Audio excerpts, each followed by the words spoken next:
Chapter 1931, Savage God's Treasure. Sea of Death, on the giant crocodile warship off Savage God Island. Vice Guild Leader, the results of our investigation are in.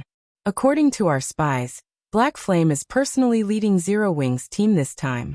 As for why Zero Wing is here, we still aren't certain, Silent March reported as she pointed toward Zero Wing's members, who had just set foot ashore. Black Flame. 1,000 Miles smiled upon hearing this.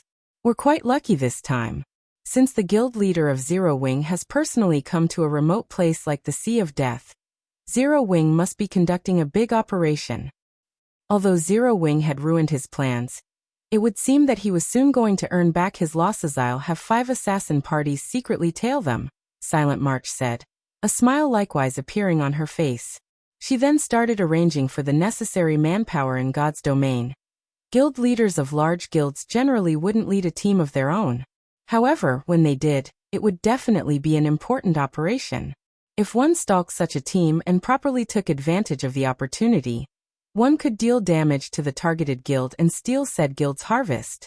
Only, it was very difficult to track the guild leaders of the various large guilds, as they would generally take preventive measures to cover their traces, make sure Zero Wing's members don't detect them, no matter what. 1,000 Miles reminded Vice Guild Leader, rest assured, the parties I sent are the best. I am certain they will not be discovered. Silent March nodded. Meanwhile, on Savage God Island. After Blue Phoenix informed Phoenix Rain about the battle between Aqua Rose and the Water Ghost Legion, Phoenix Rain could not help but sigh ruefully. She had gone to great lengths to secure a clue leading to a sea-based legacy, yet before she could get the legacy, Miracle stole it from under her. Meanwhile, Zero Wing had somehow obtained a sea-based peak legacy without anyone noticing. With this peak legacy, even the naval overlords would not dare to casually start a war with Zero Wing. Big Sis Rain. Does that mean the legacy treasure fell into Miracle's hands? When Blue Phoenix heard about Phoenix Rain's battle on Savage God Island, her originally happy mood instantly vanished. If not for 9 Dragons Emperor leaking information, you wouldn't have met such an ambush. Big Sis Rain, why don't we report this matter to the Great Pavilion Master? If we do so, 9 Dragons Emperor will definitely get his just deserts. The clue regarding the legacy treasure was something they had discovered in the Savage Wildland. Now, however, their efforts had ended up profiting Miracle. Instead, it's useless. We don't have any evidence. The Great Pavilion Master won't believe a unilateral claim. Not to mention, the competition is already at a crucial point. 9 Dragons Emperor might even be hoping I'll complain to the Great Pavilion Master, to use it to lower my standing, Phoenix Rain said, shaking her head. In the next moment, however, the corners of her lips curled up as she added, however, unfortunately for 9 Dragons Emperor, while it is indeed true that 1,000 Miles has stolen the legacy treasure, our side obtained the Savage God's treasure. The Savage God's treasure? Feng, who stood before Phoenix Rain, muttered in surprise. He had never imagined that Savage God Island would really have both the Savage God's legacy and treasure in the past. He had only heard of these 2 things' existence, nothing more. When no additional information was revealed, many people took the news as fake. After all, both these 2 things were left behind by a god. How could there be absolutely no news about them after players acquired them? That's right. Phoenix Rain smiled. She then retrieved an ancient book from her bag and said, "This is the treasure left behind by the Savage God, a divine tome." The moment Phoenix Rain took out the divine tome, everyone present felt their perception vanish as the large book sucked the ambient mana completely dry. Impossible. A divine tome. Feng goggled at the book in Phoenix Rain's hands reflexively, an indescribable sense of shock flooding his heart. Current players would not have any accurate knowledge regarding divine tomes. However, Feng, who had played God's Domain for more than a decade, knew just how valuable a divine tome was. It was no exaggeration to say that it was worth more than a fragmented legendary item. Its value to lifestyle players could even rival a legendary item. This is a treasure that allows lifestyle players to enter the divine library and learn the recipes and designs left behind by ancient gods, Phoenix Rain said, chuckling. Although there are only 2 entry slots available, if used properly, generating a fortune is definitely possible. While the legacy treasure could grant players frightening combat power, The savage god's treasure allowed players to gain frightening wealth. After all, those recipes and designs were left behind by ancient gods. The items that could be created using those recipes and designs were undoubtedly amazing. Earning a fortune with those items would be very easy. Meanwhile, money just so happened to be the thing she lacked the most right now. She had invested practically every coin she earned into developing her naval forces. However, despite doing so, her naval forces were still significantly weaker than Miracle's. If she wished to surpass Miracle, then she required more funds. Moreover, while Miracle had indeed stolen the legacy treasure from her, obtaining the legacy itself was impossible in the short term. The player Miracle selected for the legacy would need sufficient strength. Meanwhile, in order to guarantee success, Miracle would definitely have to make a lot of preparations. Guild leader Black Flame. It is all thanks to you that Blue and her forces were able to escape tragedy this time. At the same time, you also saved my life. I hope that you can accept one of these 2 slots. Phoenix Rain said sincerely as she looked at Feng. While having allies was a good thing, not all allies would be willing to lend a helping hand during critical moments. Most of them would take action only after weighing their potential gains and losses. The fact that Zero Wing stepped forward when she faced danger was invaluable. Phoenix Pavilion Master, you are making too much of it. I only helped out as an ally. However, I am indeed very interested in this Divine Tome entry slot. While I will be accepting your goodwill, I cannot just take it for free, Feng said. He immediately took out 6 bronze speedboats and traded them to Phoenix Rain. Each entry slot to the Divine Library was worth roughly 1 fragmented legendary item. Definitely far more than the help he provided this time. As for the bronze speedboats, these things currently weren't of much use to Zero Wing, as the guild was not particularly active in the Sea of Death right now. However, they were worth a lot to Phoenix Rain, who operated mainly in the Sea of Death. With a look at the trade window, Phoenix Rain understood that, like herself, Feng did not like owing favors. Hence, she simply nodded and accepted the 6 bronze speedboats using the Divine Tome. Phoenix Rain left a mark on Feng's palm. With this, he could either use the mark himself or transfer it to someone else. However, it could be used only once the transaction was completed. Phoenix Rain decided against lingering on Savage God Island, as she still had a lot of work awaiting her. After instructing Blue Phoenix's group to continue guiding Feng to Kama Island, Phoenix Rain herself returned to Thunder Island. Feng headed deeper into the Sea of Death on the one-horned sailboat. While resting inside a cabin in the sailboat, Feng fell into deep thought as he looked at the mark on his palm. In the end, he decided to be the one to use this mark. Although there were other lifestyle masters in the Candlelight trading firm, acquiring a recipe or design from the Divine Library required one to possess sufficient combat power as well. Otherwise, one would not gain anything. Meanwhile, if he waited until Melancholic Smile or Cream Cocoa became combat experts, it would be months or years before he could reap the benefits of the Divine Library. Following which, Feng activated the mark on his palm. Suddenly, the mana inside the cabin stirred. Shortly after, a spatial tear appeared behind Feng and sucked him into it. In the blink of an eye, he disappeared from the room, leaving behind only a silver magic array on the floor where he had been standing. Chapter 1932, Divine Library. After getting sucked into the spatial tear, Feng arrived in a dark and chaotic space. Standing at the center of this space was a majestic shrine that gave off such pressure that even the chaotic airflow actively avoided it. The moment Feng appeared before the shrine, he could feel a stifling suppression of his strength. The frightening divine might the shrine exuded also made his movements extremely sluggish. This pressure really is amazing. It's no wonder they said that players couldn't enter the Divine Library without having a certain degree of strength. Feng felt a little surprised as he moved his body tentatively right now. His body's physique and basic attributes weren't even at the standard of a Tier 1 player.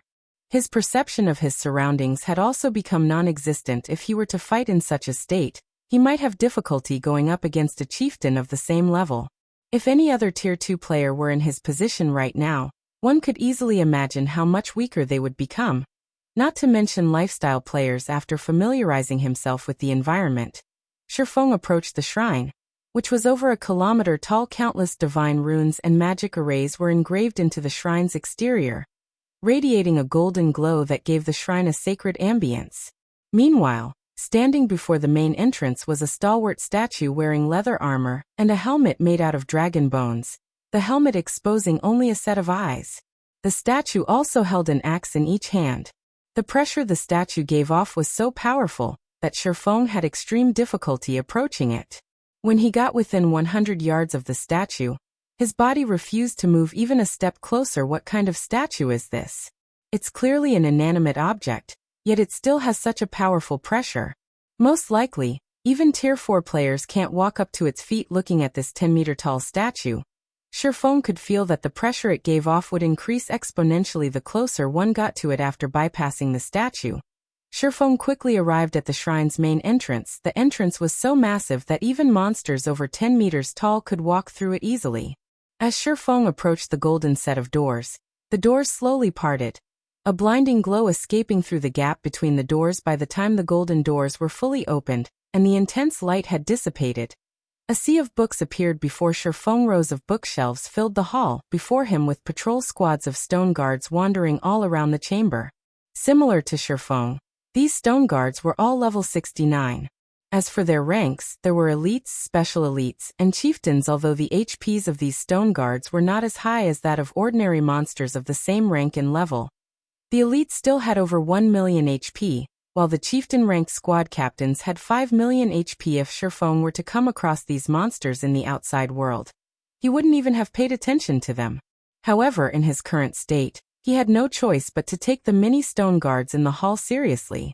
The chieftain-ranked stone guards were especially dangerous to him. While Feng was carefully observing the movements and habits of the stone guards, an armored middle-aged man, whose body was translucent like a ghost, suddenly appeared at the center of the hall. Even when Feng tried using omniscient eyes on him, aside from finding out that the man was named Bernard, he did not get any other information. Adventurer of the human race, I am Bernard, the manager of the Divine Library. Since you have gained an entry slot from a divine tome, you may pick out one book from the Divine Library. However, the books here are not easy to acquire. They will not be given to people who lack ability, Bernard said after appearing before Feng. Like an emotionless machine, Bernard continued indifferently. There are a total of 5 floors in the Divine Library, and the higher you go, the fewer the books available. In return, however, their value will also increase. Even ancient gods would covet the books found on the top floor. There are a large number of guards on every floor. Your task will be to obtain the book you want from these guards. Once you get a book, I will send you back immediately. If you are killed by the guards, you will similarly be sent away. If you wish to reap a harvest in the Divine Library, you must not be greedy. Tread within the limit of your abilities. After saying so, Bernard vanished. Sure enough, this place is the same as the rumors made it out to be. Feng possessed a certain degree of understanding of the Divine Library, due to its great fame in God's domain. Countless superpowers had fought desperately to acquire a divine tome in the past. Stored inside the Divine Library were various recipes and designs for lifestyle classes. There were even designs for powerful war weapons, defensive constructions, and magic arrays. Just like Bernard had said, even after reaching Tier 6, players would still lust for the Divine Library's contents. In the past, the most famous story involving the Divine Library had a Tier 6 God-ranked player obtaining a design for a war fortress from the Divine Library's 4th floor. The war fortress built using this design could resist even Tier 6 gods. Its deterrent force easily surpassed that of a Tier 6 player. The guild that acquired this war fortress also gained great assistance from it. God's domain had many forbidden lands that were so inhospitable that guild towns couldn't be set up within them no matter what. However, the war fortress could. Due to this reason, countless superpowers had tried desperately to obtain a divine tome, so that they could acquire an amazing war fortress design themselves. With such a war fortress, they too could develop in the various forbidden regions and reap the bountiful resources and treasures thereof. Course, while Feng also wished to obtain a war fortress design right now, with his current strength, reaching the 4th floor was utterly impossible. The difficulty of each floor in the Divine Library increased exponentially. A Tier 2 player would be fortunate to obtain a book from the 1st floor. Even the best among Tier 2 players would get only as far as the 2nd floor. However, Although the books on the first and second floor were not as valuable as a war fortress design, they were already precious. Let's try out these guards, Feng thought as he looked at the patrolling guards. He then used Phantom Kill and had his doppelganger test the waters. He had not been given a time limit for picking a book. Although his doppelganger was not as strong as his main body, even if it died, he wouldn't lose anything. At most, he would just have to wait a few minutes for the skill's cooldown to end as Feng controlled his doppelganger to approach one of the patrol squads. The guards in the entire hall went into a frenzy, all of them surging toward his doppelganger. Although this situation surprised Feng a little, he still managed to have his doppelganger charge forward and cut at one of the squad captain's Feng. Before the doppelganger could even land a hit, however, Feng suddenly saw a flash stabbing at his doppelganger's body. The doppelganger went flying, its HP decreasing by 1/9 so strong. Feng could not help his surprise as he looked at the squad captain. Not only did the squad captain's attack contain great strength, but the way it moved its spear was absolutely flawless, without any excess action whatsoever. The squad captain's combat standard was already very close to rivaling Refinement Realm experts. All the captain lacked was a little bit of intellect before Feng's doppelganger could stand up. Several squad captains nearby had already arrived before it, their spears stabbing the doppelganger one time after another. Whether it was in terms of speed or strength, the squad captains had the upper hand. Despite activating its life-saving skills, Feng's doppelganger still did not last more than 10 seconds before getting killed. It did not even get to touch the first row of bookshelves. Chapter 1933, Book Acquired. The first floor's difficulty is already so high? Astonishment flashed across Feng's eyes as he watched his doppelganger's body dissipate into nothingness. Although he did not focus on getting his doppelganger to reach the bookshelves and simply had it fight.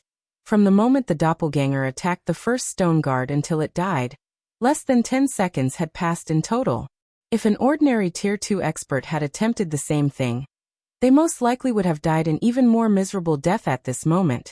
Feng felt very fortunate that he had not sent one of the other lifestyle masters of the candlelight trading firm to the Divine Library. Otherwise, this entry slot would have been wasted. After waiting for several minutes, Feng summoned his doppelganger again for another experiment. This time, instead of fighting the stone guards, Feng had his doppelganger focus on moving as far as possible into the hall. However, when Feng's doppelganger was still 30 yards away from the first row of bookshelves, the patrolling guards noticed his doppelganger. By the time the doppelganger was 20 yards away from the bookshelves, more than 30 stone guards had already surrounded it, blocking off its path forward completely. What a rapid response! Feng was surprised as he watched the stone guards rushing toward his doppelganger. However, while the movement speed of the stone guards was indeed very fast, the doppelganger was not slow, either. Immediately, Feng had his doppelganger use Wind Blade, its movement speed skyrocketing. The doppelganger then skirted the blockade and dashed for the bookshelves. Whenever the stone guards launched an attack at his doppelganger, Feng would have the doppelganger deflect the attack using its two swords. While it barely managed with the chieftain's attacks, it had no problem with the elites and special elites attacks. Leveraging this knowledge, Feng controlled his doppelganger to surround itself with elites and special elites, using them as shields to hinder the chieftains as much as possible. A short moment later, Feng's doppelganger arrived before the first row of bookshelves. The first row of bookshelves contained advanced recipes and designs, all of which came from ancient times, so they could be considered unique in the current god's domain. The sight of these recipes and designs tempted Feng greatly. However, he also understood very clearly that the deeper the bookshelves were located, the more valuable the books they held. Hence, he had his doppelganger continue deeper without hesitation. Second row. Third row. The deeper Feng traveled into the hall, the more effort he had to expend to get even further. The first reason for this was the continuous increase in the number of stone guards. The second reason was the elites and special elites taking the initiative to give way to allow the chieftain-ranked squad captains to attack. After Feng expended every skill his doppelganger possessed, the doppelganger ended up dying in the middle of the first floor hall. So that's how it is. It's no wonder so many experts failed to obtain anything from the Divine Library in the past. Feng took in a deep breath as he mentally replayed the scenes of his doppelganger's attempt. There were several hundred stone guards on the first floor hall, including over 50 chieftains. The deeper one traveled into the hall, the more chieftains one would encounter. Moreover, if players took the initiative to attack even one of the stone guards, every stone guard in the hall would swarm over to attack them, making it almost impossible for players to locate a book of their preference. In addition, the combat standard of the chieftain-ranked squad captains bordered on the refinement realm. A Tier 2 refinement realm expert would be fortunate to obtain a book from the first row of bookshelves. Experts that hadn't reached the refinement realm wouldn't even be able to touch the bookshelves. Moreover, players' greed would also play an important role when selecting a book. The further one proceeded into the library, the more valuable the books they would see. Hence, players that visited the Divine Library would definitely try to push themselves to their very limits. However, after they truly reached their limits, they would not have any opportunities to reach for a book on the shelves, as the patrol guards would have already surrounded them. Even if they did still have some energy left to grab a book, it would be nearly impossible to accurately grab a book suited to their own needs. Now that I've already grasped the basic movement patterns of the guards, it's about time I made a move myself. After Feng simulated the battle on the first floor hall in his mind several times, he focused his gaze on the closest patrol squad. If he tried to advance into the hall by sneaking through the gaps between patrol squads, once he got discovered, multiple patrol squads would charge at him and quickly surround him. However, if he were to charge straight at the nearest patrol squad, it would take the other patrol squads some more time to reach him. In other words, for a certain period, he would have to deal with only one patrol squad. He wouldn't have to deal with the encirclement of multiple patrol squads right off the bat, which would, in turn, slow down his advance and allow more patrol squads to gather around him. After Feng was done planning, he immediately charged at the nearest patrol squad. Intruder, die! After noticing Feng's approach, the 10-man patrol squad quickly moved to surround him. Upon seeing this, Feng executed Purgatory Pentaslash without hesitation. In terms of basic attributes, he was significantly superior to his doppelganger. Moreover, unlike his doppelganger, he had the assistance of the 7 Luminaries' Rings Aura of Wind to increase his movement speed by a significant margin. After sending 5 elite stone guards flying, Feng used Wind Blade and rushed past the squad captain, bolting for the depths of the hall. In the middle section of the hall, more than 10 patrol squads managed to surround Feng. Faced with such a situation, even Feng felt that he was close to reaching his limits, his HP rapidly decreasing. He immediately activated Heavenly Dragon's power, his strength skyrocketing, then executed Sword's Orbit to send the approaching stone guards flying. The boost in strength allowed Feng to advance with great ease. Only after he neared the staircase leading to the second floor hall did he start feeling some pressure. Currently, dozens of squad captains surrounded him. Even though he had an advantage in strength, the squad captains charged at him without fear. Unlike before, when squad captains only tried to hinder his movements and buy time, they now recklessly traded blow for blow, fully intent on reaping his life at all costs. Hence, even though he had superior strength, advancing still took him a lot of effort. In the end, Feng decided to use 9 Dragon's Slash against the overwhelming number of attacks. With the help of the 16 Abyssal Blade Phantoms, he finally managed to get through the first floor and reach the second floor. Unlike the first floor, the guards on the second floor did not give Feng any time to prepare at all. The moment he appeared on the floor, the guards were already swarming toward him. Meanwhile, the guards on the second floor had clearly received a qualitative improvement, as even the weakest guards were chieftains, while the squad captains were high lords whose combat standard was at the refinement realm. Compared to the guards on the first floor, the guards here also coordinated much better with each other. To make matters worse, even with Heavenly Dragon's power activated, Feng was actually inferior to the High Lords in strength. By the time Feng arrived at the first row of bookshelves, he already felt himself close to reaching his limits. Right now, he didn't even have any energy to spare for grabbing a book. Sure enough, the second floor isn't a place Tier 2 players can casually visit. Feng could not help but reveal a bitter smile when he noticed 3 more patrol squads approaching. It seems I have no choice but to give it my all. He activated Blade Liberation, allowing his strength to skyrocket once more. With the activation of Twofold Berserk, his strength rivaled that of the High Lord ranked squad captains. Following which, he stabbed the Abyssal Blade into the ground. Shadows then spread out from the magic weapon Abyssal Curse. All the guards within a 50-yard radius were instantly immobilized. Next, Feng activated Phantom Kill, and had his doppelganger transform into a black dragon. He then split up with his doppelganger, and took independent action after Feng left. The pressure on him decreased visibly. Even after he reached the second floor's middle section, only 6 patrol squads were chasing him. In comparison, the black dragon had attracted the attention of over a dozen patrol squads' lightning slash. Shadow Blade. Although he had repelled a few squad captains with his skills, even more squad captains quickly took their place, the High Lords launching attacks at his defensive blind spots. Even though Feng perceived the attacks ahead of time, there were simply too many of them. There was a limit to the number of attacks he could deflect. As a result, he steadily incurred damage time after time when he activated Void Shield. The shield's energy depleted rapidly 80%, 50%, 20%. Just when his Void Shield was about to shatter, Feng gritted his teeth and activated Divine Steps. Immediately, he and his 10 new doppelgangers scattered, dashing in different directions, forcing the patrol squads to split up. By constantly switching positions with his doppelgangers, he managed to advance a considerable distance into the Hallis This My Limit. When Feng saw the 20-plus patrol squads charging at him from the hall's rear section, he understood that entering the rear section would be impossible. Moreover, his twofold berserk was about to lapse, risking getting hit. He dashed for a dark gray bookshelf nearby. Just as he was about to look at the books there, however, an angry bellow entered his ears. Intruder, die. When the squad captains saw Feng approaching a bookshelf, they went berserk.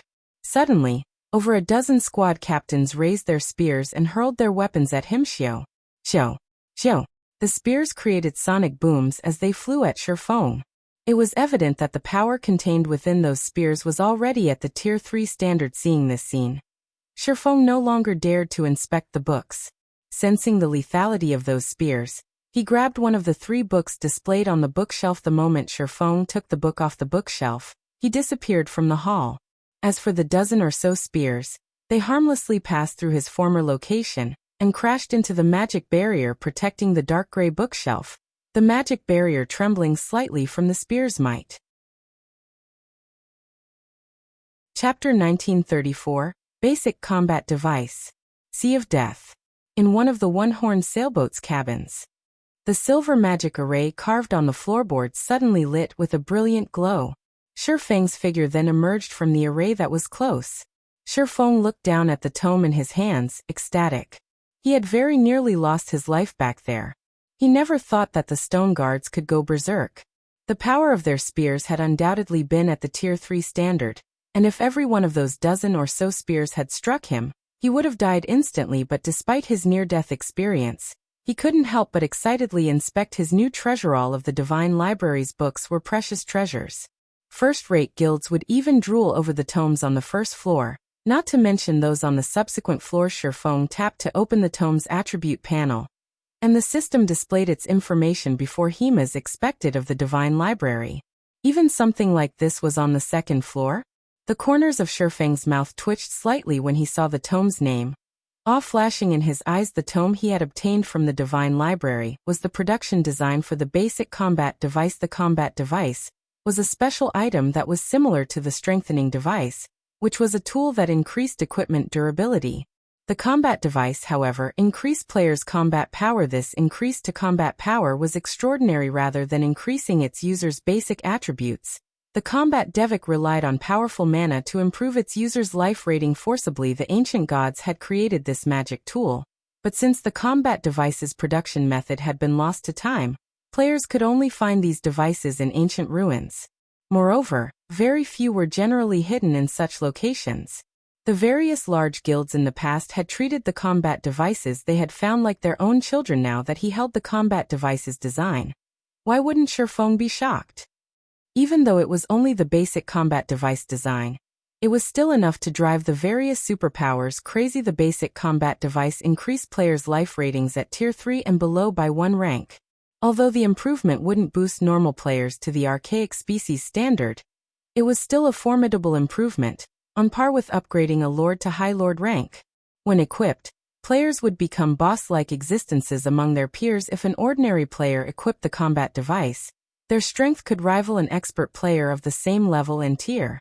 If ordinary expert players used the device, although they would not be a match for peak experts, they would become slightly stronger than refinement realm experts. The combat device's only downside was that it couldn't be used in dungeons, even regional dungeons. In dungeons, equipping the device would have no effect. Even so, many players still dreamed of using the combat device. A basic combat device had sold for around 200 gold in the past. Yet many players had fought over every device available on the market. If I can mass-produce these devices, I won't have to worry about a lack of experts in Zero Wing. Although the basic combat device design required precious materials, the total cost for producing each device was only around 60 gold. Unfortunately, the design required mana stones, which amounted to a large portion of the production cost. Fortunately, obtaining mana stones was no trouble for him since he had a 100% success rate when synthesizing them with the Philosopher's Stone. Zero Wing wasn't far from having as many elite and expert players as a true first-rate guild. Some first-rate guilds even had fewer elites and experts than Zero Wing. Only the range of Zero Wing's influence was inferior to these guilds, but that couldn't be helped since Zero Wing had started in God's domain with nothing. However, if he could mass-produce the combat devices, Zero Wing could expand its influence quickly without worrying about a lack of sufficient manpower to manage the guild's additional territory. Thinking up to this point, Feng's desire to obtain Kama Island's Manatite Island grew despite Zero Wing's recent developmental achievements. Its magic crystal income had seen very little improvement.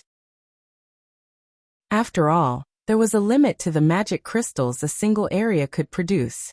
If the guild wanted to increase this income significantly, it had to occupy an ore vein that generated magic crystals. Returning his focus to the tome in his hands, Feng clicked to learn the basic combat device's production method. Only the player that obtained a book from the Divine Library could learn from it. They could not be traded. Hence, the various large guilds in the past had generally sent lifestyle players to the library since they could only put the books to good use by doing so. However, some guilds had dispatched powerful experts to retrieve the more valuable tomes. Those guilds had then invested a ton of resources in nurturing these expert players in the required subclass required to produce the book's items. Fortunately, Feng had gotten quite lucky since the book he had claimed contained a forging design. Had he chosen an engineering design or alchemy recipe, he would have had to invest in developing a new subclass. After learning the production method, Feng began to practice the required magic arrays for the combat device, while he waited for the one-horned sailboat to reach Kama Island. Time passed quickly. Under Blue Phoenix's lead, Zero Wing's fleet avoided many unnecessary fights with sea monsters. Finally, after more than 10 hours, the fleet arrived before an island enveloped in death energy. Kama Island's twin peaks were intertwined, and from afar, the island resembled some kind of massive, howling beast. From time to time, deafening roars rose from the island, echoing in the nearby players' minds. Even from afar, plenty of sea monsters were visible as they explored the island's surroundings. All of these sea monsters were level 60 or higher. Just docking on the island would be challenging. Guild leader Black Flame: "We've reached Kama Island. I still have some matters to attend to, so I'll take my leave," Blue Phoenix said. She couldn't help her confusion. Her gaze wandered to the island. She didn't understand why Feng wanted to visit an island doused in death energy and void of mana, but it wasn't her place to question him. God's domain had many secrets, after all, and for all she knew, Feng might have come here for some high-ranked quest. "Thank you," Feng said sincerely. If not for Blue Phoenix's familiarity with the Sea of Death's inner area, Zero Wing's fleet would have seen a lot of trouble on the way to Kama Island. The one-horned sailboat had sustained considerable damage on the way here, even despite avoiding many battles. Without Blue Phoenix's guidance, Zero Wing's fleet might have been annihilated for carelessly entering a danger zone. Once Blue Phoenix and her subordinates had teleported away via return scrolls, Feng commanded his fleet to approach the island. Although many sea monsters surrounded Kama Island, Aqua Rose and the fleet's other players who wielded sea-based legacies easily removed the creatures from their path.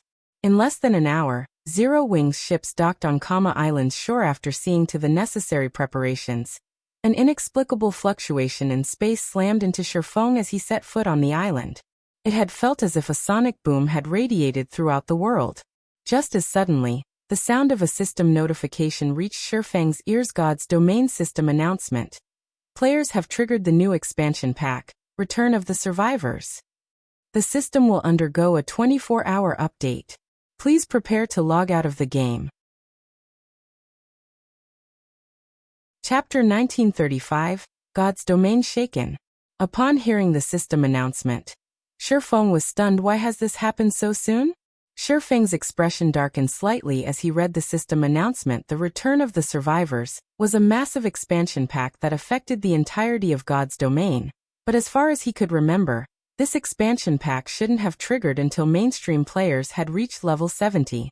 Most mainstream players were only level 50 right now. Most of the various large guilds didn't even have many tier 2 players.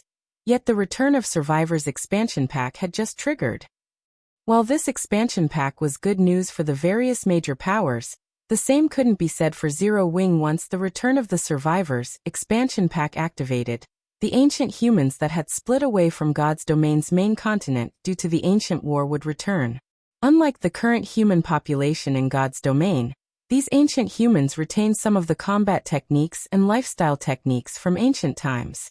The return of these beings also meant the return of lost technologies.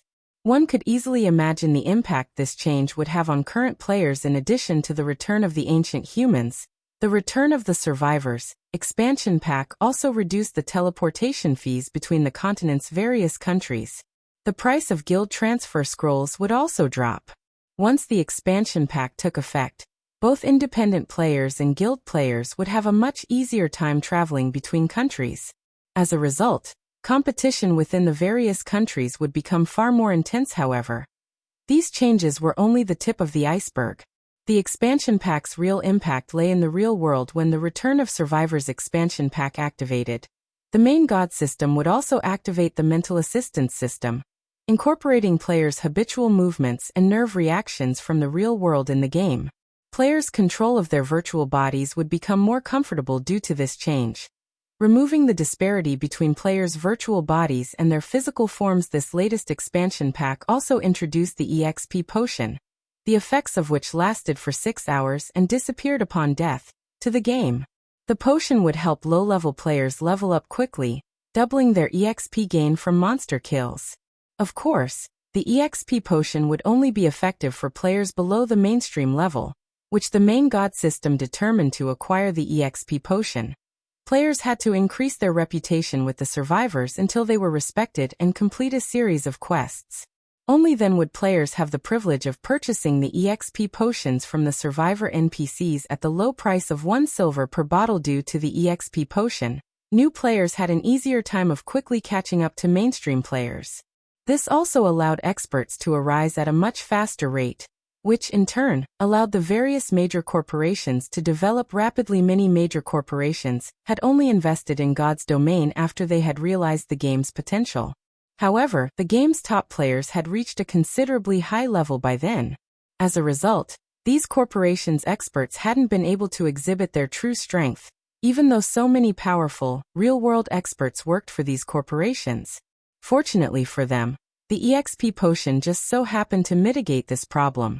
In return, though, the EXP potion had increased the competition in God's domain by several times. Even the secret pavilion's God's domain experts list had changed so frequently that the experts in one edition would be gone in the next. Meanwhile, the Return of the Survivors expansion pack thoroughly eliminated the small advantages Zero Wing had accumulated over the game's various powers. Guild Leader, the forums are going crazy over this new expansion pack. The game's official website has even published some information about it. According to the game developers, once the new expansion pack takes effect, human survivors from ancient times will appear in the various NPC cities. These ancient survivors can teach players advanced combat methods for their classes, with each learning attempt only costing 3 silver. Aqua Rose said, surprised when she read the information on the official website. Before this, players had been forced to experiment on their own to learn the combat methods most suited to their classes. However, many elite players had only grasped a few basic combat methods. The various large guilds kept their advanced combat methods a secret. Yet God's Domain was about to sell such combat methods to players directly. Advanced combat methods were nearly on par with basic combat techniques. With this new feature, players' combat standards in God's Domain would drastically improve. This feature would bridge the gap between independent players and guild players by a significant margin. And when the various large guilds obtained these system-approved advanced combat methods, it would bridge the gap between their elite and expert members. The minimum requirements to be considered an expert in God's Domain would also change. I'll need to accelerate my plans, Feng thought as he read the Sea of Death's official forums. The majority of independent players eagerly anticipated this new expansion pack, since it would undoubtedly bridge certain gaps between players. Feng needed to improve Zero Wing's nurturing system before the rest of God's Domain benefited from this expansion pack, and soon. Only by doing so could he guarantee Zero Wing's advantage. Meanwhile, in the Or Empire's Crimson Flame Fortress, Vice Guild Leader, although we don't yet know who triggered the new expansion pack, it has assured our guild's rise to glory. Previously, those super first-rate guilds and super guilds have relied on their long-standing foundations in the virtual gaming world to suppress us. But now that advanced combat methods will be available to everyone, the Blackwater Corporation's support will allow us to nurture a large number of experts in a short time. Snowscar, who wore silver scale armor, reported to Wuxia as she sat in the guild leader's office. The new expansion pack was undoubtedly good news for the various major corporations, and the Blackwater Corporation would reap even greater benefits since it had so many real-world experts under its command. Now that Blackwater had access to system-approved combat methods, nurturing a large group of expert players would be a piece of cake. How are things conning along in the capital's armory? Wuxia asked the excited Snowscar. Based on her indifferent expression, she didn't seem to think much of the new expansion pack. We have already moved past the outer area. Once we've prepared, we'll enter the armory's inner area. It would have taken us some time to secure the inner area, but with the expansion pack, I doubt it will be long, Snowscar said. Good. Once we have secured the armory, formulate a plan to assault Silverwing Town, Wuxia said. Looking at the map of the Or Empire before her, specifically Zero Wing's territory, disappointment flashed in her eyes as she muttered, I had thought that Zero Wing would be able to entertain me, but it seems that battle is over before it has even begun. What an uninteresting guild. Various large guilds and corporations also started to prepare to welcome the latest expansion pack. Meanwhile, on Kama Island, when it was almost time for the system update to begin, Feng ordered his team to log out to rest. The moment Feng logged out himself, he began to prepare for the return of the Survivors expansion pack. He had Blackie significantly increase Zero Wing Workshop's recruitment efforts, and try to recruit as many talented players as possible. With the EXP potions, new players would have a much easier time catching up to mainstream players. After all, previously, he had been able to set recruitment aside, but with the latest expansion pack, other guilds would likely snatch up talented players before he got a chance. If he didn't do so now, God's Domain's various major powers had yet to learn about the EXP potions. Even after this new expansion pack released, they'd only learn about the potions once players had accumulated enough reputation. To become respected, players would have to quest for at least 2 weeks. Feng needed to secure as many opportunities as possible during the next 2 weeks. Meanwhile, while Feng was busy recruiting internal members for the guild, Gentle Snow contacted him. Guild leader, good news. We've dealt with the training ground. The 5 companies have finally caved in and sold their shares. From now on, that training ground belongs fully to Zero Wing, Gentle Snow reported, smiling. Good. Wonderful. Feng was ecstatic to hear this. He had waited for this moment for a very long time. Finally, Zero Wing had its own training ground. After disconnecting the call with Gentle Snow, Feng contacted Blackie and had him gather the Zero Wing Workshop's members in the workshop's main hall. Chapter 1936, Moving House. Hundreds of Zero Wing members had gathered in the main hall of Zero Wing's workshop, making the space feel a little cramped. Boss Blackie, has something happened? Why have you suddenly gathered us here? Don't tell me the guild is trying to replace some of us. The Zero Wing members in the hall bombarded Blackie with questions. Some of them were curious, while others were worried. Zero Wing had developed quite a bit recently. Not only did the guild's member count continue to increase, but the guild also ranked its internal members in various aspects. Competition between internal members was incredibly intense, and a large number of players arrived for interviews each day. The guild's workshop was only so large. There was a limit to how many internal members the guild could house.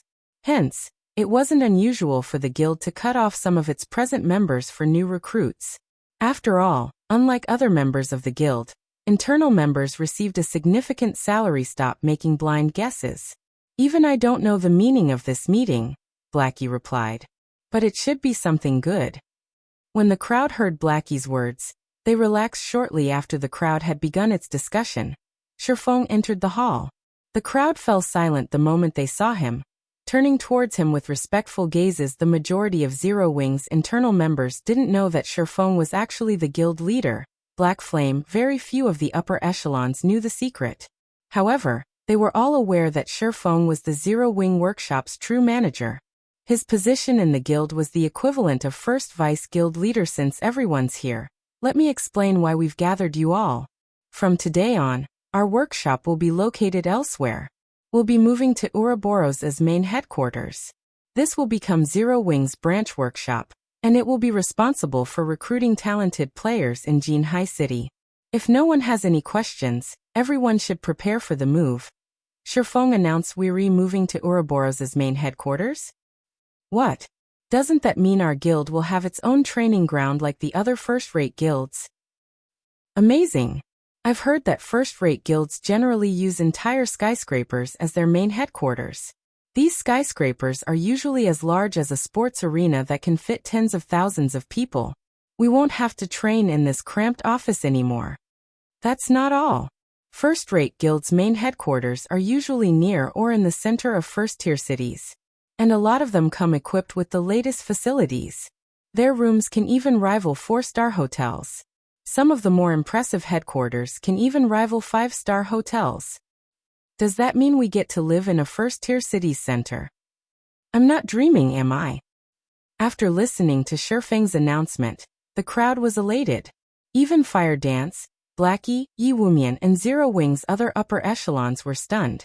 Although they had known that Gentle Snow was working to acquire Ouroboros' training ground, the 5 companies that had supported the Annex Guild had refused to budge. They had expected the matter to take a lot more time to deal with.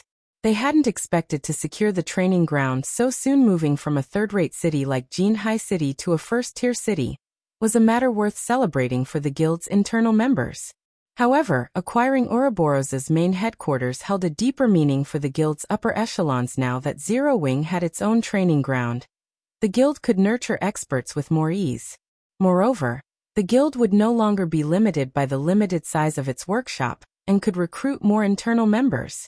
With this, Zero Wing's development speed would increase by several times. After Feng had informed his players of the move, he had Blackie arrange the group for the relocation. In reality, they didn't need to do a lot for the move since the facilities at Ouroboros' main headquarters were top-notch. Ouroboros' headquarters offered even more virtual gaming cabins and training facilities than Greenwater Villa, but first, they needed to familiarize Zero Wing's internal members with the new training ground. As for the Greenwater Villa's facilities, they could transfer them at a later date. Naturally, the commotion at the Zero Wing workshop immediately attracted the Big Dipper group's attention. They were finally leaving?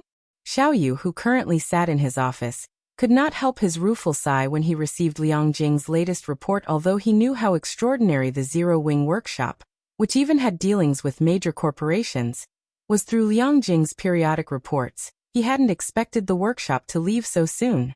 Moreover, the workshop had moved to a first-tier city, where talents gathered from throughout the country and competition was intense. He had dreamed of doing the same for many years. But even now, the Big Dipper Group was stuck in Jinhai City. The Big Dipper Group wasn't stuck in the third-rate city due to a lack of funding, but because of a lack of fame and connections.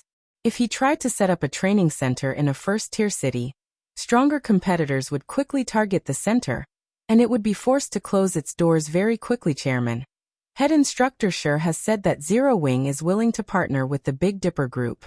The Big Dipper Group can use Zero Wing's fame to recruit members for its dojo. Zero Wing will also assist in training the Big Dipper Dojo's members. However, in return, the dojo's talented members have to sign up to become internal members in Zero Wing. Liang Jing reported, "Is that so?" Xiao Yu could not help his growing excitement. He was no longer ignorant of God's domain. Through Liang Jing's reports and the game's growing popularity, he knew how famous Zero Wing had become. If he could utilize Zero Wing's fame to promote the Big Dipper Dojo, he'd be able to attract many martial artists to join. "Chairman, my scheduled flight will soon board. I have to go," Liang Jing said. "Go. Continue to work hard with Zero Wing. And you do not need to continue to report back to me. You're already one of Zero Wing's internal members. You'll have a much better future with Zero Wing than Big Dipper," Xiao Yu said, nodding. When he had first tasked Liang Jing to serve as Feng's assistant, he had done so to get a better understanding of the mysterious man. He had been confident in her capabilities, but he had never thought that Feng would poach such a talented employee. But the outcome wasn't so bad. After all, Liang Jing owed him a debt of gratitude. If she became one of Zero Wing's upper echelons in the future, the Big Dipper Group could benefit as well. "Thank you, Chairman," Liang Jing said sincerely. Meanwhile, below Big Dipper Tower, as the dojo's many envious members watched, Zero Wing's internal members left for the airport on multiple high-class buses. After several hours of travel, Zero Wing's internal members finally arrived before the building that had previously served as Ouroboros's main headquarters. As they alighted from the buses, the towering skyscraper drew their gazes upward, over 100 stories tall, leaving them astounded. "Welcome," Gentle Snow greeted as she and her assistant emerged from the building. "The rooms and facilities inside are ready for your use. We have also updated the virtual training system. Everyone can begin training right away. Let's forget about training for today and let everyone adapt first," Feng said, smiling as he glanced at the excited crowd behind him. "We'll focus on recruitment today. I have already sent people to advertise the matter.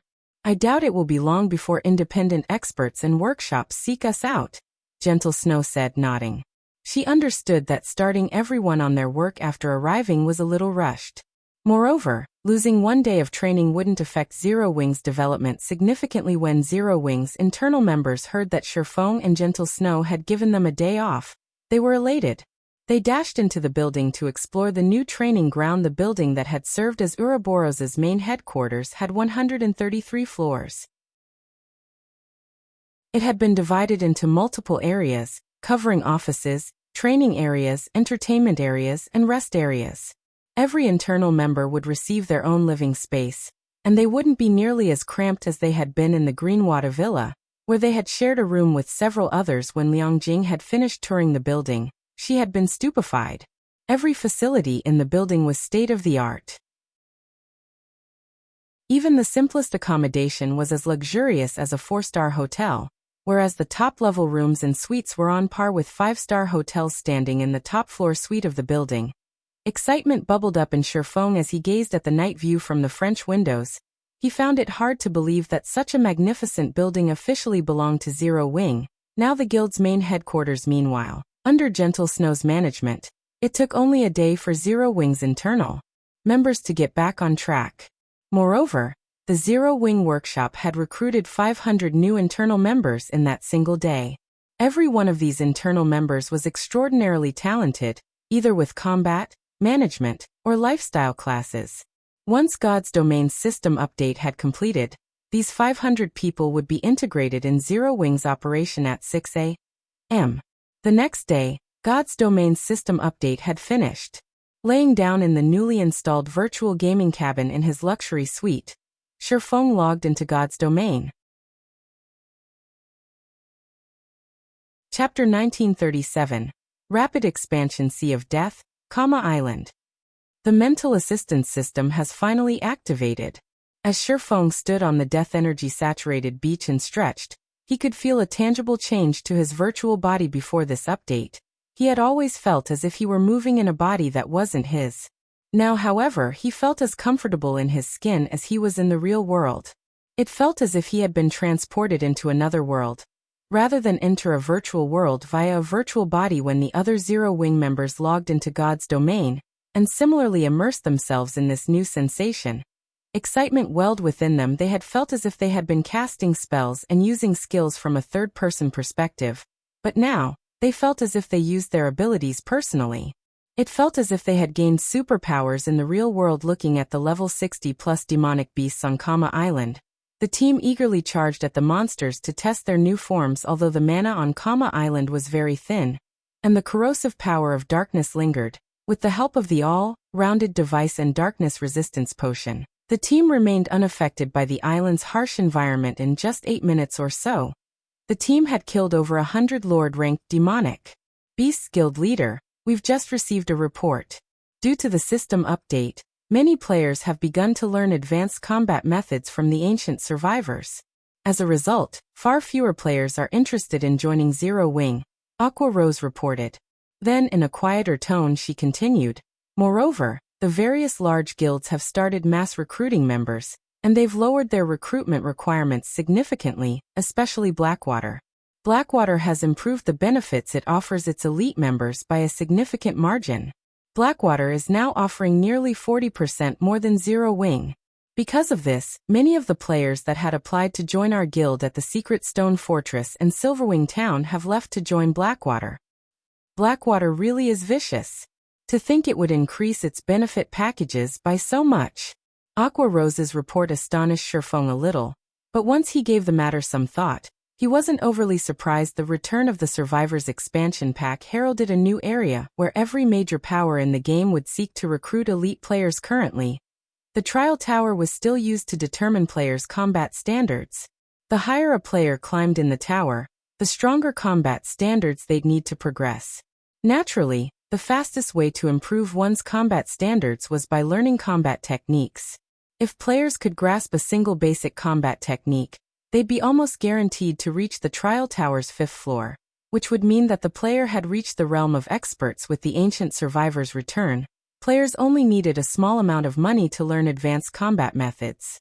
Although these advanced combat methods might not be as helpful as a basic combat technique, they were close. In other words, elite players would have a high probability of reaching the Trial Tower's 5th floor as long as they learned these advanced combat techniques.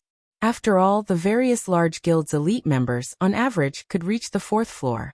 The only real between elite players was their progress on the 4th floor. Oftentimes, a guild's strength was based on the number of experts it had, since high-difficulty dungeons and quests had very high combat standard requirements.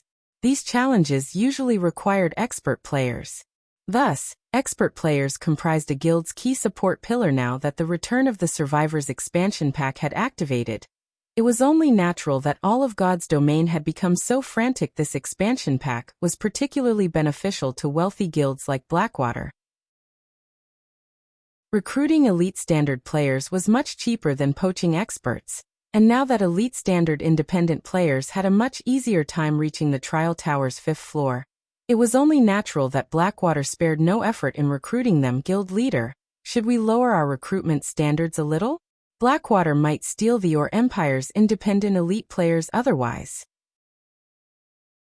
If that happens, contesting Blackwater will be quite difficult in the future. Aqua Rose said worriedly. The Empire wasn't like Star Moon Kingdom. It had become a hub for multiple kingdoms and empires. A large number of elite and expert players had gathered in the Empire, so it was much easier to recruit players there than in other kingdoms and empires. Since Blackwater wants to claim the independent elite players, let it have them. Unlike Blackwater, we don't have the funds to play that game. Our recruitment standards will stay the same. Continue to prioritize the development of players with potential. We won't try to contest over the ready-made independent elite players, Feng said, smiling as he shook his head. While lowering the guild's recruitment standards would attract many elite players and increase the guild's overall strength, doing so without sufficient capital would yield the opposite effect. Most importantly, the standard of expert players would not stay the same forever. In the short term, mass recruiting independent elite players would boost a guild's expert count, but as more players learned advanced combat methods, the overall standard of God's domain's players would rise, as would the benchmark for expert players nowadays. One was considered an expert as long as they reached the early stage of the Trial Tower's 5th floor. But in the future, they would have to reach the 5th floor's middle stage or beyond. One day, players would have to reach the 6th floor to qualify as an expert rather than targeting the current elite players. Zero Wing would profit by setting its sights on low-level players with great talent. It wouldn't be long before leveling up was no longer a problem for newcomers weary, not going to compete with Blackwater? Aqua Rose was a little disappointed after hearing Feng's reply, however. When she thought about how Zero Wing had just acquired Ouroboros's main headquarters, which had drastically increased the guild's expenditures, she realized that Zero Wing didn't have much capital to spare. Hence, she had no choice but to give up on this opportunity and focus on recruiting players with strong potential. Meanwhile, Zero Wing's lack of action during this chaotic time confused the various powers and players that watched the guild. None of them understood what Zero Wing intended. The guild was dismissing such a golden opportunity to grow stronger. Are you kidding me? The various large guilds have clearly lowered their recruitment standards. Why hasn't Zero Wing? And I thought that I'd finally get to join the guild. In the end, I still can't meet their recruitment requirements. Why do you insist on joining Zero Wing? Blackwater is the best choice right now. Not only does it have full control of the Iron Empire, but the guild also controls the Crimson Flame Fortress, a vital path to the Ore capital city. Moreover, Blackwater has announced that it is increasing its internal member count, and that it will fill some of the slots with the guild's elite players. Now is the best time to join Blackwater. Sure enough, Zero Wing simply isn't a match for a superpower like Blackwater in terms of capital. The majority of the Ore Empire's independent players sneered at Zero Wing's lack of response. For a time, applications to join Blackwater flooded the guild. However, Zero Wing hadn't fallen too far behind. Due to the increase in Zero Wing's internal member count, the guild's operating speed had skyrocketed. Because of this, the guild's management personnel, such as Gentle Snow, had a chance to relax and found more free time to tend to their own interests. In addition, Zero Wing's ability to investigate and recruit players with potential had improved substantially. For a time, the guild recruited many low-level players that lacked renown. Meanwhile, while God's Domain's various large guilds frantically snatched up elite players, Feng's group had arrived before a bottomless pit. Gray smoke filled the pit, robbing all life from the earth around it. Moreover, Zero Wing's team heard daunting roars from within, deterring any demonic creatures from approaching the pit. And yet, as if he hadn't heard the roaring, Feng approached the pit and descended the spiral pathway at its edge. As they ventured deeper into the pit, the team felt an intense pressure weighing them down. By the time the team reached the pit's lowest area, even experts like Shadow Sword felt stifled as these Zero Wing players began to fear the pressure that filled the pit. They noticed a colossal cave in a corner, leaving them stunned. A manatite vein? Aqua Rose stared with wide eyes at the numerous, dark silver or deposits along the cave's walls. Chapter 1938. Magicbreaking Crossbow. The faint metallic luster and mana fluctuations in the dark cave stunned Zero Wing's team. Once they realized what they were looking at, they couldn't help their excitement, their breathing becoming a little hurried. Dark silver. And this mana fluctuation. There's no mistake. This is a manatite vein. Blackie's eyes glowed as he gazed at the dark silver ore. Guild leader, we're rich. Ordinary players might not know much about ores, but all of these players were guild experts. They had access to far more information than ordinary players on the subject, especially on precious ores that generated magic crystals as a byproduct like manatite. Such veins had already been the cause of plenty of struggles between God's Domain's various superpowers. Based on Blackie's knowledge, for major guild wars had been fought between superpowers over the discovery of an ore vein that generated magic crystals. Each war had involved multiple superpowers, with at least 4 involved in the smaller struggles, and up to 6 superpowers participating in the larger wars. These various superpowers had spared no effort while competing for the vein. The most impressive war had involved over 1 million players, and nearly a full day of combat. By the time the war had ended, more than 600,000 players had been slain. The participating superpowers had suffered severe losses. Considering these wars, or veins that generated magic crystals, were akin to a war horn, signaling the start of another mass battle. However, despite the extreme costs, The superpowers that eventually secured the veins had judged the benefits worth the cost. Magic crystals were a guild's foundation, and an important resource for nurturing experts, which were essential in protecting a guild town. Moreover, as players reached higher levels, magic crystals would become even more important.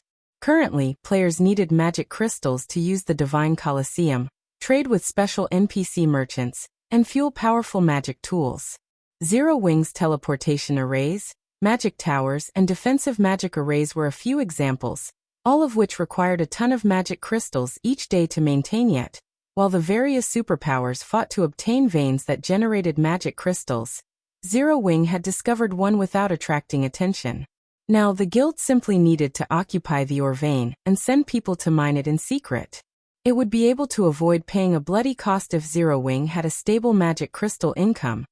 The guild could reach new heights in a short time. Blackie wasn't the only one with such thoughts. Aqua Rose was also ecstatic over the discovery of this manatite vein, although the manatite vein wasn't as valuable as the attributed ore vein in the Flame Demon's Valley. The valley's environment was simply too harsh for players. Conducting a large-scale mining operation there was impossible. Fortunately, Karna Island was different. The thin mana here would not affect mining players over much. The only problem was the darkness corrosion, but that could be easily solved with darkness resistance potions. With the candlelight trading firm's current strength, mass-producing darkness resistance potions would be a piece of cake. Dispatching a large number of players to mine this manatite vein was definitely possible for Zero Wing. Once Zero Wing harvested enough magic crystals and nurtured a large number of experts, the guild wouldn't have to remain passive in the Orc Empire. It could take the initiative to face Beast Emperor and Blackwater head-on as the team celebrated the manatite vein before them. Nearly 100 dark-skinned, armed Demonkin. The Demonkin were all level 65 and above, and the weakest among them was a lord. The strongest Demonkin was even a level 66 Grand Lord. The group radiated a chilling aura and moved like a well-trained army. What startled the players the most was the Demonkin patrol squad's heavy crossbows. The weapons were covered in runes, which gathered the surrounding mana to them. Even from some distance away, Zero Wings members could sense how dangerous those crossbows were. Magic-breaking crossbows? When Feng saw the Demonkin's weapons, he was astonished. Feng had known that the manatite vein was a Demonkin nest, and Pantheon had paid a high price to secure the vein in his previous life. However, he hadn't expected these Demonkin to be so powerful. A single patrol squad even wielded multiple magic-breaking crossbows. Magic-breaking crossbows were lightweight war weapons that individual players could control.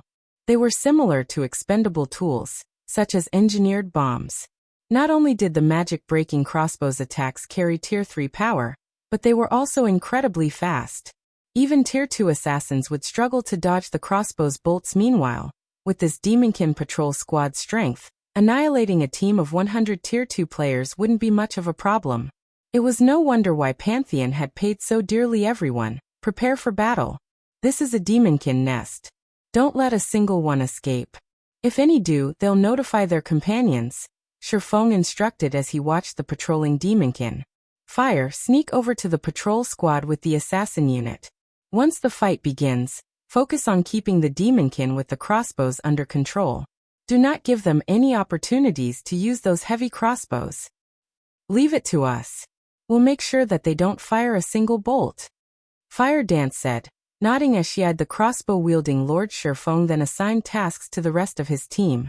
Once Fire Dance's assassin unit was in position, Feng sent Kola, Turtledove, and Yi Wumian to start the fight according to Plango. The three MTs charged at the Demonkin patrol squad without hesitation. When the Demonkin noticed the MT trio, they responded by launching their own attacks, but Kola and his companions ignored them. Relying on their powerful defense and strength, the trio bulldozed through the Demonkin formation and straight toward the cave entrance, sealing off the Demonkin's path of retreat. It was then that Fire Dance's unit ambushed the crossbow-wielding Demonkin while the rest of Zero Wings members surrounded the monsters and prevented their escape, ensuring that the Demonkin couldn't flee to single their allies. Meanwhile, while Zero Wings members cleared out the Demonkin, a party of 6 assassins discovered the massive pit leader. I've checked their path with my advanced tracking skill. Zero Wings members should be inside this pit. Good. Let's head inside. The level 58, Tier 2 assassin clad in grey nodded before entering the pit. Zero Wings' actions thus far had rendered the assassin party speechless. The guild team had ventured through dangerous sea zones infested with sea monsters. Initially, their tracking fleet had consisted of multiple speedboats, but only a single party of players still lived by the time they had reached Karna Island. Sea monsters had killed the rest.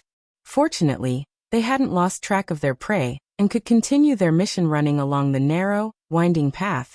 The assassin party soon reached the bottom of the pit. Leader, look. Zero Wings members are fighting Demonkin. These Demonkin are so powerful. Even the weakest is a lord. It really makes you wonder what Zero Wings members are thinking. Did they really have to come this far just to grind and level up? Wait a minute. The ore at the cave entrance looks like manatite ore again. There are so many manatite deposits here. Is this a manatite vein? Chapter 1939 Secret exposed. I'm not hallucinating, am I? Leader, we're rich. Miracle's 6 assassins gazed at the manatite deposits around the cave entrance with sparkling eyes. They were very familiar with manatite veins, and they knew how valuable such veins were. Miracle had fought other superpowers over such a vein before. Magic crystals were becoming increasingly important to the various large guilds, and having a stable source had become the foundation for a guild's development. Hence, the various superpowers offered massive rewards to players for providing the coordinates of unclaimed manatite and other ore veins that generated magic crystals. If a player provided proof of an unoccupied ore vein, they would earn 10,000 gold and a single epic weapon. When the various superpowers had announced the reward, players had frantically searched for ore veins. For the majority of the game's players, 10,000 gold was an astronomical sum. If converted into credits, an ordinary person wouldn't have to worry about shelter or food for the rest of their life. Naturally, an epic weapon was fatally attractive to expert players. As well, epic weapons were even rare among the various superpowers. They were god-tiered weapons to ordinary experts. As long as they wielded an epic weapon, their combat power would skyrocket. They might even be able to stand alongside peak experts. Players could only hunt for more resources with sufficient strength, after all, and as long as an ordinary expert had enough resources, becoming a peak expert wouldn't pose much of a challenge. Because of this, a large number of players had joined the hunt for ore veins. Unfortunately, even though a long time had passed since the superpowers had announced their offer, not a single player had claimed the reward. Of course, they had never thought that they would find a rumored manatite vein by simply following Zero Wings members. If one of Miracle's members discovered an unclaimed manatite vein, not only would they receive the 10,000 gold and an epic weapon, but their rank in the guild would also increase by 1 level, bypassing the normal restrictions. Thinking up to this point, the gray-clad assassin serving as the party leader contacted 1,000 Miles, and reported on Zero Wings' current situation and the manatite vein. Many of the guild's upper echelons had gathered in a meeting room in Miracle's residence on Thunder Island to discuss the Savage God's legacy. It was, after all, of the utmost importance as it concerned the guild's development. Meanwhile, when 1,000 Miles received the report regarding Kama Island, he displayed an ecstatic expression. He had never thought that he'd gain such an unexpected harvest by sending some of his assassins to follow Zero Wing first, the Savage God's legacy, and now, the manatite vein. 1,000 Miles chuckled at this double blessing. He then instructed the assassin party, "You have done well. Keep an eye on the manatite vein. I'll send the army to meet you immediately." He had already witnessed Zero Wing's naval strength, so he knew that if it really came down to an out fight between their guilds, they would likely suffer mutual destruction. However, it was a different story if the battle took place on an island. Players with sea-based legacies wouldn't receive a combat power boost on an island. Moreover, Kama Island happened to be within Miracle's range of influence. Zero Wing had only dispatched a 500-man team to the island, and annihilating such a small team would be a piece of cake. Following which, 1,000 Miles gathered Miracle's fleet in the Sea of Death in preparation to secure Kama Island's manatite vein. Meanwhile, inside the Demonkin's nest, Zero Wings members continued to clear out the patrol squads under Feng's command. While these Demonkin patrol squads might be difficult for any other expert team, But they were no challenge for Zero Wing's members' ordinary MTs, would not even be able to stop the first volley from the magic-breaking crossbows without breaking their stances. However, Cola could block 5 crossbow bolts at one time without issues. At most, he would lose around half of his HP, but by the time the Demonkin launched their second volley, Fire Dance's assassin unit suppressed the monsters. Cola then tanked the Grand Lord-ranked Demonkin that led the patrol squad, while Turtledove and Yi Wumian tanked the Great Lord-ranked Demonkin. The rest of the team systematically dealt with the remaining Demonkin. The Demonkin granted more EXP than ordinary monsters of the same rank and level, and they dropped relatively good weapons and equipment, all of which were level 60 and 65 bronze and mysterious iron rank. Occasionally, the Grand Lord-ranked Demonkin even dropped level 60 secret silver equipment when the team had defeated the 4th patrol squad. A tattered piece of parchment dropped from one of the Demonkin. This actually drops here? Feng was stunned as he inspected the tattered parchment piece. This leaf of parchment was a fragment of the magic-breaking crossbow design. If he could gather 6 fragments, he'd be able to form the complete design. Although the various large guilds were ignorant of the magic-breaking crossbow, Feng wasn't. In the past, small guilds had commonly used the weapons. Small guilds teams had even considered it necessary for grinding in the fields. At the end of the day, only a small portion of God's Domain's player base would reach the realm of expert players. Very few would reach Tier 3, and even less would climb beyond that to Tier 4 and 5. Having Tier 4 and 5 players would be practically impossible for the various large guilds. So what were these guilds supposed to do if they encountered hostile Tier 4 or 5 experts? The answer to that question was reliance on lightweight war weapons and tools like the magic-breaking crossbow. The magic-breaking crossbow's attacks carried Tier 3 power, and while that might not seem impressive, the weapon's attack speed was so high that even Tier 4 players struggled to evade its attacks. If a group of players fired magic-breaking crossbows simultaneously, even Tier 4 players would be at risk of dying. However, the magic-breaking crossbow design was extremely rare, generally only available in ancient ruins. Now that he knew that the Demonkin here dropped fragments of the design, why wouldn't he be surprised?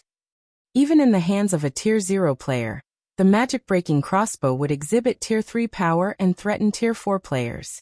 If he could mass-produce these weapons, even dealing with an army of Tier 2 experts would be child's play. Thinking up to this point, Feng inspired his team to grind the Demonkin with far greater fervor. Unfortunately, after nearly 4 hours and constantly using Divine Providence, the team had only collected 3 fragments. They were still far from completing the design as Feng prepared to lead his guildmates further into the Demonkin nest. Phoenix Rain called him guild leader Black Flame. Just what are you doing on Kama Island? Phoenix Rain demanded with a serious expression. I've just received a report stating that Miracle is gathering a force of more than 30,000 players to head for the island. Over 7,000 of them are Tier 1 experts, and more than 400 are Tier 2 experts. She found it truly unbelievable that Miracle was mobilizing such a large force just to deal with Zero Wing's 500-man team. Miracle's gathering more than 30,000 players to take us out? The news confused Feng. Suddenly he realized something. Has information on the Manatite vein leaked? You should hurry and retreat from Kama Island now. Once Miracle's forces arrive, they won't let you simply walk away. Phoenix Rain advised a 30,000-man army from Miracle was no laughing matter. Even the Dragon Phoenix Pavilion would have to take the force seriously. Not to mention Zero Wing. Thank you for informing me, but Miracle will have to think twice if it wants to force Zero Wing to flee, Feng said, smiling before disconnecting the call. Although he hadn't expected this development, Zero Wing wasn't as weak as it had been in the past. If Miracle wanted to plunder Zero Wing's riches, he would make sure they lost a limb or 2 in the process. Chapter 1940, Feng's decision. Big Sis Rain, how are things on Zero Wing's side? Based on the latest update, Miracle's forces should arrive on Kama Island in 10 minutes or so. Blue Phoenix asked anxiously as she read the most recent report she had received from her subordinate. It might be fine if Miracle had simply sent 30,000 elite players, but a considerable portion of its army was expert players. This wasn't a trivial matter. If such a powerful team trapped Zero Wing's team, it would be annihilated. Aqua Rose's sea-based peak legacy couldn't help them, either.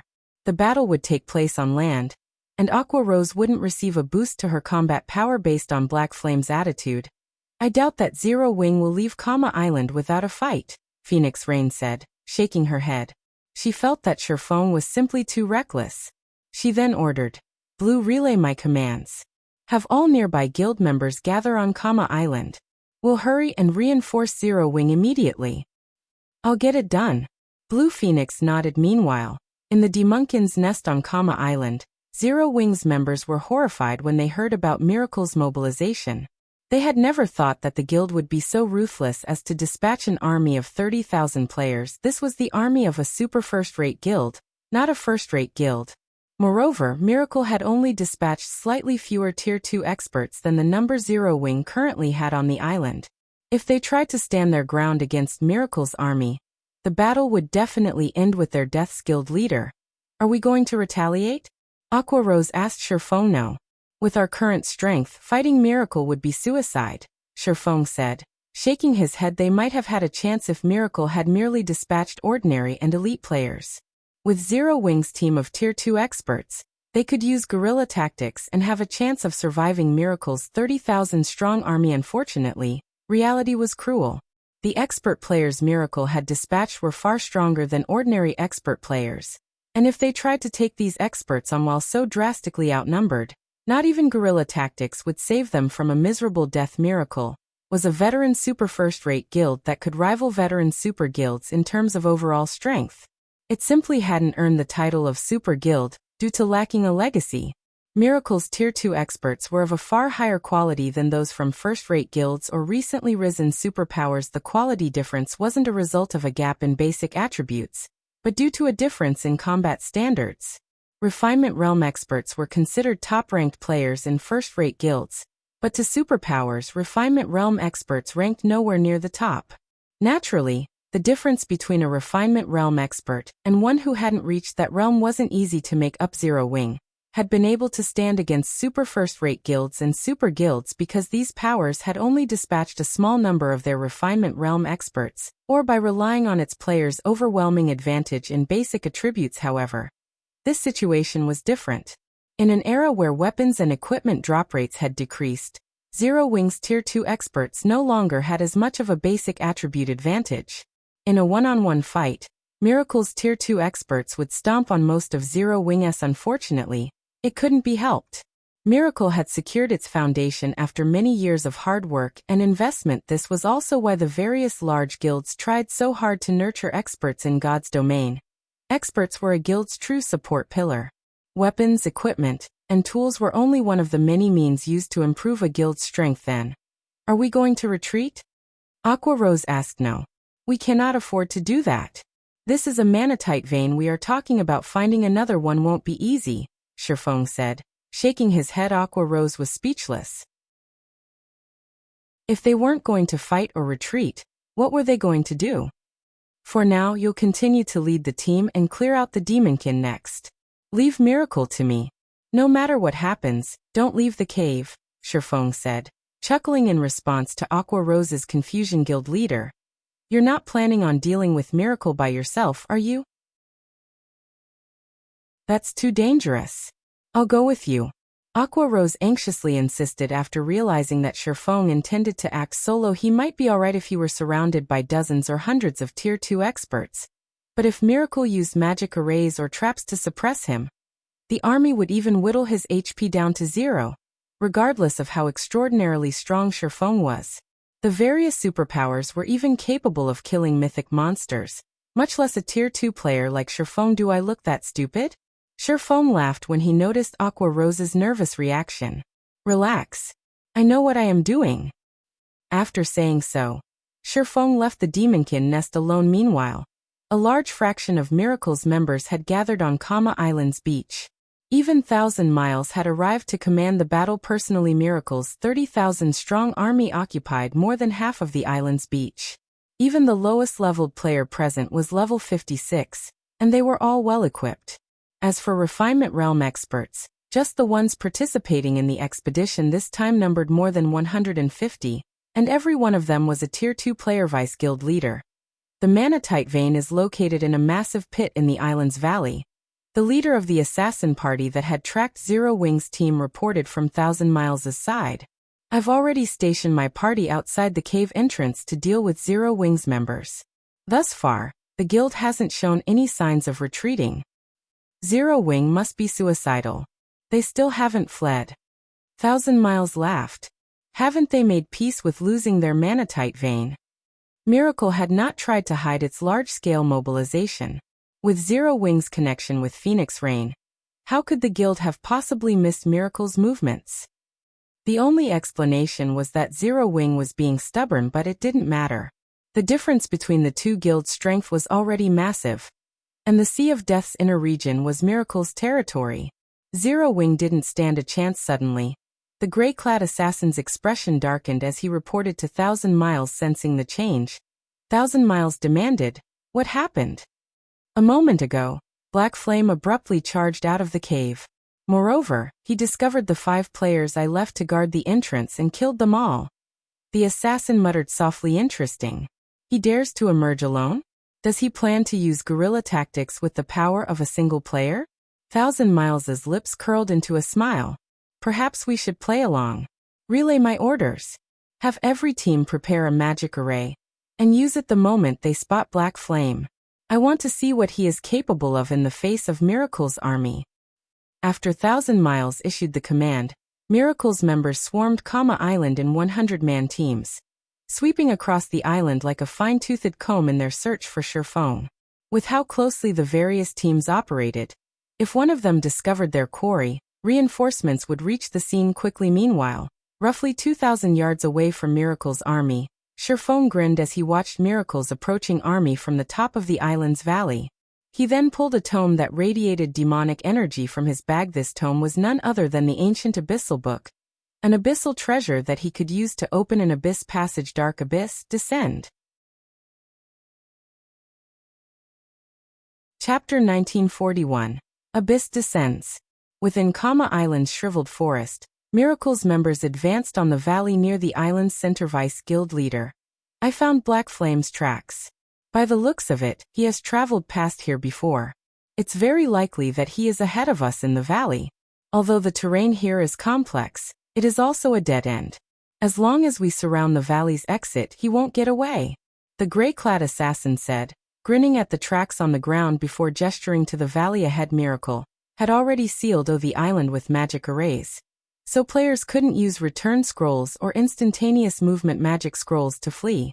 In other words, the only way to leave Kama Island was on foot, while Feng would have the ability to employ guerrilla tactics from within the valley's complex terrain. He had also sealed off his own path of retreat. It might not have been a disadvantage if Feng were merely facing several thousand players, but what awaited him was an army of 30,000. Such a large force was more than enough to search every inch of the valley. Feng wouldn't have room for guerrilla warfare. As long as he revealed himself, he'd be surrounded and killed. Good. Since Black Flame is so eager to die, we'll grant his wish. Leave 50 Tier 2 players to guard the exit. Everyone else, search the valley. Leave no stone unturned. Thousand Miles barked as he watched the dark, distant valley. Remember, start recording the moment you spot him. I want everyone to know what happens when you make an enemy of Miracle. I will also reward a piece of epic equipment to anyone who kills Black Flame. Miracle had suffered significant losses in the battle on Savage God Island, and although they had achieved their goal, securing the Savage God's legacy, the various large guilds had learned of the Water Ghost Legion's miserable defeat and the loss of dozens of ships. This had wounded Miracle's prestige among the guilds. Now that Feng was trying to cause trouble for his guild, Thousand Miles was more than willing to slay the man, using the opportunity to restore some of the guild's lost reputation. When Miracle's members heard Thousand Miles's orders, they bubbled with excitement. Although a lot of epic weapons and equipment had been found in God's domain thus far, even the various superpowers considered such items a luxury. Aside from the various superpowers upper echelons and peak experts, guild players had no chance of wielding an epic ranked item. Now that they had the opportunity to obtain a piece of epic equipment by killing Feng, why wouldn't they be excited? Under Thousand Miles's command, Miracle's members swiftly entered the valley and searched through the island like a fine-toothed comb. Everyone hoped that Feng would appear before them shortly after Miracle's members began their search. A powerful storm brewed above them. Countless spatial tears ripped apart the dusky sky. Seeing this, Miracle's members slowed to a halt, watching the scene above them as they all wondered what was happening. The numerous spatial tears merged into one massive black hole, nearly half as large as Kama Island. Darkness energy then poured out, making the space around the black hole muddy and violent. A spatial passage? 1,000 Miles, who was quite knowledgeable about God's domain, found the black hole similar to spatial passages he had seen before. Only, the one above Kama Island was on a much larger scale. As 1,000 Miles wondered about the spatial passage that had appeared above the island. Deafening roaring drifted out of the pathway. A winged monster, covered in pitch-black scales, then pulled itself from the spatial passage. The moment this scaled monster appeared, Miracle's members felt the threat of death looming over them. When some of the players used their identification skills on the scaled monster, they could not help but gasp.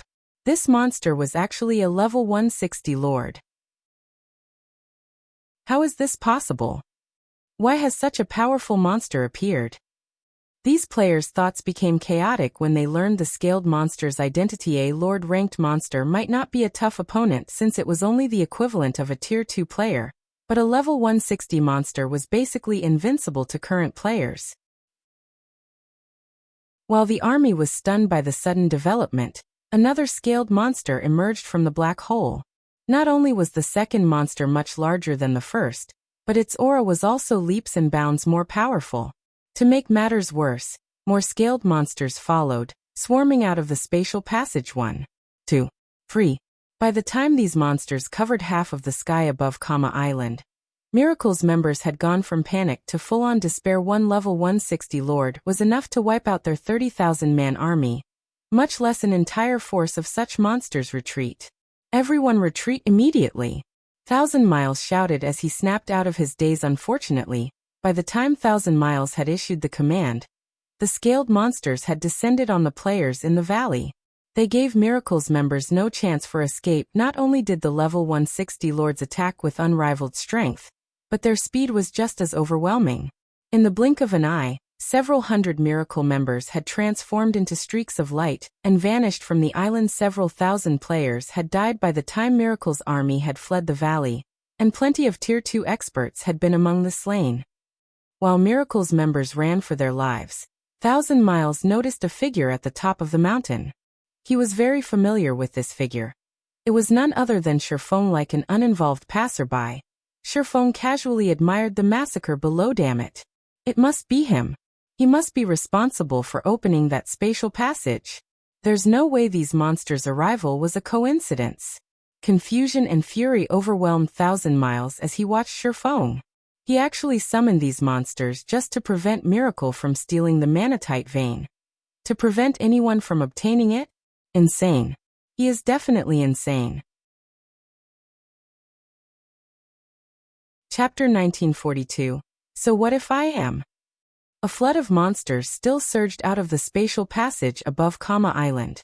Moreover, as the swarm grew, stronger monsters emerged from the black hole. At first, only lords had come forth, but then, great lords and grand lords had begun to arrive.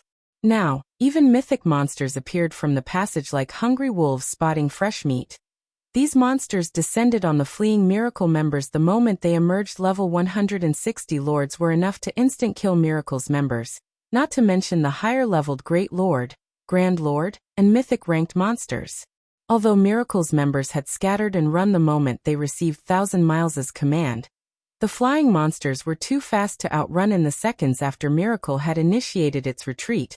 Over 3,000 members had transformed into streaks of light and vanished. Vice Guild Leader.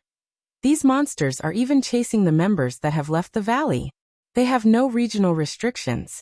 With how fast the monster force is growing, I'm afraid that they'll annihilate us before we reach the shore. Silent March said, watching the monster-filled sky with a grim expression. An endless number of monsters flew out of the black hole above.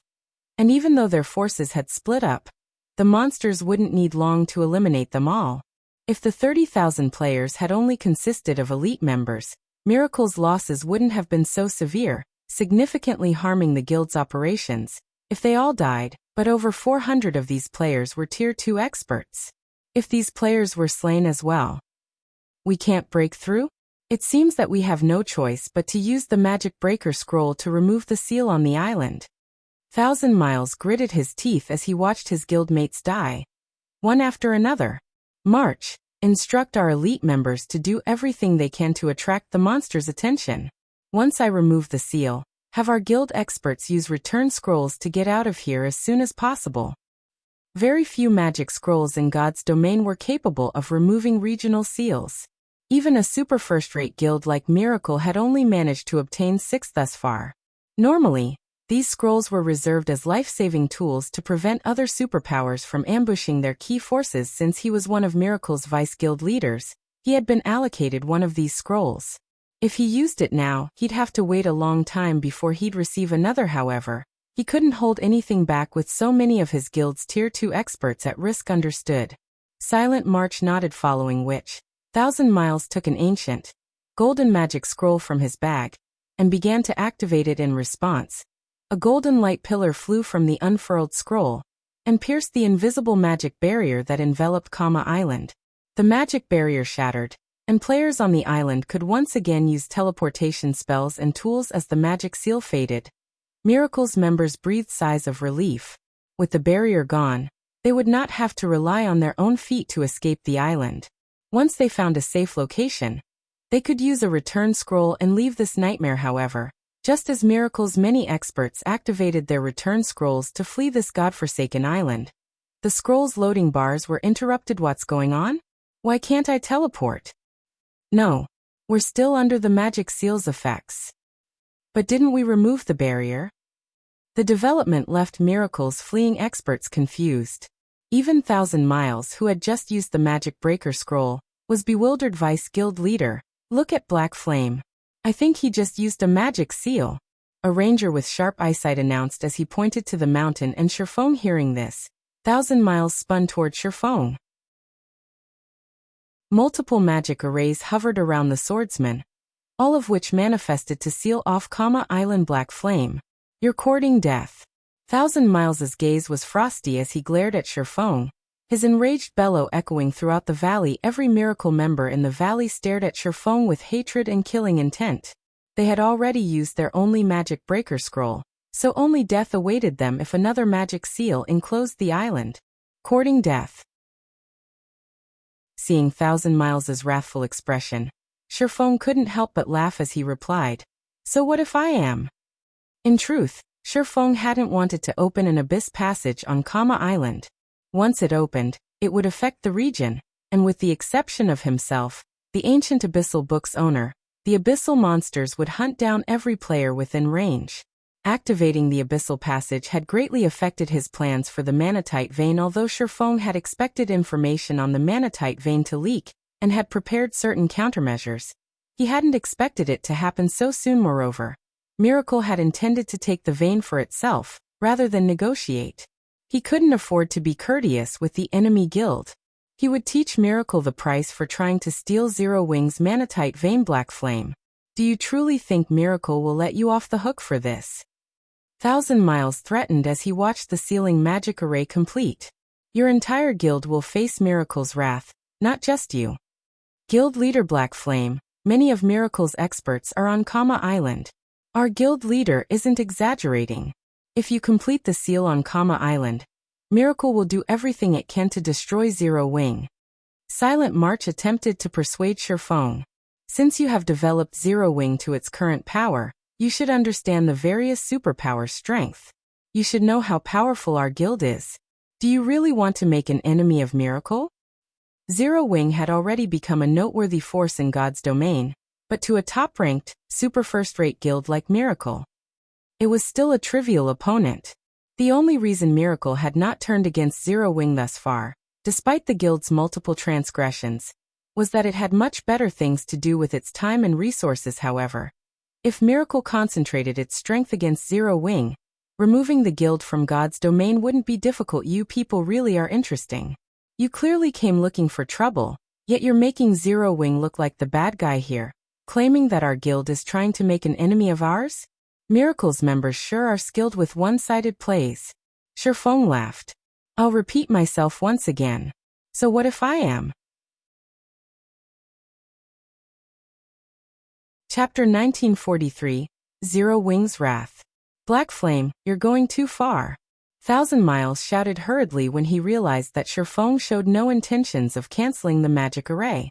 We no longer have the power to take the manatite vein. We have even lost several thousand elites. If you complete the barrier around Kama Island, you might be able to use these monsters to kill us, but only once. However, Zero Wing will have to face Miracle's full wrath in return. Wrath? Feng could not help but laugh at Thousand Miles. I don't know how terrifying Miracle's wrath is, but you should have a taste of Zero Wings first. Feng's voice echoed throughout the valley, and Miracle's members felt a chill crawl down their spines from the indifference and killing intent his stone contained. They had never thought that Feng was so ruthless. He actually ignored his guild's safety to ensure their deaths. Insane. He must be insane. He wants to drag us down with him. How can a guild leader like this exist in God's domain? Miracle's members were bewildered as they stared at Feng. The various large guilds' guild leaders would do almost anything they could to ensure their guild's survival in God's domain. They often set aside their personal feelings for the bigger picture. Feng, on the other hand, didn't seem to care about Zero Wing's survival in the least. Acting entirely on his emotions, however, Feng hadn't lied. While they weren't sure how Miracle would retaliate, they were certain that they'd face Zero Wing's wrath right now. Good. Very good. Since you want to duke it out, show me what you're capable of. Thousand Miles shouted, his eyes turning bloodshot. Everyone, heed my command. Attack Black Flame with everything you've got. The magic seal has a long activation time. If we can interrupt his channeling, he can't seal off the island. I will personally gift anyone who kills Black Flame a piece of epic equipment. The Vice Guild leader is right. Our deaths are not certain yet. As long as we can interrupt Black Flame, we still have hope of surviving. If we kill Black Flame, we'll even get a piece of epic equipment. Right. This battle's outcome isn't set in stone. We still have a fighting chance. Kill Black Flame. Hearing Thousand Miles' orders, Miracle's members knew that their only hope of survival hinged on striking Feng with everything they had. Otherwise, none of them should think of leaving Kama Island alive. Fortunately, the magic seal needed 2 minutes to complete. They weren't completely out of luck as their morale recovered. Miracle's members charged toward Feng while ignoring the abyssal monsters around them. The only thing on their minds was Feng's death-like wild beasts that had awakened from their slumber. The auras of the remaining 20,000-plus players flared as they bared their teeth at their adversary retaliating even in the face of death. Feng sneered at the approaching mob. He stood just below the spatial passage, and as Miracle's members approached, they would encounter more abyssal monsters. With current players' strength, charging at these monsters was suicidal, but Miracle's players were in a frenzy. They disregarded all costs while charging at Feng, and even when their comrades fell beside them, they didn't pull their gazes from their target. Everyone, keep it up. Black Flame is still channeling the magic array and can't move. If even one of us reaches him, victory will be ours. Silent March cried, rallying his troops. While a magic seal was powerful, it had an obvious flaw. The player activating it had to remain in a safe place. If the caster moved in the slightest, the channeling process would be interrupted and would fail. Although there were indeed a lot of abyssal monsters between them and Feng, Miracle's players on Kama Island greatly outnumbered the monsters.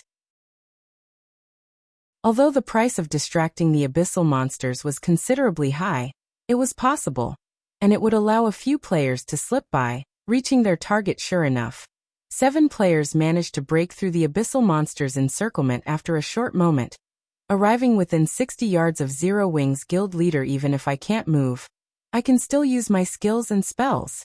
Seeing the approaching enemies, Feng promptly activated Chilling Field. The moment Chilling Field activated, the 7 Miracle members immediately felt a chill envelop their flesh. Both their movement speed and attack speed significantly decreased before the Miracle members could move within 40 yards of Feng. Icicles exploded from the ground, striking the 7 players as damages in the tens of thousands appeared above their heads. The mana on Kama Island was extremely thin, which limited the combat power players could exert, and with Chilling Field's movement speed reduction, dodging the icicles' attacks became impossible for the 7 Miracle players. In the blink of an eye, the attacks killed 2 players. Only the 5 Refinement Realm experts managed to avoid death however. While the 5 Refinement Realm experts had dodged the first wave of Feng's attacks, the swordsman was far from finished. As a constant stream of attacks bombarded them, the Refinement Realm experts were forced to halt their advance, focusing on defense. Unfortunately, they still took hits from time to time, continuing to lose HP. In the end, all 5 died before they could move within 20 yards of their target. Although Refinement Realm experts were frightening existences in first-rate guilds, their evasive and defensive maneuvers were unrefined before Feng died. Following which, Feng struck one group of Miracle's members after another, mercilessly slaying every player that came within his attack range. None of them could get within 10 yards of Feng. Seeing this, Miracle's surviving members were dumbfounded while Silent Mars came within 50 yards of the swordsman. She stopped her advance and took out a single target. Tier 4 offensive magic scroll. Numerous spiraling wind blades then formed around Feng. Under Silent March's control, these wind blades bombarded the immobile guild leader. Boom, boom, boom. Explosions rang out in succession, the resulting shockwaves throwing dust and dirt into the airs. Finally dead? Silent March could not help but breathe out a sigh of relief as she watched the dust cloud surround Feng's location. She had used a large number of guildmates as bait to get within 50 yards of the swordsman and find an opportunity to use the magic scroll without her opponent noticing. But once the dust settled, it revealed Feng's unharmed figure. Golden divine runes circled his body, isolating him from the outside world. These runes were the result of the 7 luminaries' ring's absolute defense. However, rather than the runic barrier, everyone's attention was on the pitch-black magic arrays around Feng. The arrays had completed and sealed off Island. Chapter 1944, Slaying 1,000 Miles. 1,000 Miles paled when he saw the fully formed magic arrays. Magic scrolls like the Magicbreaker scroll was the only way to remove the magic seal once it was complete, and before its duration ended. It's over. We're doomed. When the rest of Miracle's army saw the magic barrier slowly spread out from above them, they were distraught. Thousands of abyssal monsters had already emerged from the spatial passage. They had thought it would be possible to reach the island's shores before their annihilation when there had only been several hundred. But that hope was gone. Several hundred more Miracle members had died while the army had succumbed to their despair. Players only snapped out of their daze, fleeing like madmen, when the fallen players' weapons and equipment hit the ground. Although they knew that they had no hope of surviving this, they prayed for a miracle to save them. Vice Guild Leader, what should we do? Silent March asked anxiously as she watched Miracle's Tier 2 experts fall, one after another, weary out of options now that the magic seal is complete. Have our experts bring up the rear. We're retreating, 1,000 Miles said, shaking his head.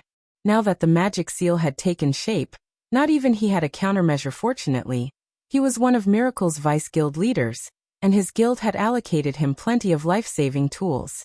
Unfortunately, he'd only be able to save a small number of players with the tools he had on hand. But Silent March felt her heart bleed as she watched the abyssal monsters slaughter their guild's experts in the valley. Miracle had brought more than 7,000 experts to Island.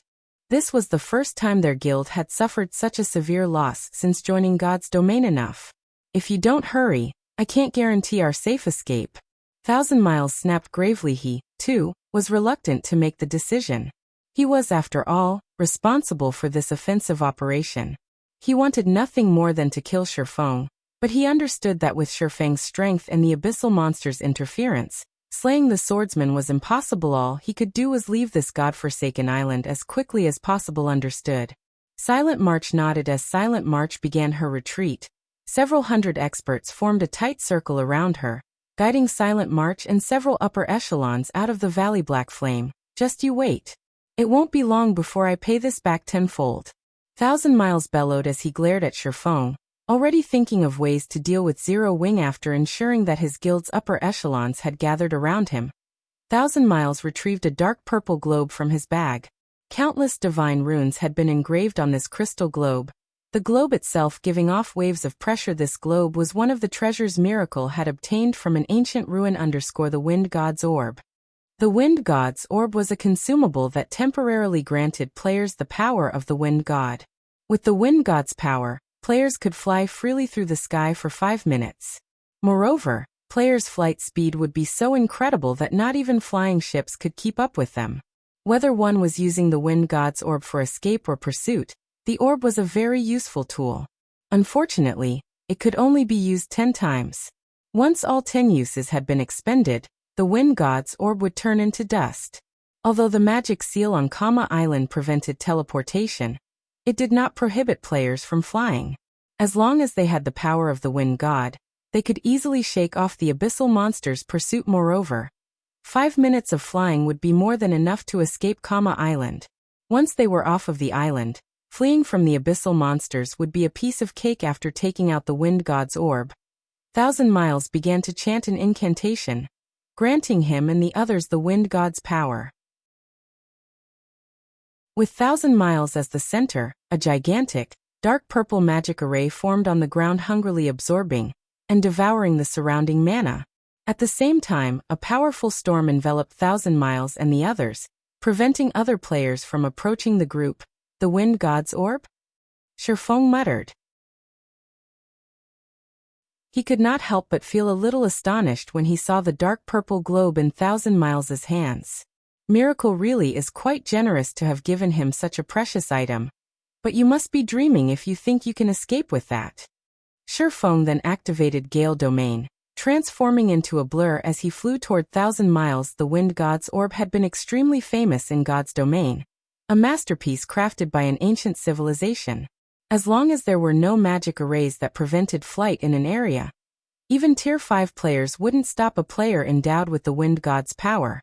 Only Tier 6 players would have the ability. Hence, the wind god's orb had been publicly acknowledged as one of the top 10 treasures for pursuit and escape in God's domain in the past. However, the wind god's orb had an obvious flaw. It required a lengthy channeling time. Each endowment required roughly 15 seconds. Although Feng was currently around 800 yards away from 1,000 Miles, he could cross the distance in less than 10 seconds with the effects of Gale Domain. Of course, Miracle's members noticed Feng's movement. Black Flame. 1,000 Miles' rage burned even brighter when he saw Feng's approach. Escort team, block him with everything you've got. I'll kill him myself in a moment. He had called off the assault on Feng simply because he found the task troublesome. He had decided to ignore the man and let the hateful bastard live for a few more days. However, Feng ignored his benevolence and now targeted his life. Vice Guild leader, rest assured, we'll make sure he doesn't leave your sight. We'll show this brat just how ignorant he is.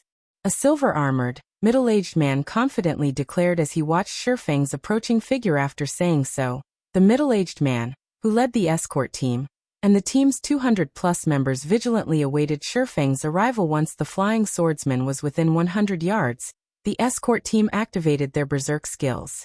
A few members even activated a magic array, trapping Feng within a magic barrier shatter. When Feng was less than 60 yards away from 1,000 Miles, he activated Power of Darkness and swung down, killing Ray Lightning Slash. A blue lightning bolt tore through the sturdy magic barrier, and by the time Miracle's players noticed it, the bolt had pierced through 1,000 Miles' body, devouring all of his HP. Chapter 1945. Miracle defeated. How is this possible? Silent March stared at 1,000 Miles' empty HP bar with wide eyes, shocked that attack had been too fast and sudden. The escort team had clearly trapped Feng in a magic barrier that even a Grand Lord would need some time to struggle free from. Yet Feng had broken free and killed 1,000 Miles with the same, single attack. Any player capable of rising to the position of Vice Guild leader in a superpower had more than just strong management abilities, but also had enough individual strength to convince others to follow them obediently. Although 1,000 Miles had been focused on activating the wind god's orb, landing a ranged attack should have been impossible, but Feng had taken advantage of the moment. 1,000 Miles had lowered his guard due to the magic barrier, claiming the man's life. God's domain had many spells and skills that quickly took effect, and by the time these abilities activated, even experts would be hard-pressed to dodge them. Normally, players had to predict the attack's trajectory, taking preemptive measures to dodge or block the attack. However, Feng's execution had been so fast that she hadn't even noticed his movements when he activated the skill. Needless to say, it would have been impossible for Thousand Miles, who had been distracted, to notice the attack. The other members around the Vice Guild leader's corpse were just as stunned. They stared at the body with incredulous looks. Thousand Miles was one of their guild's Vice Guild leaders. Not only was he extraordinarily powerful as an individual, but the guild had also given him plenty of treasures. Even super guilds would have a difficult time killing Thousand Miles. In fact, regardless of the several thousand abyssal monsters on Karna Island, they had never considered that the monsters might kill Thousand Miles. Yet their Vice Guild leader was dead. Moreover, Thousand Miles hadn't died at the hands of a superpower. He hadn't even died while surrounded by enemies, overwhelmed and outnumbered. Instead, a guild leader from a guild that had only recently become famous had claimed his life. If news of this spread, it would cause a sensation throughout God's domain. Black Flame, the escort team's leader, turned ashen as he shot Feng a glare. From today on, neither you nor Zero Wing will have a place in God's domain. Not even the Dragon Phoenix Pavilion can protect you. Had someone from another superpower killed Thousand Miles, it would not have had much of an impact on Miracle's reputation. At most, the public would think that the offending superpower had grown stronger. However, the fact that a minor power like Zero Wing was responsible for the Vice Guild leader's death was humiliating. If word of this got out, Miracle would become a laughingstock among the various superpowers. Others might even assume that Miracle had grown weaker, doubting its qualifications as a super first-rate guild. If Miracle did not annihilate Zero Wing after such an insult, it would have no hope of mingling in God's domain in the future. That's my business, Feng said while slashing the abyssal blade at the escort team. Lightning edge. Countless arcs of lightning streaked toward the dazed escort members. Although a portion of the escort members had reacted to the attack quickly and dodged Lightning Edge's trajectory, the attack killed more than 70% of the team. I'll kill you. The escort leader, Nameless Hacker, gnashed his teeth in rage as he watched his teammates die. Nameless Hacker and the other survivors charged at Feng, killing intent flashing in their eyes. They would slay this swordsman even if they had to sacrifice their own lives. I'll support you. Silent March was just as resolved to kill Feng. After activating her berserk skill, she began to chant an offensive spell, aiming for the guild leader. Although Nameless Hacker was not a match for Miracle Dragon, he was a peak expert at the Void Realm. If he had 20+ melee refinement realm experts supporting him, not even a domain realm expert would dare to take him on. Furthermore, he had the support of a magical class expert, Silent March. She could make up for the melee player's flaws by launching attacks at Feng's blind spots, which the melee players could not reach. Die. As Nameless Hacker reached Feng, he raised his greatsword and executed a downward slash. The greatsword transformed into a rainbow that descended on Feng. As the rainbow passed, even space began to crack. At the same time, the other escort members circled to Feng's sides and executed their strongest skills. As they attacked, they paid no attention to defense. They were fully intent on trading blow for blow with Feng. Once Silent March saw Nameless Hacker use his ultimate move, she followed by releasing her channeled spell, the Tier 2 curse Death Coffin. With Feng in the center, death energy filled a 30-yard radius, constantly corroding the players' lives. Silent March planned to use the escort team to buy time for death energy to detonate, killing the team and Feng. Meanwhile, Nameless Hacker and his comrades paid no heed to Silent March's spell. Now that Thousand Miles was dead, they had no way to escape Karna Island before the abyssal monsters killed them. In any case, they were more than willing to sacrifice themselves if it meant Feng's death. In response to his opponent's suicidal attacks, Feng used Dragon Breath and Nine Dragons Slash. He had no intention of dodging the attacks. His basic attributes were far beyond Nameless Hacker and Miracle's members. He could simply stop the attacks with brute force. Boom, boom, boom. The moment Dragon Breath collided with the descending rainbow, a massive explosion shook the valley. Dragon Breath shattered the rainbow and blew Nameless Hacker away. Abyssal Blade's phantoms, meanwhile, put a stop to the melee refinement realm expert's assault before the death energy Silent March had summoned could detonate. Feng used Instant Strike to appear before her and swung Killing Ray at the female necromancer. Although Silent March tried to block the attack with her staff, she was too late. Killing Ray shattered the magic barrier protecting Silent March and cut straight through her neck, instantly obliterating her HP so fast. The escort team members were stunned first. 1,000 miles had fallen. Now even Silent March had died before the rear-line healers could do anything about it. Feng's attack power and attack speed were terrifying. Without Silent March's assistance, Nameless Hacker and the others were utterly helpless against Feng. Even though they still had their healer's support, Feng killed one after another. With the abyssal monster's interference, the entire escort team had been eliminated in less than 20 seconds. Seeing this, Miracle's surviving experts, who had been rushing over to help, turned and fled, losing any motivation to attack Feng. Unfortunately, the flying abyssal monsters gave Miracle's members no opportunities to escape Karna Island. In less than 10 minutes, all of the 30,000-plus players Miracle had dispatched to the island were dead. None left the island alive.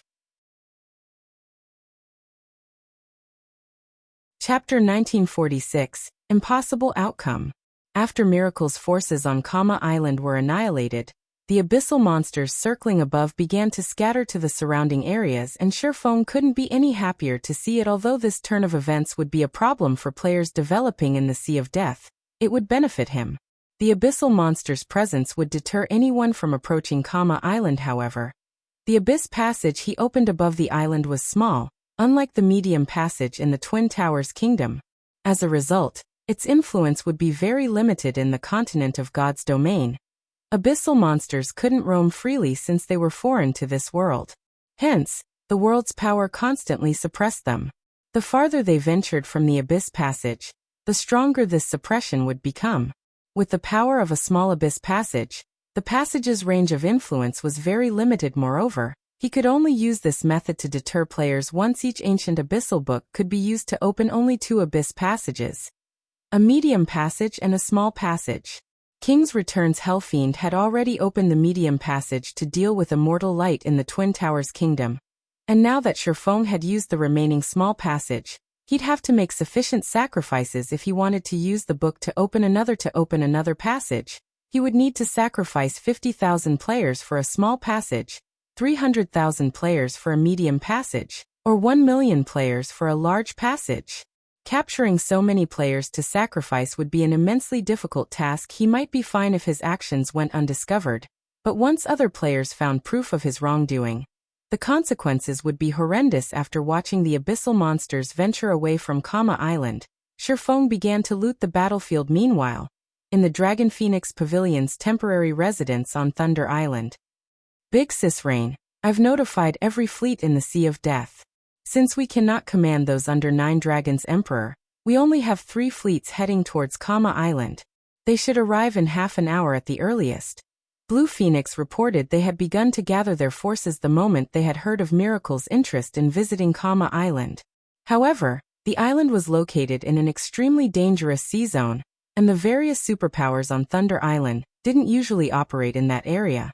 As a result, their fleets had been some distance from Kama Island when the situation had occurred. And even the closest ships would need some time before they'd arrive. Half an hour? Hopefully they'll make it in time. Phoenix Rain nodded. While half an hour wasn't very long, it wasn't very soon either. If Zero Wing acted rashly, annihilating the guild's forces would be child's play for Miracle's 30,000-strong army. However, if Zero Wing's members split up and hid, they might last for another half an hour. Just what is Zero Wing trying to do? Despite knowing that Miracle has dispatched an army of 30,000 to Kama Island, Zero Wing is insistent on clashing with Miracle. Blue Phoenix was exasperated over Feng's decision. She had the feeling that Zero Wing must have fought so many first-rate guilds that it was treating Miracle like one of those old enemies. Zero Wing only had 500 members on Kama Island.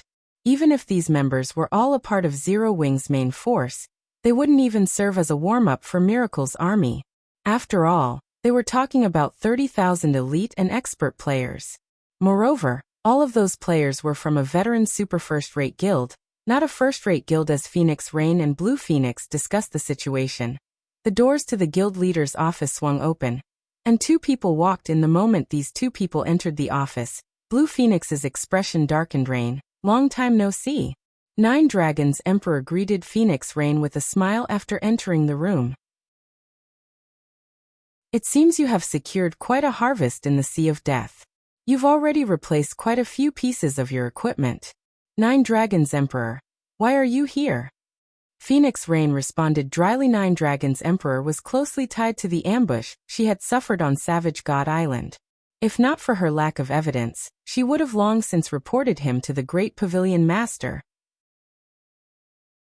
Just the sin of setting her up would instantly get Nine Dragons Emperor banished from the Dragon Phoenix Pavilion. Unfortunately, Nine Dragons Emperor was too clever to leave evidence. No matter how hard she searched, she couldn't find any proof this is the Dragon Phoenix Pavilion's guild residence. Is there some reason that a pavilion master such as myself cannot be here? Nine Dragons Emperor returned Phoenix Rain's question nonchalantly. Although this is the Dragon Phoenix Pavilion's residence, this place is under my management. I believe you of all people understand how the Dragon Phoenix Pavilion operates. Neither pavilion is allowed to interfere with each other's work. Or do you need me to remind you of the rules? Phoenix Rain asked coldly. Fine, I won't waste words with you. I am here on official business. The Great Pavilion Master has issued an order. Since this is such a crucial moment, you're not allowed to interfere with Miracle. Nine Dragons Emperor said, chuckling. If you still don't get it, I'll explain the order in greater detail. The Great Pavilion Master had stated that you are not to interfere with the situation on Kama Island, and you must recall all of the ships you have sent. Have I made myself clear? All matters on Thunder Island are under Big Sis Rain's management. Why would the Great Pavilion Master give such a command? Blue Phoenix refused to believe a word Nine Dragons Emperor said. He knew you all would ask that. Here is the Great Pavilion Master's order. He had intended to inform you directly via call, but fearing that you would disobey, he sent me here to carry his orders out. Nine Dragons Emperor said as he playfully displayed the system message Ku Rong had sent him. How could this be? Phoenix Rain frowned when she saw the message. Our guild is in a precarious situation, and Zero Wing has made too many enemies. All of the various superpowers have expressed their opinions on the Dragon Phoenix Pavilion. After lengthy consideration, the Great Pavilion Master has decided not to interfere in the matter between Miracle and Zero Wing to avoid exposing the pavilion to even greater danger. If you refuse to follow orders, then all responsibilities on Thunder Island will be transferred to me. Nine Dragons Emperor said, smiling. Even if you sent reinforcements, it would be futile. 1,000 Miles is leading the operation personally. Zero Wing has no chance of survival. He was very pleased with Miracle's actions. Whether Phoenix Rain helped Zero Wing or not, Zero Wing would suffer severely, and Phoenix Rain would lose a powerful helper.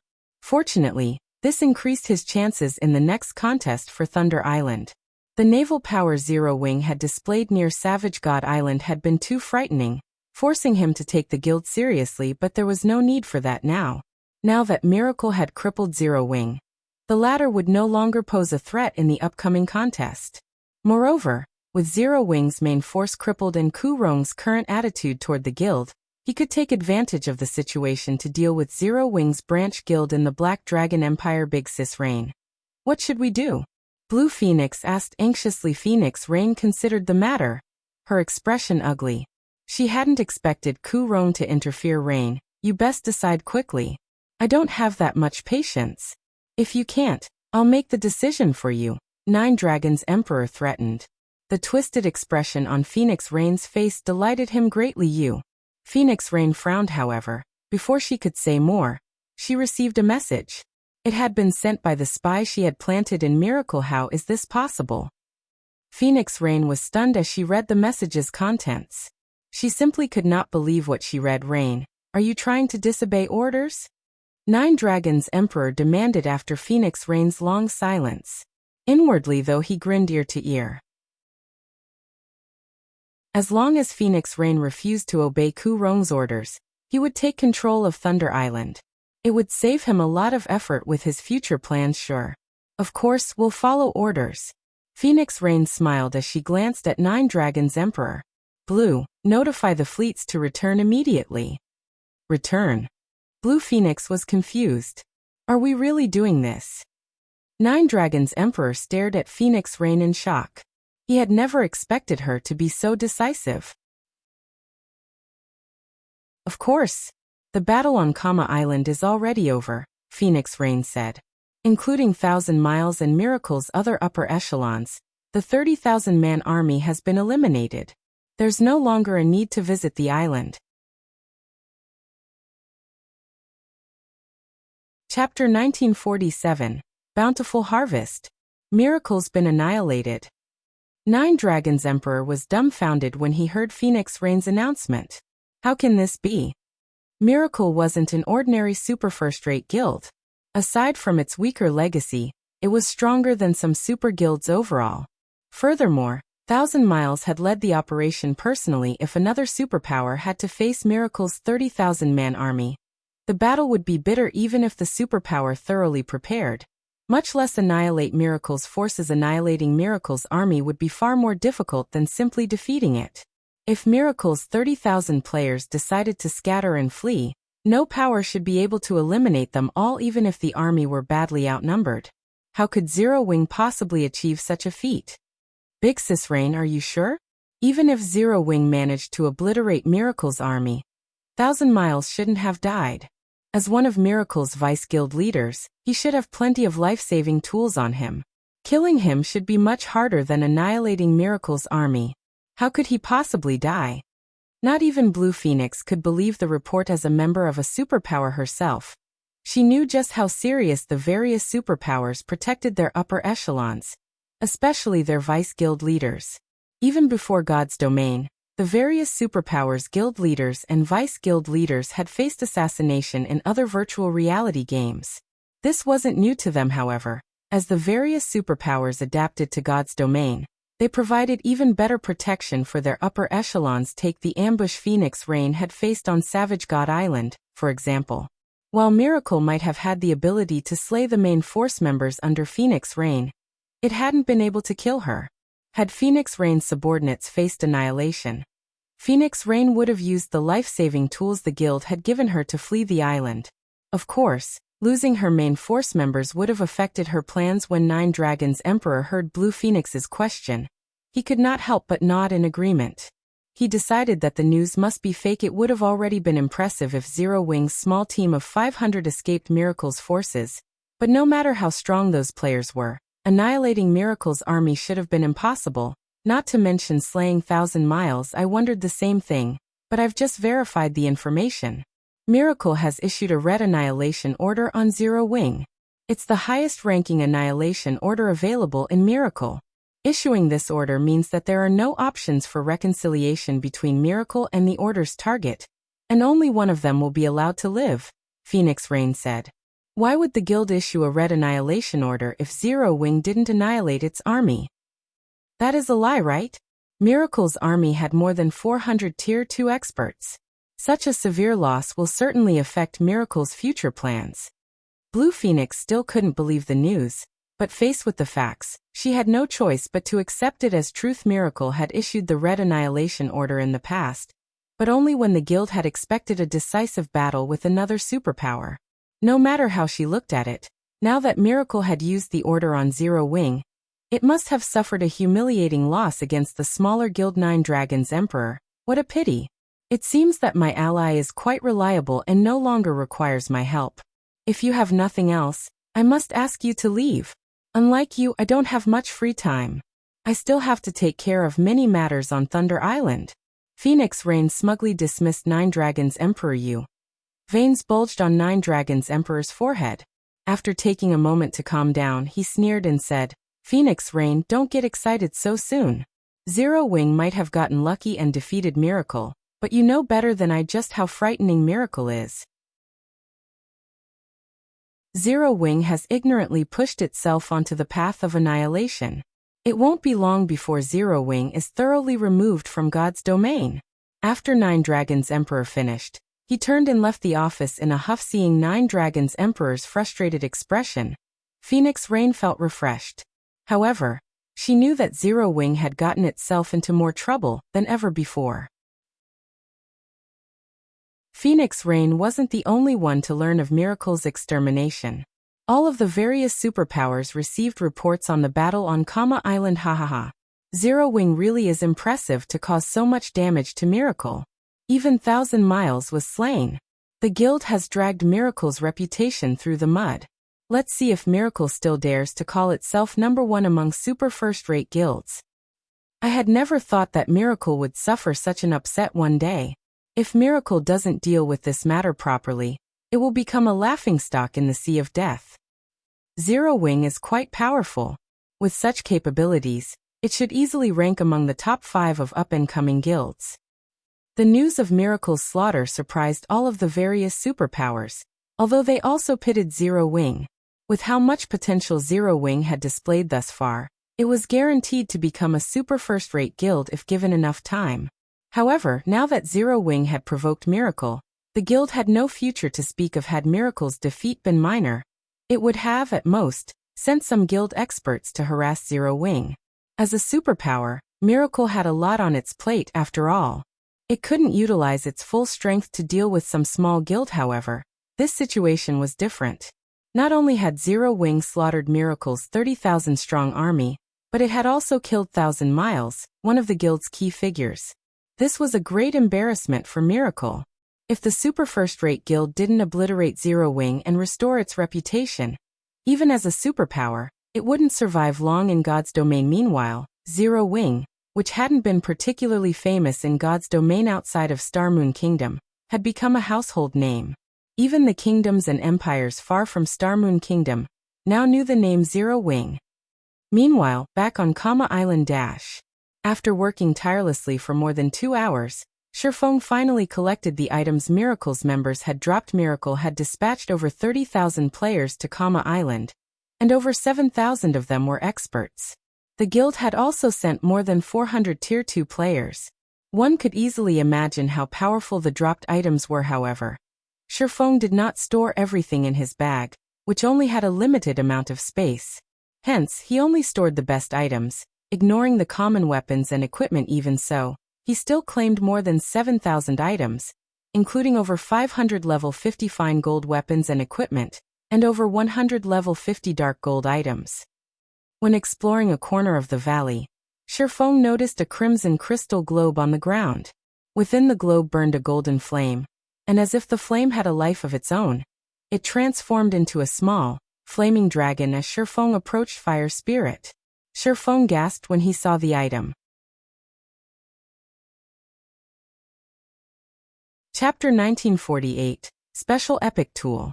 Snapping out of his daze, Feng stepped forward and picked up the crystal globe. Although he had seen this crystal globe at an auction during his previous life, he found it hard to believe that the item before him was the same one. He had to verify his suspicion. Sure enough, it really is a fire spirit. Miracle is amazing. It actually got its hands on this. Feng could not help his elation as he inspected the crimson globe. Current players should be wholly ignorant of the fire spirit.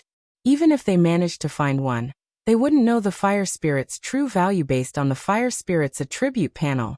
It was a weak epic tool that could only cast one spell, the Tier 2 spell, Fire Spirit. When cast, the spell would summon a Tier 2 fire spirit of the same level. In other words, obtaining the epic tool only granted players one additional summoning skill. While a Tier 2 fire spirit might be of some help to Tier 1 players, it was hardly of any use to Tier 2 players and above. Moreover, each fire spirit summon cost 5 magic crystals. Although the summoned fire spirit did not have a duration, to Tier 2 players 5 magic crystals per summon was very expensive. Moreover, the summoned Tier 2 fire spirit wasn't even stronger than the summoners. Rather than wasting 5 magic crystals to summon a meat shield, it was cheaper to party with an MT. Because of this, the various large guilds paid no attention to the fire spirit. Despite being an epic tool, however, Fire Spirit had one passive skill called Devour Mysterious Flame, which allowed the fire spirit to absorb mysterious flames, growing stronger. Unfortunately, no guild dared to use this passive skill. Mysterious flames were incomparably precious in God's domain, helping lifestyle players increase their production success rates. Losing a Tier 1 mysterious flame might not be so painful, but only a fool would sacrifice mysterious flames at Tier 2 and above to strengthen an epic tool. Tier 2 mysterious flames were, after all, just as valuable as ordinary epic items. Sacrificing a Tier 2 mysterious flame to upgrade the fire spirit was simply unprofitable. No one knew what the fire spirit would do after devouring the flame, and on the off chance that it received a minor basic attribute boost, The sacrifice would be an utter waste, hence, the powers that obtained a fire spirit generally considered it useless. Even worse, the fire spirit would drop upon death.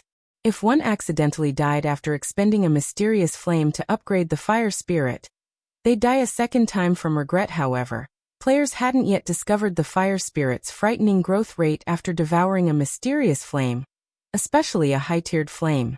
Not only would feeding the fire spirit mysterious flames increase its tier, but its life rating would also improve. One guild in the past had become incredibly famous due to the fire spirit. The guild had been Thunder Family, a first-rate guild. A super first-rate guild had backed Thunder Family into a corner, and all of its territories, save the guild's main city, had been taken. Everyone had thought that the Thunder Family was finished, but the guild had summoned a fire spirit. The highest-tiered fire spirit in God's domain had only been Tier 3 back then. However, the Thunder Family had summoned a Tier 4 fire spirit. Moreover, it was an archaic species ranked fire spirit. Fire spirits might not be as durable as ordinary monsters of the same rank and level, but as pampered children of fire, they had plenty of Tier 4 curses. A Tier 4 archaic species was already a challenge to take down, not to mention one with multiple Tier 4 curses. One could easily imagine what the influence the Thunder Family's Tier 4 fire spirit would have on a large-scale battle. In the end, Thunder Family had won the final battle at its main city. Afterward, the various major powers had paid more attention to the epic tools known as fire spirits. Although Thunder Family had remained a first-rate guild even after 10 years in God's domain, no superpower underestimated it. The guild had eventually nurtured its fire spirit to Tier 5, and its life rating had risen to Fallen Angel. It had become almost invincible among opponents of the same tier. And even Tier 6, God-ranked players had fled from one-on-one battles with the Tier 5 fire spirit, including its many Tier 5 curses. The fire spirit had become a terrifying adversary. One could say that obtaining a fire spirit was the equivalent of obtaining a capable Tier 5 helper. It was unimaginably valuable. However, nurturing a fire spirit wasn't easy. Thunder Family had practically bankrupted itself to nurture its fire spirit to Tier 5. Even superpowers had a hard time getting their hands on Tier 3 and 4 mysterious flames, and unless one obtained them in secret, countless problems would plague the player. Even so, the fire spirit was worth the cost. The fire spirit tool had another amazing aspect as well. After devouring enough mysterious flames, the tool's rank would increase. Once it became a fragmented legendary item, it would gain an additional skill called Flame Refinement. The skill could grant a maximum often players the fire spirit's flames. Naturally, the strength of these flames would depend on the fire spirit's strength. The stronger the fire spirit was, the stronger the flames would be. In the past, various superpowers and first-rate guilds would frequently rent these flames from Thunder Family, which in turn allowed the guild to make a fortune. Although Aqua and Snow failed to find any clues leading to Tier 2 and Tier 3 mysterious flames, they did obtain quite a few Tier 1 mysterious flames. I can use them to feed the fire spirit. Feng was quite satisfied as he gazed at the crimson globe in his hand. Tier 1 mysterious flames might not upgrade the flame spirit by much, but if it devoured enough of them, it would undergo a qualitative transformation. After Feng finished organizing the loot, he returned to the cave that contained the manatite vein. He then set up an abyssal barrier and a teleportation point outside of the cave. In the future, Zero Wings members would be able to teleport directly there without worrying about the abyssal monsters from now on. The manatite vein belonged exclusively to Zero Wing. The guild wouldn't have to worry about competition from other superpowers, and it wouldn't have to dispatch players to guard the mine. The island's abyssal monsters would serve as a natural deterrence, following which, Feng regrouped with Aqua Rose and the others, continuing to lead them deeper into the Demonkin nest, defeating one patrol squad after another. The Demonkin nest was quite large, and the pathways within were incredibly complex. As a result, exploring the nest was far more difficult than Feng had assumed. Guild leader, I found the nest's boss. Fire Dance excitedly announced. To mine the manatite vein, they first had to defeat the nest's guardian boss to stop the Demonkin from respawning.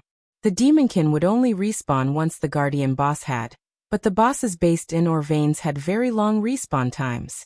Although the guardian boss would grow stronger with each respawn, it wasn't a cause for worry since players would be much stronger by the time it did. Alright, I'll lead the team to you. Feng rejoiced when he heard Fire Dance's sudden declaration. He immediately led his team to her location, however. When Feng made it to the cavern Fire Dance stood in and saw the Demonkin, he was stunned. The Demonkin was 6 meters tall and fully geared in dark gray armor. Its back was decorated with all sorts of longswords. Currently, the Demonkin stood in the middle of the cavern with its eyes shut. Tier Master? Chapter 1949 Tier Master. Everyone felt stifled as they watched the quiet Demonkin in the middle of the dark cavern with grim expressions. Demonkin King Ava. Mythic, Tier Master. Level 68. HP 600, 000, 000/600, 000, 000. What kind of monster is that? How is it giving off such intense pressure? Is that really a Tier 4 monster? I can already feel death loom over me just by looking at it. Why do I feel like I can't even hit it even though it's just standing there? Huh. What does Tier Master mean? Although none of them knew what a Tier Master was, after a long time fighting in God's domain, they had developed their instincts. Those instincts screamed a warning. If they set foot in this cavern, they'd get a one-way trip to hell naturally. Feng wasn't particularly surprised by his team's reaction. After all, their instincts were correct. If they entered Ava's cavern carelessly, their deaths would be guaranteed.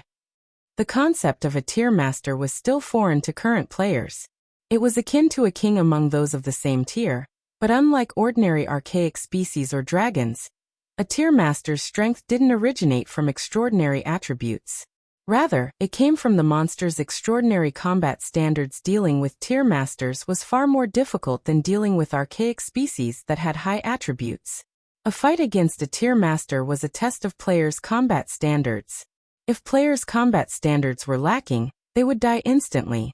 In comparison, players would have a fighting chance against an archaic species even if they were at a disadvantage in terms of attributes. Moreover, when raiding Tier Masters, players would not be able to use their numerical advantage. In fact, raiding a Tier Master with more players than necessary would only increase the raid difficulty. Tier Masters were capable of summoning an army of monsters, and they would summon more monsters based on the number of players participating in the raid. The summoned monsters might not have high attributes, but even the weakest combat standards would be at the Trial Tower's 3rd floor.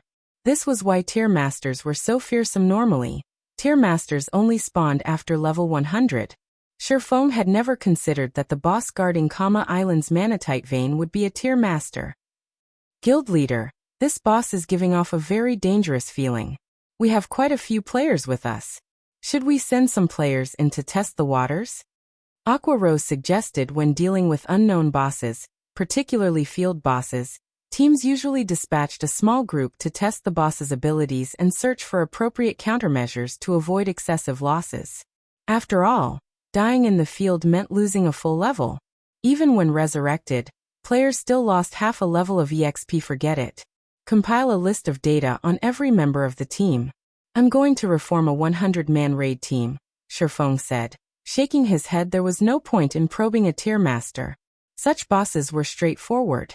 Unlike other bosses which used many strange skills and spells, a Tier Master would only use normal attacks and the occasional team wipe move. If players could keep up with the boss's combat standards, they could defeat it. If they couldn't keep up, it didn't matter what strategies they employed. They'd all die. Moreover, the 500 Tier 2 players present were all true experts in the guild. Whether they lost half a level or a full level, it would deal a significant blow to Zero Wing. They'd be better off going all out on their first try, following which Aqua Rose gathered the details on the 500-man team and sent the information to Feng.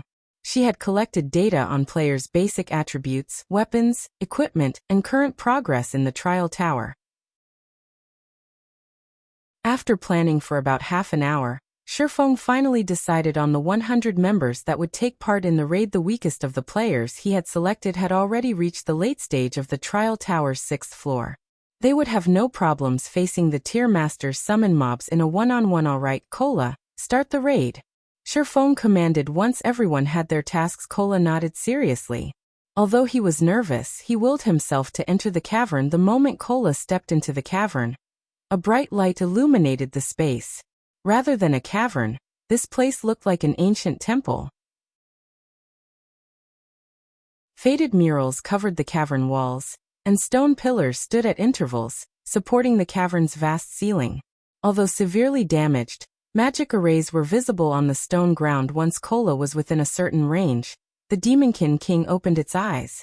The moment Ava's crimson eyes were revealed, Kola felt as if he had plunged into an icy hell as a chill seeped into his bones.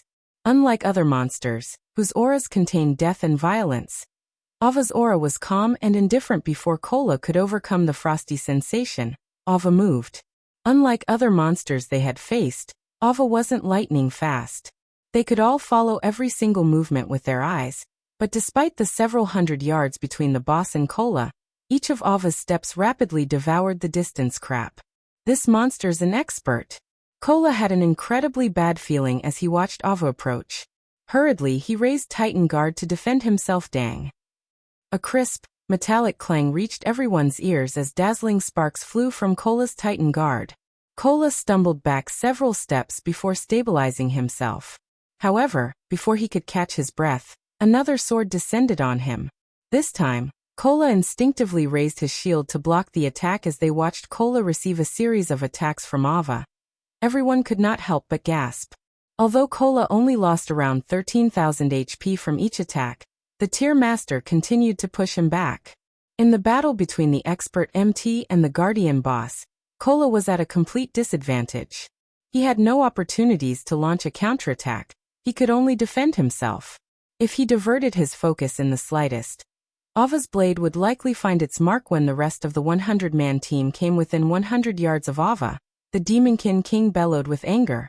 Multiple Demonkin then began to rise from the ground, ranging between level 64 and 66. By the time they stopped emerging, a total of 200 Demonkin stood before the players.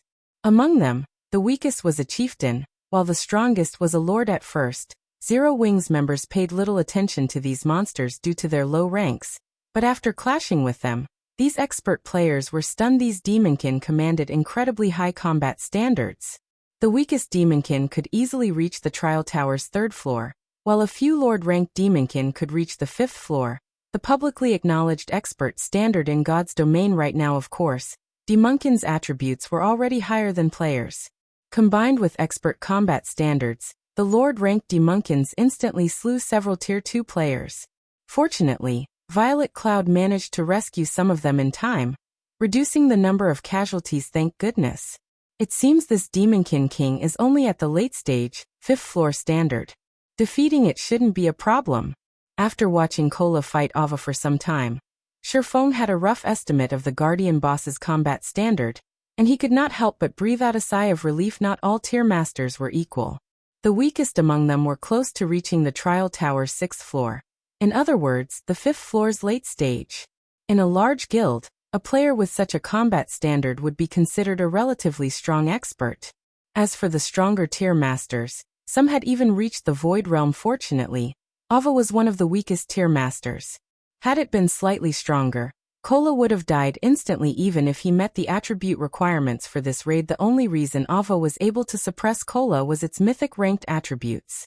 Although Kola's life dangled off the side of a cliff, Ava couldn't push the MT any farther. Furthermore, Kola could activate his Berserk skill to bridge the gap between them under Feng's command. Kola activated his Berserk skill, instantly decreasing the raid's difficulty.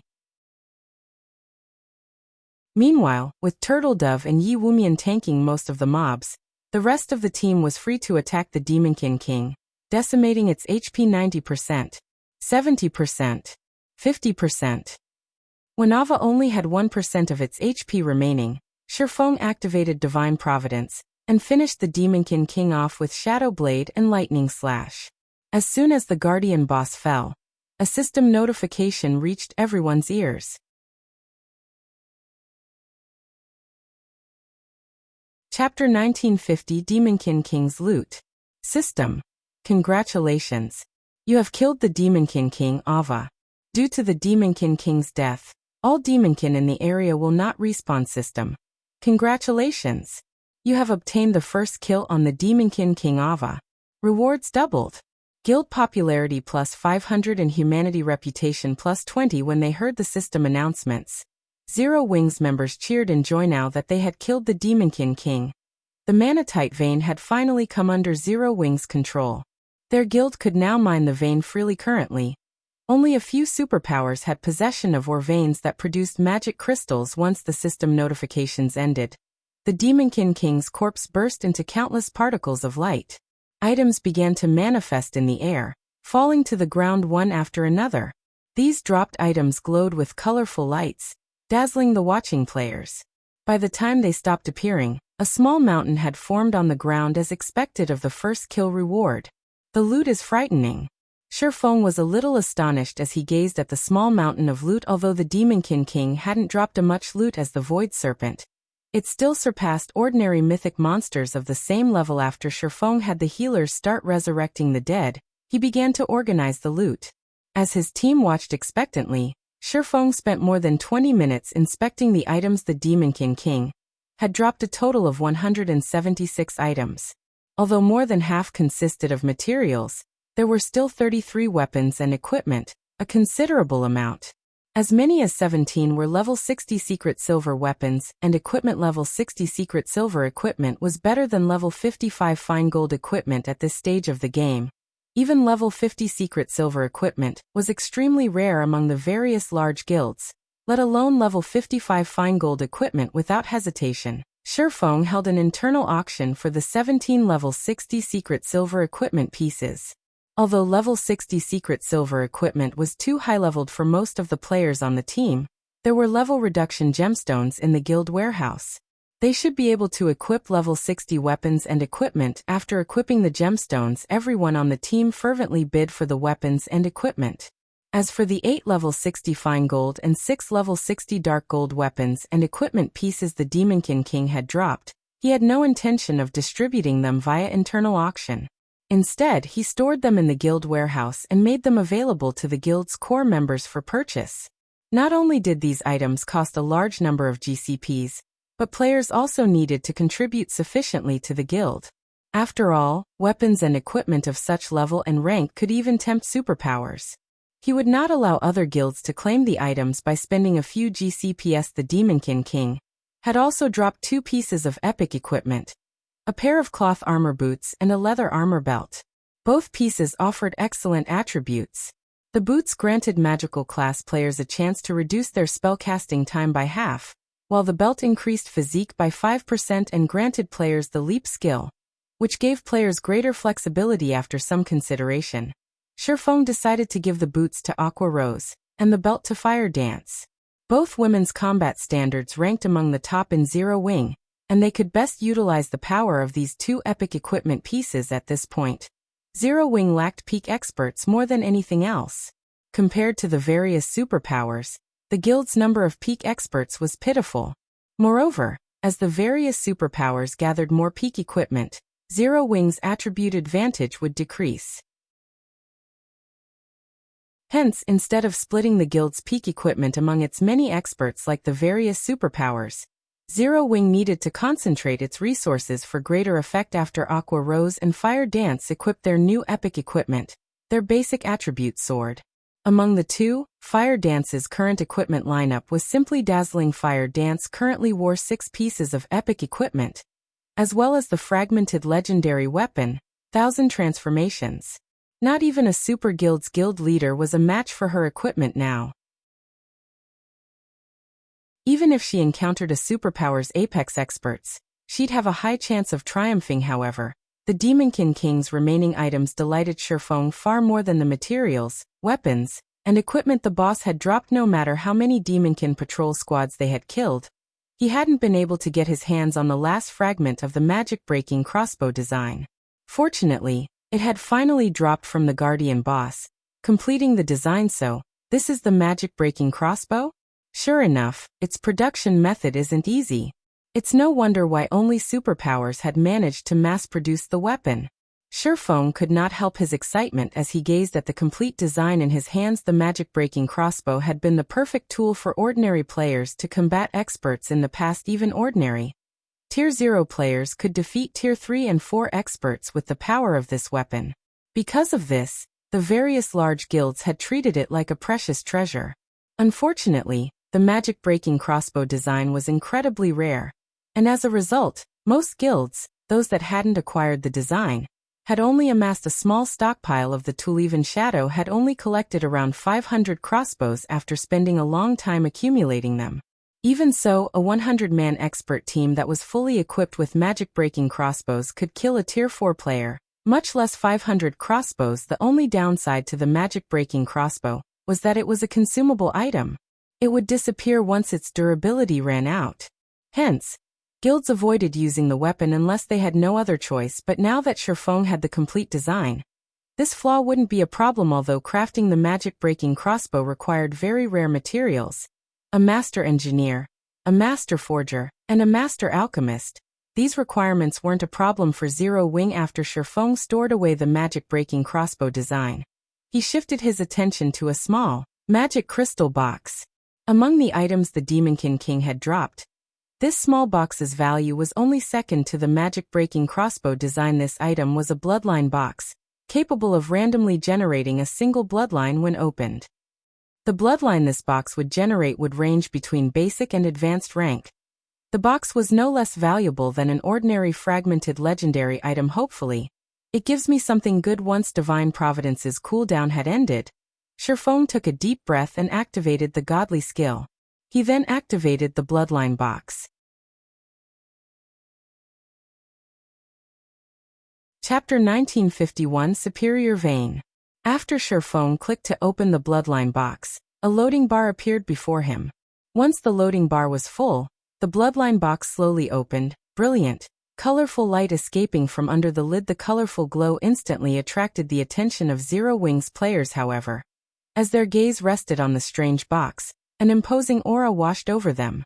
Despite the aura's weak pressure, the players instinctively cowered in fear and reverence. They felt like lowly ants standing before some great being. The party members only relaxed after the colorful light faded, revealing the bloodline box's bounty before Feng. A crystalline bottle laid inside the bloodline box, the silver liquid within radiating a cold, tranquil feeling. Curious, Feng inspected the bottle. He had only come across a few bloodlines in the past, so he couldn't determine what kind of bloodline the silver liquid was based on appearances alone. However, upon seeing the silver liquid's attribute panel, Feng was stunned. Spacetime bloodline? Feng's hands nearly trembled as he gazed at the silver bloodline. Although he did not know much about bloodlines, he knew that those with the three supreme attributes, illusion, space, and time, were incomparably rare in God's domain. Although the bloodline before him was only basic rank, it was far more valuable than any ordinary advanced bloodline. Spacetime bloodline. Reduces all spells cast time and cooldown. Improves vitality, followed by intelligence, endurance, agility, and strength. Amazing. Feng was flabbergasted after reading the Spacetime Bloodline's introduction. While increasing magic damage was extremely important to magical class players in God's domain, their spells' cast time and cooldowns took precedence. Stronger spells had longer cast times, but enemies, be they players or monsters, wouldn't give players a lot of time to cast spells. As a result, magical class players preferred items that could reduce their cast times over items that increased magic damage. Moreover, reducing a spell's cast time would also reduce the casting difficulty, which would in turn increase a player's spell completion rate. Guild leader, what is that? Its aura is almost like divine might, Blackie asked curiously as he looked at the crystalline box in Feng's hands. It took a lot of effort for even the slightest move when subjected to that aura. Fortunately, the aura had only washed over him for several seconds.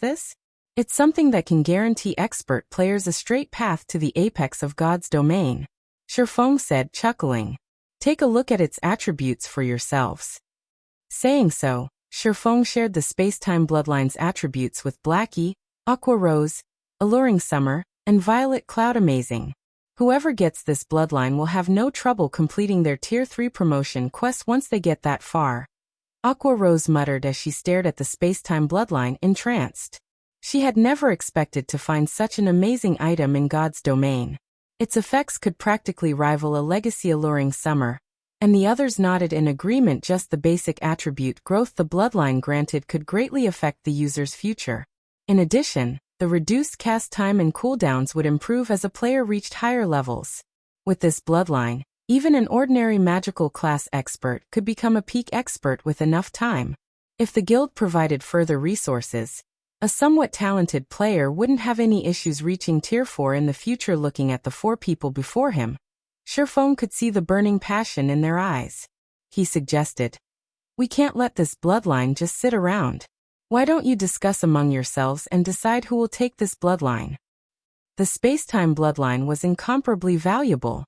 Regardless of which player he gave it to, they'd have no issues reaching tier 4.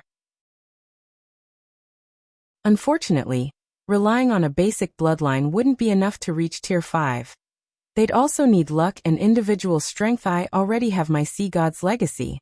Let someone else have this bloodline," Aqua Rose said after giving the matter some thought. "I'll pass too. I'm normally busy with the guild's management. I won't be able to put this bloodline to good use," Blackie said as he swallowed his desire. He also felt that someone else should have it. "Let's give it to little sister Violet. She only has an advanced legacy. Her current equipment isn't that great, either, but she has the highest combat standard among us," Alluring Summer suggested. "If Violet uses this bloodline, it'll be a great help when raiding dungeons or in PvP in the fields." "I agree," Aqua Rose said. Healers were inconspicuous to most players, but as a team commander, Aqua Rose knew how important these players were. If a team had a powerful healer, it would alleviate the pressure on the team's MTs. While Violet Cloud's current weapon and equipment were considered high quality in the various superpowers, the items weren't anything special in Zero Wing. Compared to her and Alluring Summer, Violet Cloud's equipment standard was lacking. If Violet Cloud obtained the Spacetime Bloodline, Zero Wing would have one extra peak expert it could rely on. "Since everyone has already decided, this is for you, Violet," Feng declared as he handed the Spacetime Bloodline to Violet Cloud. Considering his companion's points, he agreed with the wisdom of the decision. Violet Cloud, who hadn't said anything, was speechless. However, she was quite happy to receive the Spacetime Bloodline. With this, her basic attributes would no longer be so much lower than the other main force members. After dealing with the Demonkin King's loot, Feng had Fire Dance lead a small group of players to eliminate some of the scattered Demonkin in the nest, while he led the rest of the team to take care of the remaining Demonkin patrol squads.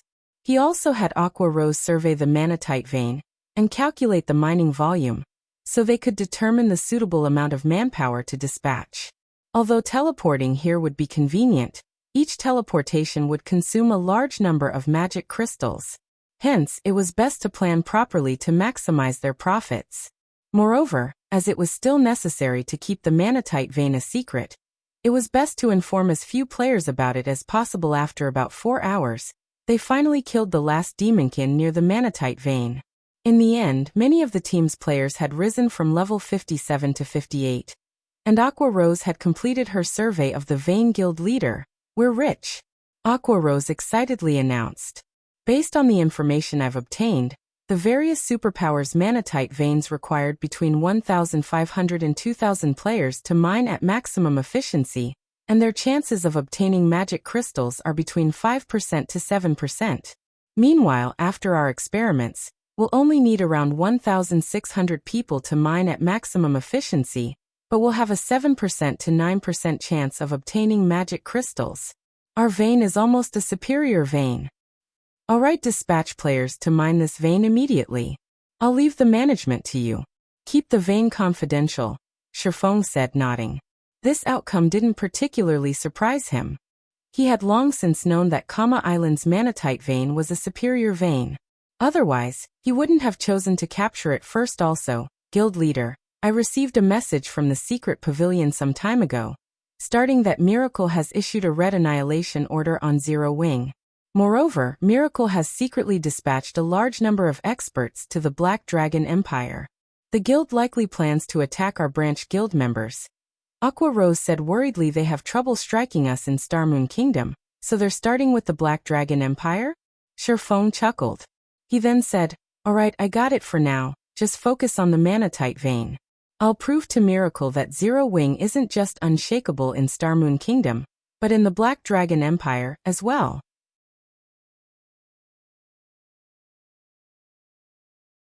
Chapter 1952, Dark Tidings. Black Dragon Empire, Lake Heart City. Due to the teleportation gate to the Ice Crystal World, Lake Heart City had become one of the most popular cities in the Black Dragon Empire. A flood of players visited the city each day to travel to the Ice Crystal World and obtain its unique resources. Moreover, it was much faster to level in the Ice Crystal World than on the continent of God's domain. Even adventurer teams eagerly rushed to the new otherworld.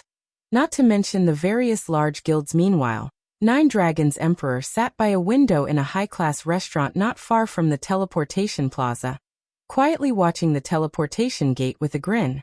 Suddenly, a tall, muscular man approached with hurried steps.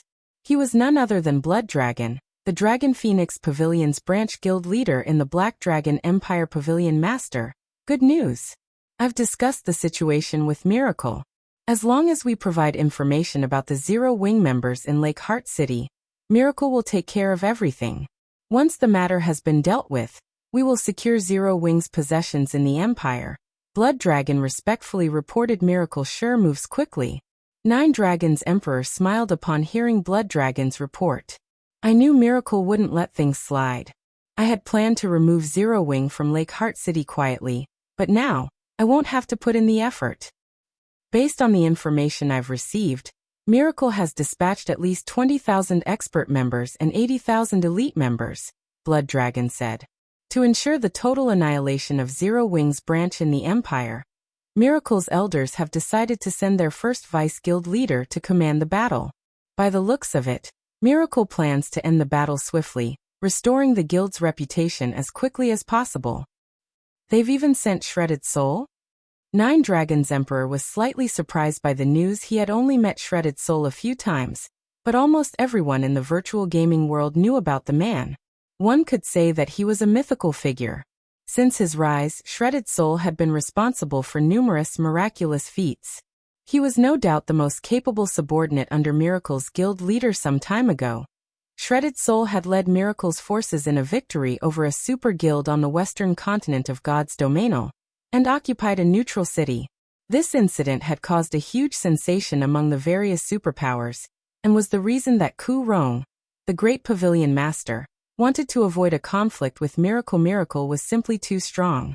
If not for its lacking legacy, it would have already been crowned as a super guild. The fact that Miracle had sent Shredded Soul was utterly unexpected. They didn't only send Shredded Soul to put a swift end to Zero Wing, Miracle also dispatched 12 of its guild elders.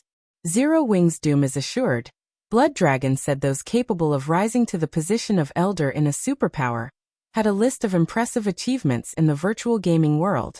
They also had to display certain individual combat standards. Without sufficient strength, after all, no one would listen to their commands. In Miracle, a player had to reach the Void Realm at the very least to become an elder. Since Miracle had dispatched so many experts, the guild had certainly prepared plenty of trump cards as well. It was clear how furious the guild was with Zero Wing. Good. Keep an eye on Zero Wing's people. Notify Miracle the moment you notice any changes, Nine Dragons Emperor instructed, smirking as he watched the numerous Zero Wing members on the street outside.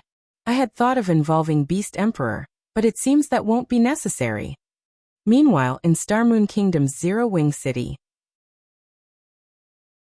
after Feng had assigned Aqua Rose her tasks, he used a return scroll to teleport to Zero Wing City. As soon as he exited the guild residence, he could tell that the city's player population had slightly decreased. The city wasn't as lively as it had been during his previous visit, and there were far fewer guild players in the city. When Feng reached the Candlelight Trading Firm, he noticed that the shop's business had slowed considerably. As well, guild leader, you're back. When Melancholic Smile noticed Feng enter the shop, she hurriedly reported, "The invites we've sent to the various corporations have all been returned. Even some of the corporations that had previously expressed interest in our auction have lost interest. They've declared that they are only willing to purchase Zero Wing City's virtual stores. None of them are willing to rent." Feng was surprised by the news. Has something happened in Witch's Hill?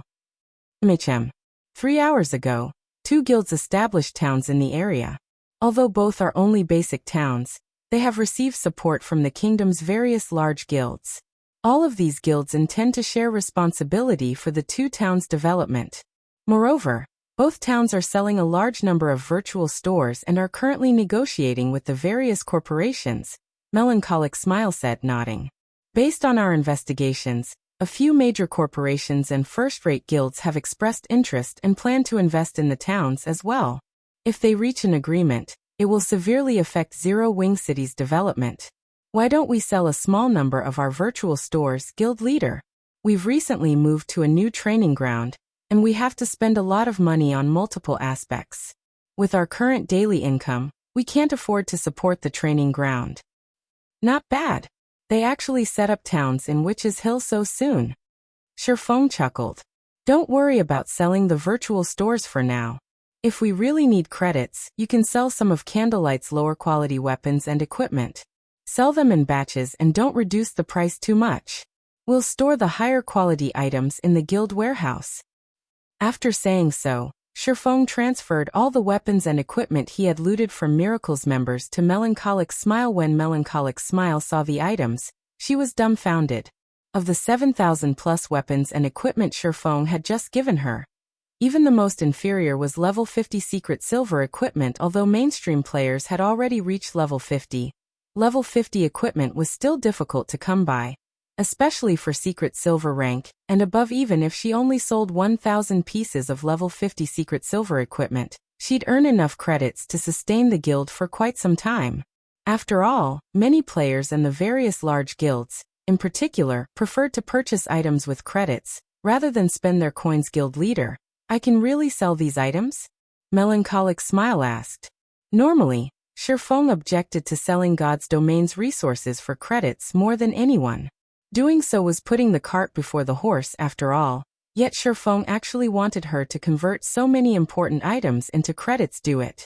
Just make sure that you don't sell them for too cheap, Feng said, chuckling as he shooed Melancholic Smile away. Normally, he wouldn't agree to something like this since Zero Wing needed resources, but since the guild had secured the Manatite vein, things had changed. Moreover, while level 50 secret silver weapons and equipment were precious right now, after a little more time, they wouldn't be. Rather than wait for these items to depreciate, selling them for credits to sustain the new training ground was a wiser option. Once she had Feng's confirmation, Melancholic Smile left excitedly with the weapons and equipment. She then sorted the items and selected those with inferior attributes to sell in the Candlelight trading firm's various branches. However, these items would cost credits, not coins.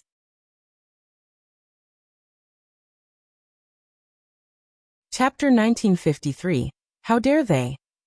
Zero Wing City, Candlelight Trading Firm's first floor hall. Although many of the guild players that had resided in Zero Wing City had shifted their operations to the new guild towns in the Witch's Hill, the city was still independent players' first choice when visiting the area. The two guild towns weren't a match for the city's level of convenience or its wonderful environment. While players browsed the merchandise in the first floor hall, a new counter appeared. According to the sign hovering above the counter, it offered weapons and equipment in exchange for credits in NPC cities' shops. Items could only be purchased with coins or traded for certain special items, such as magic crystals. There was no function that allowed players to purchase items with credits.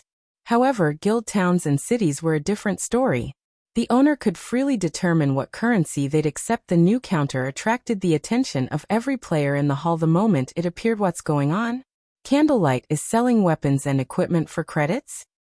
They're not garbage weapons and equipment, are they? I doubt it. Who would buy them if they were trash? I bet that they're ordinary weapons and equipment. After all, Candlelight is Starmoon Kingdom's #1 trading firm, and multiple lifestyle masters work for the firm. The new items are probably these masters' failed products. Even so, it's better than nothing. I have wanted to replace my level 45 equipment for a while now. However, I don't even have enough coins to buy a piece of ordinary level 50 equipment. Indeed, if Candlelight's asking price isn't too high, I might buy a few pieces for myself. Everyone quietly discussed the new counter. Many among them had already approached out of curiosity. They wanted to know what kind of weapons and equipment Zero Wing was trying to sell. Several dozen level 50 weapons and equipment had been laid out on the counter, and every one of them gave off the glow unique to secret silver items. The dazzling sight dumbfounded the players that investigated the counter. What's going on? These are level 50 secret silver weapons and equipment. Am I hallucinating? Did Zero Wing make a mistake when it set the currency requirement? Even large guilds' internal members have a hard time obtaining a piece of level 50 secret silver equipment. Yet Zero Wing is selling them? And they're only selling the pieces for credits. Amazing. Scram. I was here first. I'm buying 5 pieces. I want 10. The players that had only planned to window shop went into a frenzy. Regardless of whether they could use these weapons and equipment right now, they intended to buy as much as they could. Each piece of equipment only sold for a few thousand credits, while the weapons sold for over 10,000 credits. It was much easier to buy these items with credits than with coins. Relatively well-off players, in particular, immediately purchased an entire set in the end. It took less than 3 minutes for the 100+ secret silver weapons and equipment to sell out, and Zero Wing instantly earned over 600,000 credits. Crap. They've already sold out? I knew I shouldn't have hesitated and bought more. I could have made a small profit by reselling them.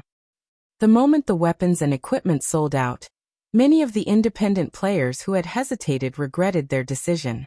They hated themselves for acting quicker. However, after another 10 or so minutes, another batch of weapons and equipment appeared on the counter. Like the first batch, every piece was level 50 secret silver rank. Is Zero Wing insane? It's selling more? Out of the way. I'm going to buy as many as I can this time. Upon seeing the new batch of weapons and equipment, the independent players' eyes turned bloodshot as they charged over to the counter this time. The items sold out in less than a minute. Meanwhile, news of the Candlelight trading firm's level 50 secret silver weapons and equipment quickly spread, shocking many powers. What's going on? Our guild has had a massive headache over acquiring more level 50 secret silver equipment. Yet Zero Wing is selling such items in large quantities. Is Zero Wing going to disband soon? Is Zero Wing's warehouse overflowing with these items? Quick! Send someone to camp the Candlelight trading firm. As long as Zero Wing sells these weapons and equipment for credits, buy as many as you can.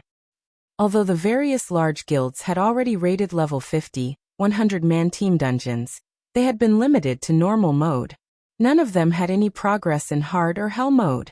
Only the various superpowers had the power to challenge these modes. Hence, level 50 top-tier weapons and equipment were still extremely rare. Normally, players could only obtain such items by defeating field bosses or completing high-difficulty quests.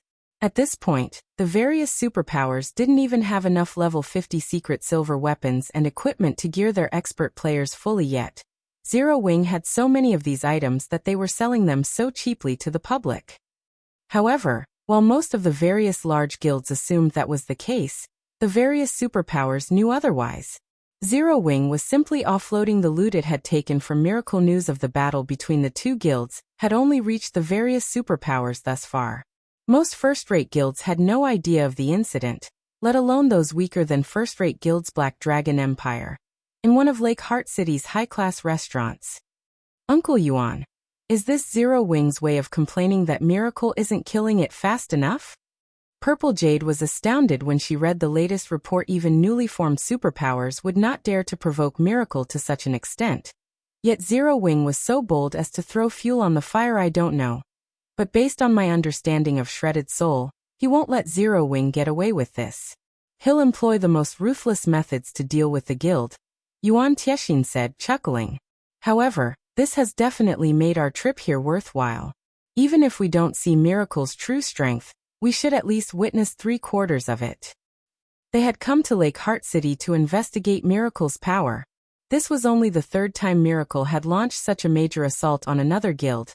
And every major operation was a golden opportunity to investigate a guild's strength. Meanwhile, inside Miracle's temporary residence in Lake Heart City, Miracle's upper echelons and durs currently filled the residence's spacious meeting room. However, the room was deathly silent as everyone focused on an emaciated middle-aged man. Although he appeared frail, none in the virtual gaming world dared to look down on this man.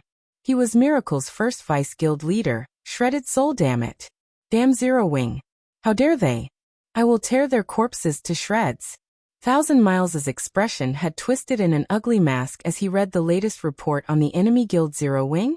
A cold glint flashed in Shredded Soul's eyes as he read the report. How courageous. They dare to sell our items so openly. It seems it has been so long since Miracle has taken action in the Eastern Continent, that even an upstart guild dares to look down on us. If any of Miracle's members find Zero Wings outside of an NPC town or city, regardless of their rank in the guild, they are to kill them all on sight.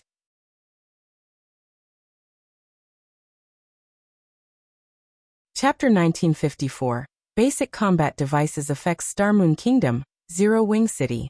As the crowd in the Candlelight Trading Firm cheered the level 50 secret silver equipment sales, a disturbance occurred among Zero Wing's internal members. There hadn't been much level 50 secret silver or fine gold equipment in Zero Wing's guild warehouse, but suddenly, a massive stockpile had appeared. There were even plenty of level 50 dark gold weapons and equipment now, tempting many of the guild's internal members. They, too, went into a frenzy to purchase the new items. Level 50 secret silver equipment wasn't very difficult to obtain for Zero Wings members since the guild's various raid teams returned with some of these items from time to time. However, level 50 fine gold and dark gold equipment was a different story.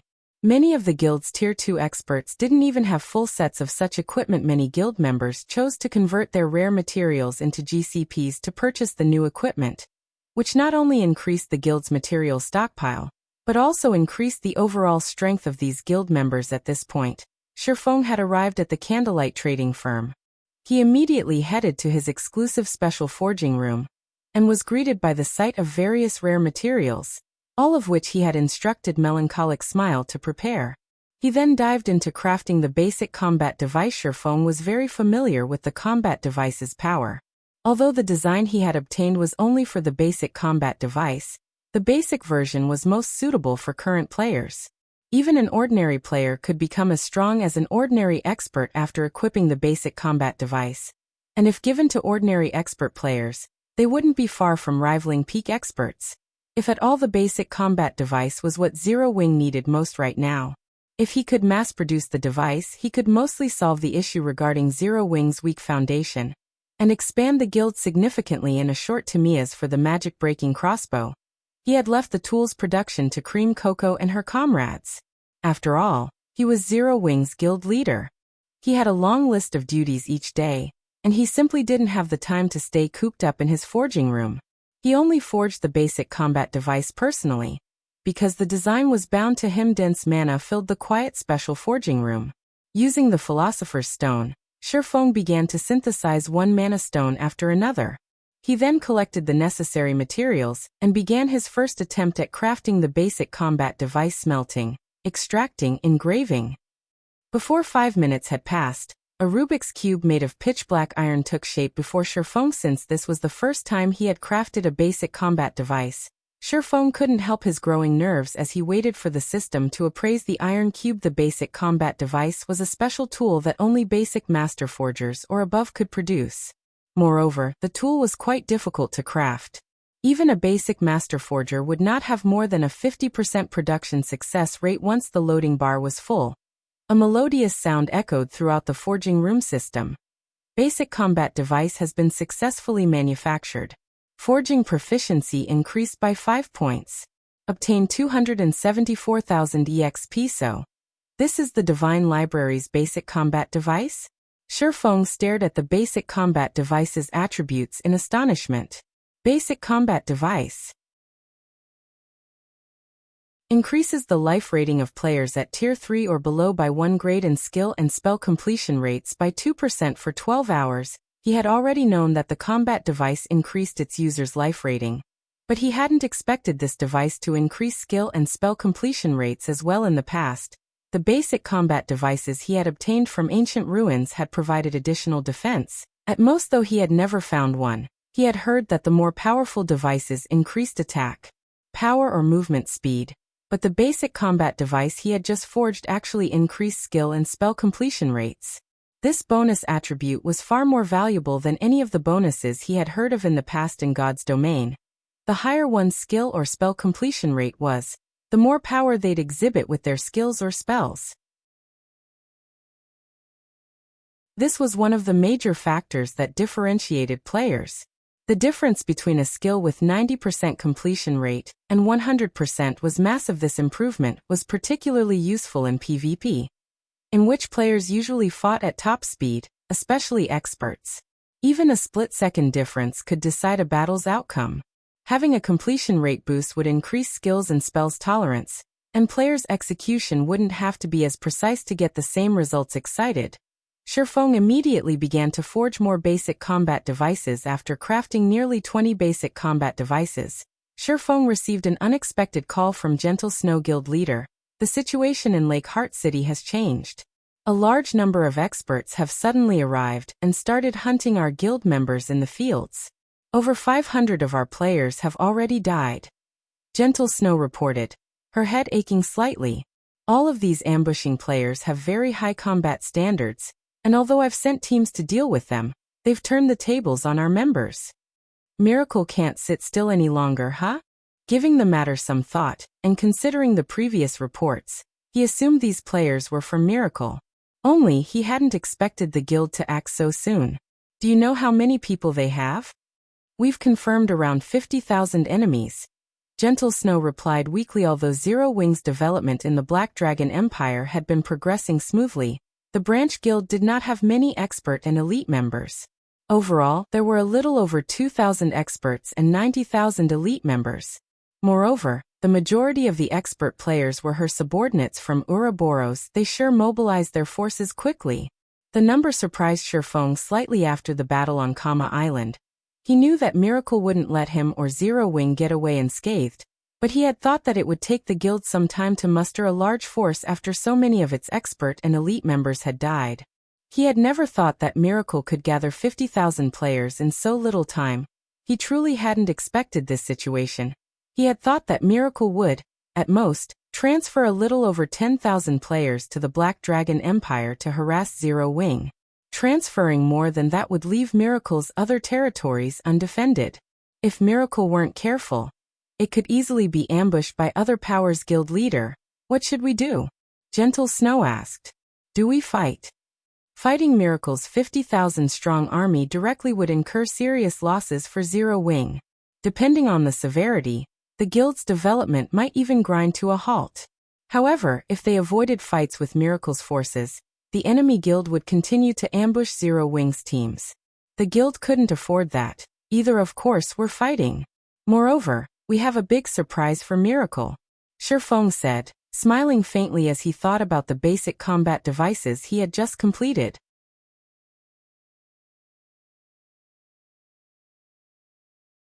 Chapter 1955 Foothold. A surprise? Gentle Snow watched Feng on the screen in confusion. Naturally, she welcomed the confrontation with Miracle, but it was a very powerful super first-rate guild. Moreover, based on Miracle's reaction, the guild seemed quite intent on Zero Wing's destruction. Defeating their 50,000-man army wouldn't be easy. There was also a huge difference between the number of experts in Zero Wing and those in Miracle MHM. In a moment, I want you to visit Zero Wing City's Candlelight Trading Firm. I've got something good for you, Feng said. Nodding. If this had happened before he had obtained the basic combat device design, he wouldn't have dared to drop all pretenses with Miracle on Kama Island. Any superpower was terrifying once it got serious. After all, he had watched superpowers slaughter many large guilds in the past, including plenty of first-rate guilds. Top-ranked first-rate guilds might put up a fight against super first-rate guilds and super guilds normally, but in a serious confrontation, they had no hope of surviving. All right, I'll head there now. Seeing Feng's solemn expression, Gentle Snow understood that the item he spoke of was immensely important. Otherwise, he wouldn't have told her to make the trip personally. After Gentle Snow disconnected the call, she took out a guild transfer scroll and teleported to Zero Wing City's residence. She then donned a black cloak and made her way toward the Candlelight Trading Firm. Candlelight Trading Firm, Feng's special forging room. As Gentle Snow entered the workshop, she could feel the strange mana in the room. It felt particularly violent. Logically, players should feel clear-headed in places with high mana density, but she felt her blood boil and her heart pound as she entered the room. "What are these?" Gentle Snow asked as she around the room at the pitch-black Rubik's cubes. She could sense that these cubes were the cause of the strange mana. "These are basic combat devices, and the items I wanted to give you," Feng, who was in the midst of forging another basic combat device, explained as he stopped his work. The magic arrays engraved on the basic combat devices were extraordinary, capable of changing the nature of mana. If he hadn't been an advanced magician, he wouldn't have been able to complete the devices despite their passive state. The basic combat devices were still effective. Even though the effects were much weaker in this state, they changed the room's mana as the pile of cubes increased. Basic combat device? This was the first time Gentle Snow had heard of this item. "You'll know once you inspect them," Feng said as he traded one of the completed devices to Gentle Snow. Outsiders couldn't inspect or take items in a workshop in God's domain to prevent theft. After all, the materials within workshops were extremely valuable. Gentle Snow was dazed as she inspected the basic combat devices' attributes. Not only could one of these devices increase a player's life rating by 1 grade, but it could also increase skill and spell completion rates. She had never heard of such a tool. The various powers had already investigated the life rating feature and understood its implications. After equipping the basic combat device, players would become boss-like existences among their peers. They'd receive an overall increase to their strength. Guild leader, are all of these cubes the same? Gentle Snow could not help but ask, shocked, as she surveyed the pitch-black Rubik's cubes around the room. Although Feng had said as much, she needed confirmation. The revelation was just too shocking. Most tools that increase players' combat power only improved one or several aspects. Take a tool that increased players' strength, for example. The strength boost might increase a player's combat power, but if the player couldn't land an attack, it would be meaningless. Unlike most tools that increase combat power, the basic combat devices increase their user's life rating, which was far more effective than increasing several attributes. A life rating boost wouldn't just improve a player's basic attributes, but it would also sharpen players' 5 senses and qualitatively transform their physique. With such an overall boost, players could better exhibit their combat power. Gentle Snow couldn't believe that so many of these valuable items existed. Not all of them are the same. Pointing at the 2 Rubik's cubes on his work table, Feng said, "These 2 are strengthened basic combat devices. Although there's no change to life rating, it provides an additional 10% to physique. It will help players better exhibit their combat power." These 2 strengthened versions were a result of his black steel insignia's effect, which improved an item's attributes by a fixed percentage 10% to physique. Gentle Snow gaped at the item's basic combat device was already impressively powerful.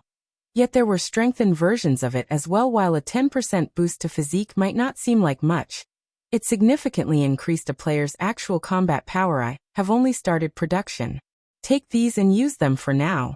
It's best if you let the guild's Tier 2 experts test them," Feng said as he traded the 22 basic combat devices and strengthened basic combat devices to Gentle Snow. "I'll deliver more basic combat devices later. However, do not engage Miracle in any large-scale fights before you get the next delivery." Although he wanted to use the Hell Tanks, they were necessary to fend off Beast Emperor and Blackwater. If they found out that the Hell Tanks had been moved to the Black Dragon Empire, they'd take advantage of the opportunity to strike at Zero Wing's territory. The best he could do was rely on the basic combat devices. "I understand." Gentle Snow nodded. Thus far, Zero Wing's forces had used guerrilla tactics against Miracle, and the basic combat devices were perfect for that strategy. Zero Wing had the upper hand numerically, only lacking quality experts. Besides, Miracle's ordinary experts weren't the cause of her headaches. Its peak experts were. Peak experts could exhibit far greater combat power in small fights than in large-scale combat. However, if Zero Wing's Tier 2 experts equipped the basic combat device, they might be able to put up a good fight. Following which, Gentle Snow returned to Lake Heart City with the 22 basic combat devices. She then recalled all of the guild's Tier 2 experts in the area, anxious to test the device's effects. Meanwhile, in one of Lake Heart City's high-class restaurants, "Boss Soul, we've just received a report from the Dragon Phoenix Pavilion. Zero Wing has sent a 100-man team to quest in Blue Wave Rock. A level 58, Tier 2 Assassin reported after approaching Shredded Soul. Zero Wing still won't give up? Shredded Soul chuckled. Notify the nearby teams and get rid of them. Teach Zero Wing that it no longer has a foothold in Lake Heart City.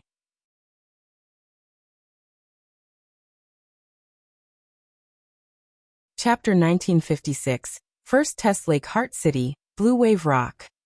A large group of Miracle members patrolled inside a mountain surrounded by lush forest.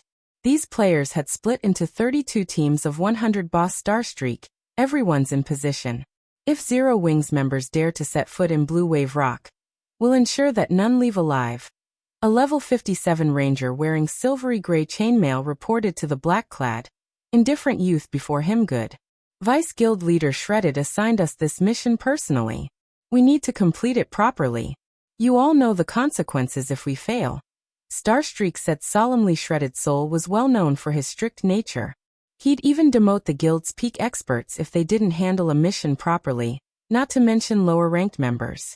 Hence, the guild members had given him the title Demonic Vice Guild Leader. Boss, rest assured, Zero Wing can't even dispatch enough members to serve as a warm-up. Besides, you're in command this time. Even if Gentle Snow leads her branch guild's main force personally, she'll only be marching towards her grave. The level 57 ranger confidently declared his confidence was not baseless. Although Shredded Soul was a strict vice guild leader, he was also a careful person.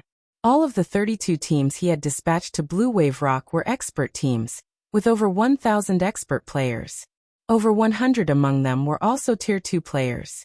The peak assassin expert, Starstreak, was even in command, and his assassination and tracking standards were first-rate. 4 other peak experts were participating in the operation. As well, Zero Wing had only sent a 100-man team to Blue Wave Rock, and based on the latest reports, the team only had 20 Tier 2 players. Even if the remaining 80 players were experts, defeating Zero Wing's team would be a piece of cake. While Miracle's forces waited for Zero Wing to fall into their trap, the 100-man team had rested in a forested area a short distance away for some time now. Boss Fierce, Blue Wave Rock is just ahead. My guess is that Miracle's army has been hiding there, waiting to ambush us. Are we really going in there? A level 57, Tier 1 assassin asked nervously as he looked towards Blue Wave Rock. In truth, Gentle Snow hadn't sent them here for a quest, but to fight Miracle's members. However, although the team had 20 Tier 2 experts, the rest were elite members. These elite members might hold their own against first-rate guild's elites, but they'd be lucky to defeat a super first-rate guild's elite members in a one-on-one, not to mention Miracle's army. The 80 elite players likely wouldn't even survive against one of Miracle's expert parties. This is the mission we've been assigned, so yes, we're going there. Fortunately, your job doesn't involve fighting. You guys only need to scout the area and figure out Miracle's movement pattern. Leave the fighting to us, Fierce Snake said.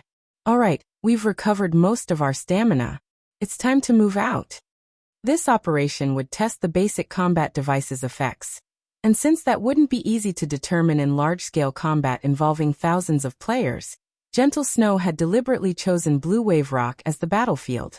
Not only did dense forests surround the area, but its terrain was also quite complex. This was a perfectly suitable area for a small force to employ guerrilla tactics. Moreover, Miracle wouldn't be foolish enough to mobilize tens of thousands of players just to catch a 100-man team. They could fight and retreat freely in Blue Wave Rock, and Miracle's members wouldn't be able to do anything about it. But as a precaution, the entire 100-man team consisted of assassins. These assassins were responsible for scouting Blue Wave Rock and preventing a situation where the Tier 2 players were surrounded and killed. After all, Tier 2 players were important assets to the guild. They must not be lost. When Fierce Snake finished speaking, the 80 Tier 1 assassins went into stealth and dispersed. Fierce Snake and the Tier 2 players then moved as a 20-man team. After wandering Blue Wave Rock for around 20 minutes, the scouting assassins located 4 100-man teams. The closest among them was less than 1,000 yards from Fierce Snake's team, while the farthest was within 4,000 yards. At this distance, the farthest team would need 10 minutes at most to reinforce the closest force. Everyone, equip your combat devices. The 100-man team ahead will be our first test subjects. Fierce Snake commanded after verifying the scouting team's location. Zero Wings Tier 2 experts then eagerly retrieved the basic combat devices they had been assigned and used them. Although they had a general understanding of the item, they didn't how effective it would truly be. Moreover, they had signed confidentiality contracts, which would force them to delete their accounts should they leak any information. To take part in this operation, this feels amazing. Zero Wing City's high mana environment is nowhere close to half as effective as this device. I can even hear the leaves rustle over 100 yards away. That's nothing. Look at the birds in the sky. They seem so much slower now. Once the team members had equipped the basic combat devices, the mana around them became turbulent. Although their bodies felt so much lighter, they felt their blood boil as they were overcome by an urge to fight. Charge. Fierce Snake roared without hesitation. Fierce Snake's 20-man force charged toward Miracle's closest team when less than 600 yards separated the two. One of Miracle's rangers discovered the charging players. The ranger immediately reported to his Tier 2 commander, "A 20-man team dares to charge at us? They must be tired of living. Leader, should we request reinforcements from the other teams?" "Are you joking? It's only a 20-man team. If we notify the other teams, we'll only become a laughingstock. Don't worry about that. We'll handle these fools ourselves." The Tier 2 elementalist leading the team growled before readying his players. Although his was only one of many teams Miracle had sent to Blue Wave Rock, he had more than 30 experts under his command. 4 players were even Tier 2 experts, and he was even a Refinement Realm expert. He alone was enough to defeat several non-Refinement Realm, Tier 2 experts. Why would he ever fear Fierce Snake's 20-man party? Once Zero Wings' force was within 60 yards of Miracle's team, Miracle's ranged players opened fire on the 20-man party, launching spells and arrows. Despite the numerous attacks descending on his players, neither Fierce Snake nor his companions showed any intention of dodging the incoming attacks. Rather, the Tier 2 MTs moved to the front of the team, while the rest of the Tier 2 experts fell in behind them. The party then charged into the bombardment. Boom, boom, boom. A rain of spells and arrows showered Zero Wings Tier 2 MTs. However, the results left Miracle's members dumbfounded. Not only did the 3 MTs block every one of their attacks with their shields, but they also retained all of their HP after doing so. Before Miracle's members snapped out of their daze, Fierce Snake reached the enemy melee players and brandished his level 55, dark gold ranked battle axe. Boom. A violent storm sent several players flying back by over a dozen yards, losing a significant chunk of their HP. The difference in strength was clear. The rest of Zero Wings Tier 2 players had also spread out, pouncing on Miracle's members like starving tigers. Zero Wings players dodged Miracle's attacks without much effort, even the Tier 2 experts' attacks. With Zero Wings' strength and speed advantages, Miracle's Tier 2 experts were forced to retreat, continuously losing HP.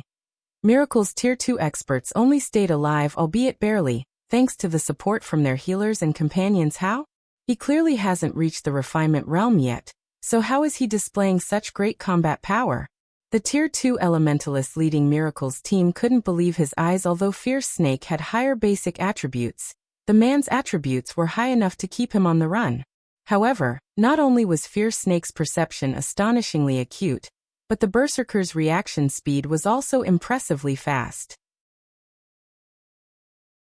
The Berserker even blocked attacks that no normal player should be able to after less than 30 seconds.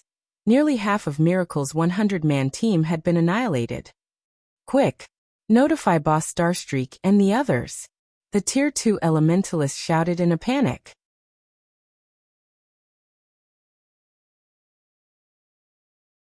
Chapter 1957. Experts close to the peak. Starstreak and his team had set up camp on one of Blue Wave Rock's barren hillsides. They had excellent visibility, which allowed them to scout their surroundings.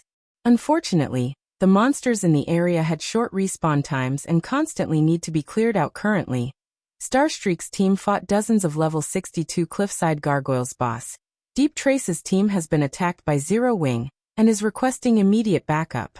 A level 57 ranger reported Zero Wing has taken the initiative to attack. Starstreak, who commanded the battle against the gargoyles, could not help but chuckle. It seems they haven't learned from the previous lessons. Send the nearby teams to reinforce Deep Trace immediately. Tell the other teams to head towards their location as well. Do not allow Zero Wing to escape. The level 57 ranger immediately relayed the command to the various teams. Fortunately, the closest team was only 3 minutes away from Deep Trace, and once the two teams grouped up, they should have no problems pinning down Zero Wing long enough for the other two nearby teams, which were about 10 minutes away, to arrive. Once the 4 teams surrounded Zero Wing's members, the latter would have no chance to flee Starstreak, then led his team as they withdrew from the battle, ignoring the provoked the cliffside gargoyles and heading straight for Zero Wing. Shredded Soul had given him this mission personally, and he had no choice but to take it seriously. Although Starstreak felt that 4 teams should be enough to defeat Zero Wing's 100-man team, he decided to head there personally as a precaution. Elsewhere, Fierce Snake's 20-man party fought with more vigor as time passed. On the other hand, fear overwhelmed the Tier 2 elementalist that led Miracle's team as he watched his teammates die, one after another. What is this? Just what is going on? The elementalist couldn't believe his eyes as he watched Fierce Snake and his comrades cut down Miracle's players. At first, Zero Wing's defense had contained many weak points, but as the battle progressed, these weaknesses had vanished.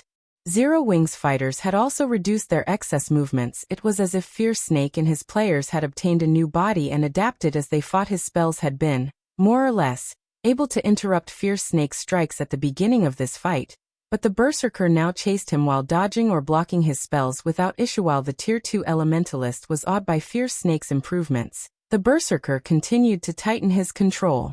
Now he completely abandoned defense and utilized the basic combat technique, Wind Shadow Footwork, for the first time in this battle. Like a light breeze, Fierce Snake weaved his way through the incoming spells in 2 breaths. Fierce Snake dodged the spells and reached the elementalist. He then swung down with his Battle Axe Tier 2 skill, Thundering Impact. The Battle Axe descended on the Tier 2 elementalist like a lightning bolt. The enemy player had no way of coping with the attack speed or strength. Boom. When the lightning bolt landed, the blast carved out a massive crater beneath the elementalist. The caster, who had only had 1/3 of his HP remaining, vanished from the forest with his shattered magic shield. Only a robe remained of the player. When Miracle's members saw this, they despaired. The Tier 2 elementalist had been their leader, and a bona fide refinement realm expert. He could hold off several non-refinement realm, Tier 2 experts by himself during their sparring sessions. Now that even their powerful leader had died, how were they supposed to face Fierce Snake and the others? Run away. One of Miracle's members instinctively shouted before turning and fleeing the battlefield. Run away? Can you though? Fierce Snake ran after the fleeing player before snatching up the robe his prior prey had dropped. When the basic combat device increased his and his teammates' life ratings, their basic attributes had received a significant boost. The improvement was akin to activating a miniature berserk skill. Their HP in particular had doubled. At the same time, their movement speed had risen considerably. Fierce Snake was even confident of defeating an excellently equipped Tier 2 assassin with his current movement speed. After less than a minute since the battle had begun, all of Miracle's 100 elite and expert players were dead. In contrast, Fierce Snake's team of 20 had suffered 0 casualties. Boss Fierce, Miracle's other teams are heading your way, one of the scouting assassins reported in the team chat. The nearest team should arrive in about 2 minutes. 2 minutes. After giving the matter some thought, Fierce Snake looked at the teammates around him and asked, "We should have enough time. Brothers, what do you think? Will you be ready for round 2 after a short break?" "Don't be insulting, boss. That fight was barely a warm-up." "That's right. Boss, you're so sneaky. You fought the enemy leader by yourself and only left the small fries for us. We barely got a chance to test any new combat techniques." Every player in the 20-man party agreed with Fierce Snake's conclusion. In fact, they brimmed with fighting spirit. They had discovered how powerful the basic combat devices were in their previous battle, and due to their new life ratings, they could finally execute the combat techniques that had given them too much trouble before. This was a great opportunity to grasp these techniques fully. Of course, they still couldn't use these combat techniques casually since it was such a burden on their stamina. By using combat techniques they had yet to master, They lost stamina even faster than usual. Hence, they only used the techniques when they fought powerful enemies. Tier 1 experts simply weren't worth the effort. Good. I'll leave the big ones to you in the next battle, Fierce Snake said, laughing after resting for a short time. Another team from Miracle stumbled on Fierce Snake's party. However, before the new arrivals could get a grasp of the situation, Fierce Snake and his players charged toward them. Fierce Snake's party had already adapted to the basic combat device's effects, so they eliminated the second Miracle team with far more efficiency. Once their enemies were dead, they retreated from the battlefield. By the time the third and fourth Miracle teams arrived, only an empty battlefield was there to greet them. What did you say? Zero Wing killed 2 teams with just 20 people? Starstreak paled when he heard his subordinates report. After calming his burning rage, he continued coldly, "Send me the battle videos. From now on, I want all teams to move in pairs." Starstreak examined the battle videos he had received after disconnecting the call. How is this possible? Since when has Zero Wing had so many powerful experts? Starstreak's anger vanished when he saw the fight between his guild mates and Fierce Snake's group, his expression hardening. Originally, he had refused to believe that Zero Wing had slaughtered 2 100-man teams with only 20 players, even accomplishing this feat before reinforcements could arrive. They shouldn't be able to wipe out 2 teams so quickly even if Fierce Snake and his party were all Tier 2 players. But after watching the videos, he understood how it had happened. Although Fierce Snake and the others had not reached the refinement realm, their combat power nearly rivaled that of peak experts due to their attributes, extraordinary perception and reaction time, and combat techniques. Even Starstreak would need some time to take Fierce Snake down by himself if he had to face 2 or 3 experts of this caliber. Even he'd be forced to retreat, and every member of Zero Wing's 20-man party wielded the same combat power. Even his 100-man team might lose against such a monstrous party, much less the other teams patrolling Blue Wave Rock. Starstreak, what's happened? A level 58, Tier 2 Ranger asked when he noticed Starstreak's twisted expression. It's nothing, Starstreak said, shaking his head. Inform all teams to give up the search for Zero Wing immediately. Give up? But we have orders from Vice Guild Leader Shredded. The Ranger stared at Starstreak in astonishment. I understand. I'll report the situation to the Vice Guild Leader personally, Starstreak said, nodding. Even so, shouldn't you give us a reason? The Ranger asked. A reason? Smiling bitterly, Starstreak responded. What if I tell you that the 20-man team we're chasing consists of experts with the combat power to rival peak experts? Is that enough of a reason? What a joke. If their remaining 3,000 members worked together to fight Zero Wing's 20-man party head-on, it might be a different story, but trying to catch 20 peak experts in this forest was impossible. Even though Blue Wave Rock's forest wasn't particularly large, they'd still need 10 times their current manpower to accomplish such a feat.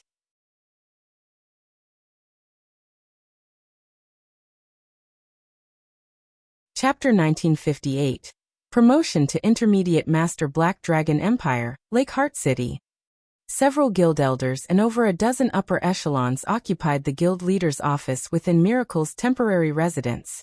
They all quietly and carefully watched the emaciated, middle-aged man before them. This man was none other than Shredded Soul, one of Miracle's mythical existences. Although the people present were all peak experts, they were tense with fear as Shredded Soul's aura washed over them. The tension in the room was all due to the message Starstreak had just sent. Has Starstreak gone mad? He only has to take out 100 Zero Wing members, yet he dares to retreat despite having over 3,000 players under his command? Doesn't he know that the Vice Guild Leader hates retreating more than anything? This is the first time I've seen the Vice Guild Leader so angry. Hopefully Starstreak's punishment won't be crippling. The upper echelons whispered amongst themselves as they gazed at Shredded Soul's frosty expression. They all agreed that Starstream must be tired of living in God's domain. Shredded Soul's authority in the guild was only second to the guild leaders, and while the other Vice Guild leaders had command of their subordinates, the man before them could mobilize any player in Miracle.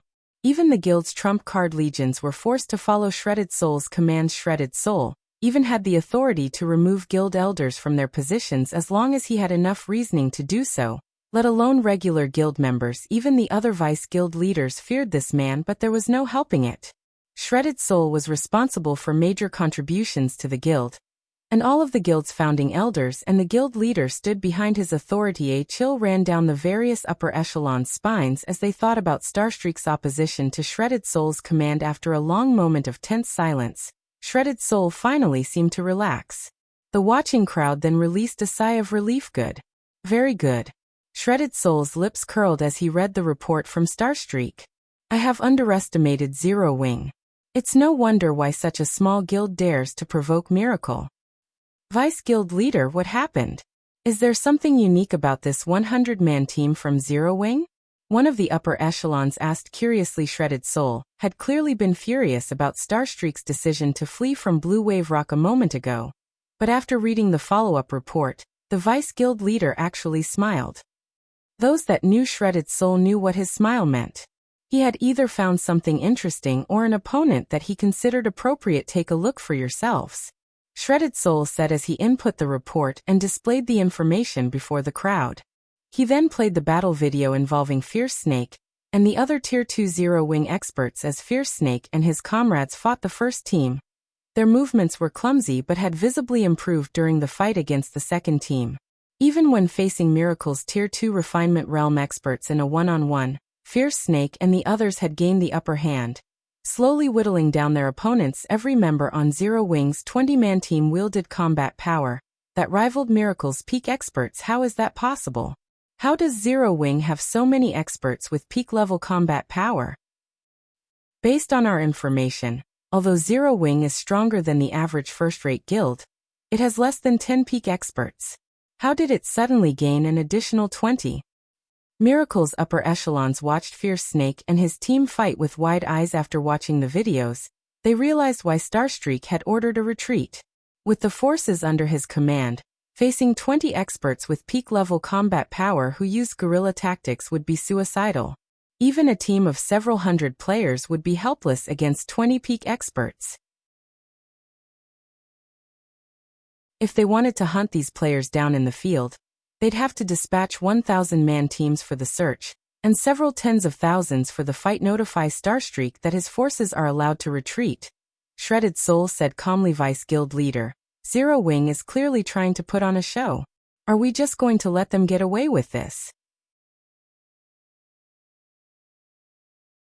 One of Miracle's upper echelons asked what the forces Miracle had sent to the Black Dragon Empire. Cordoning off Blue Wave Rock and hunting down Zero Wing's team was entirely possible. We are Miracle. We do not need such wasteful tactics to eliminate Zero Wing. Since the guild wants to show off its abilities in guerrilla warfare, we'll do the same. Shredded Soul snapped, smiling. Split up our forces and have them deal with Zero Wing's members. Rather than focusing on the areas around Lake Heart City, we'll target every Zero Wing player in the Black Dragon Empire. I want to see who can rack up the most kills. When they heard Shredded Soul's command, realization dawned on the crowd. So what if Zero Wing had a party of peak combatants? Zero Wing's overall strength was nothing compared to Miracle's. If Miracle scattered its forces and attacked multiple locations at once, how many areas could Zero Wing keep safe? Although doing so would incur losses, Zero Wing's suffering would be much greater. After Starstreak received the command to retreat, he led his forces away from Blue Wave Rock. Meanwhile, news of this situation quickly spread to the various superpowers. Miracle has retreated. What happened at Blue Wave Rock? Miracle's retreat surprised the various superpowers, and they immediately ordered infestations on the battle at Blue Wave Rock. However, when the reports came in, the superpowers that had been watching the war between Zero Wing and Miracle were astonished. They had never considered that Zero Wing had such a sturdy foundation. They also marveled at Zero Wing's performance. They hadn't expected Shredded Soul to suffer such a loss, albeit a minor one, at Zero Wing's hands. It had been a long time since a non-superpower had accomplished such a feat. When Phoenix Rain, who was busy on Thunder Island, received the news, she was stunned. Unyielding Heart and Illusory Words, who explored an ancient ruin in the Dark Knight Empire, were astonished as well. However, Feng, who toiled in Zero Wing City's candlelight trading firm, remained wholly ignorant of the matter, thoroughly absorbed in forging basic combat devices. After over a day of work, Feng received a system notification system. Strengthened basic combat device has been successfully manufactured. Forging proficiency increased by 5 points. Obtained 368,000 EXP system.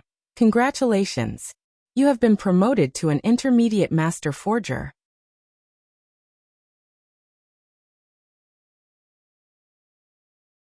Chapter 1959. Forging Treasure Chest. Finally, Feng cried out when he heard the system notification Intermediate Master Forger. This was a huge threshold for forgers to cross.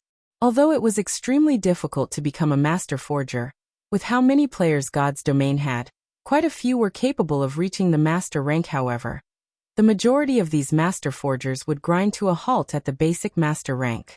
A forger would only receive the various superpowers' attention after becoming an intermediate master. Meanwhile, to the various superpowers, basic master forgers were simply qualified to join them only by becoming an intermediate master forger. Could players craft truly powerful war weapons? In addition, only intermediate master forgers and above could producing top-tier dark gold weapons and equipment for expert players. After all, even among dark gold weapons and equipment, there was a considerable difference between the basic attributes and additional effects they provided. Take the level 55 to 60 dark gold equipment he forged using the standardized designs he had acquired from Titan City, for example. Despite being at the dark gold rank, those pieces were nothing compared to ordinary dark gold equipment of the same level that dropped from bosses. They were only slightly stronger than fine gold equipment of the same level. Moreover, a forger qualified to produce epic weapons and equipment after becoming an intermediate master. In contrast, basic master forgers could only produce dark gold weapons and equipment, at best. Moreover, they would be limited to forging the most ordinary dark gold ranked items, since they'd have such a low success rate when attempting to craft top-tier weapons and equipment of the same rank.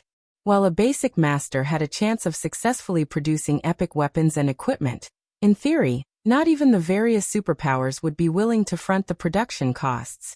They'd only tolerate an intermediate master forger's success rates. Now that Feng was an intermediate master forger, he could finally begin production for the Guardian puppet. Now all he needed to do was to stockpile the necessary materials to mass-produce it. Once he had amassed enough Guardian puppets, not only would Zero Wing be capable of defending its territories, but it could also afford to relax its guard. The guild would be able to fight the evil god's temple in the fields. Even capturing ancient Rock City would be possible. Shortly after Feng received the notification informing him of his subclass's new rank, a second notification reached his ears system. Congratulations! You are the first player to become an intermediate master forger in Starmoon Kingdom, rewarding 1 silver forging treasure chest and humanity reputation plus 50 silver forging treasure chest. Surprise flashed in Feng's eyes as a silver chest, studded with a 5-colored gemstone, appearing in his bag space. At this stage of the game, players were ignorant of forging treasure chests.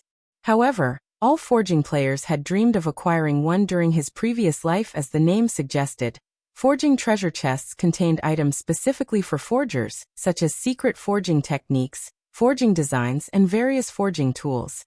In the past, there had even been rumors that these chests could drop mysterious flames to forging players. Forging treasure chests were far more valuable than ordinary treasure chests. Normally, players had to complete high-ranked quests for their subclass to obtain such a treasure chest, and even then, the quests normally only awarded bronze forging treasure chests. Feng had only ever heard of the silver version. He had never seen one personally. He had never thought that he would receive such a reward for being the first person to become an intermediate master forger in Starmoon Kingdom. Immediately, Feng removed the silver forging treasure chest from his bag and activated Divine Providence. When Feng opened the treasure chest, the lid slowly lifted. A dazzling, 5-colored light escaped the chest, illuminating the forging room. When the glow eventually faded, 2 items appeared before Feng. One was a hammer engraved with dark purple runes, while the other was an old book. When Feng tried to inspect the items, all they would reveal was the word unknown. These are. After Feng appraised both items with omniscient eyes, he could not help but stare at the items with wide, Surprised Eyes Magic Refining Hammer, Dark Gold rank. Durability 200/200. Equipment requirement. Master Forger. Increases production speed by 10%. Success rate when producing items below epic rank by 5%. And success rate when producing items at epic rank by 2%. 100 Refinement Gold design. 100 Refinement Gold has a certain chance of granting weapons and equipment below epic rank the metallic reinforcement buff, strengthening the item by 10%. Each weapon or equipment piece can only be strengthened once. Players are allowed to equip a maximum of 3 weapons and equipment with the metallic reinforcement buff at a time. Amazing. It's no wonder why there had barely been any information about silver forging treasure chests in the past. Feng's eyes glowed as he read the 2 items' attribute panels. Both items were extraordinarily valuable, especially the 100 Refinement Gold design. This would be an excellent item for strengthening his guild members. He wouldn't even trade it for tens of thousands of gold. Meanwhile, with the Magic Refining Hammer, he would have a slightly higher success rate when forging items, following which, Feng notified Aqua Rose and had her collect large quantities of the necessary materials for the Guardian Puppet. Meanwhile, he intended to continue his work with the basic combat devices. Zero Wing urgently needed more of these devices. Miracle had withdrawn from the Zero Wing members who wielded basic combat devices, but it had redirected its focus to whittling down the guild's forces in the Empire. This situation had given Gentle Snow a massive headache. Although he had focused on forging the basic combat devices to produce more temporary peak experts, he could only craft around 200 devices each day. He was also expending a ridiculous number of magic crystals to do so.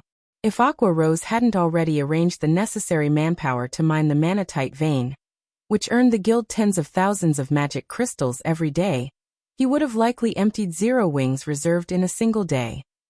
Furthermore, he had to take breaks from time to time. He couldn't perform such high-intensity work without rest. Unfortunately, each basic combat device could only last 12 hours.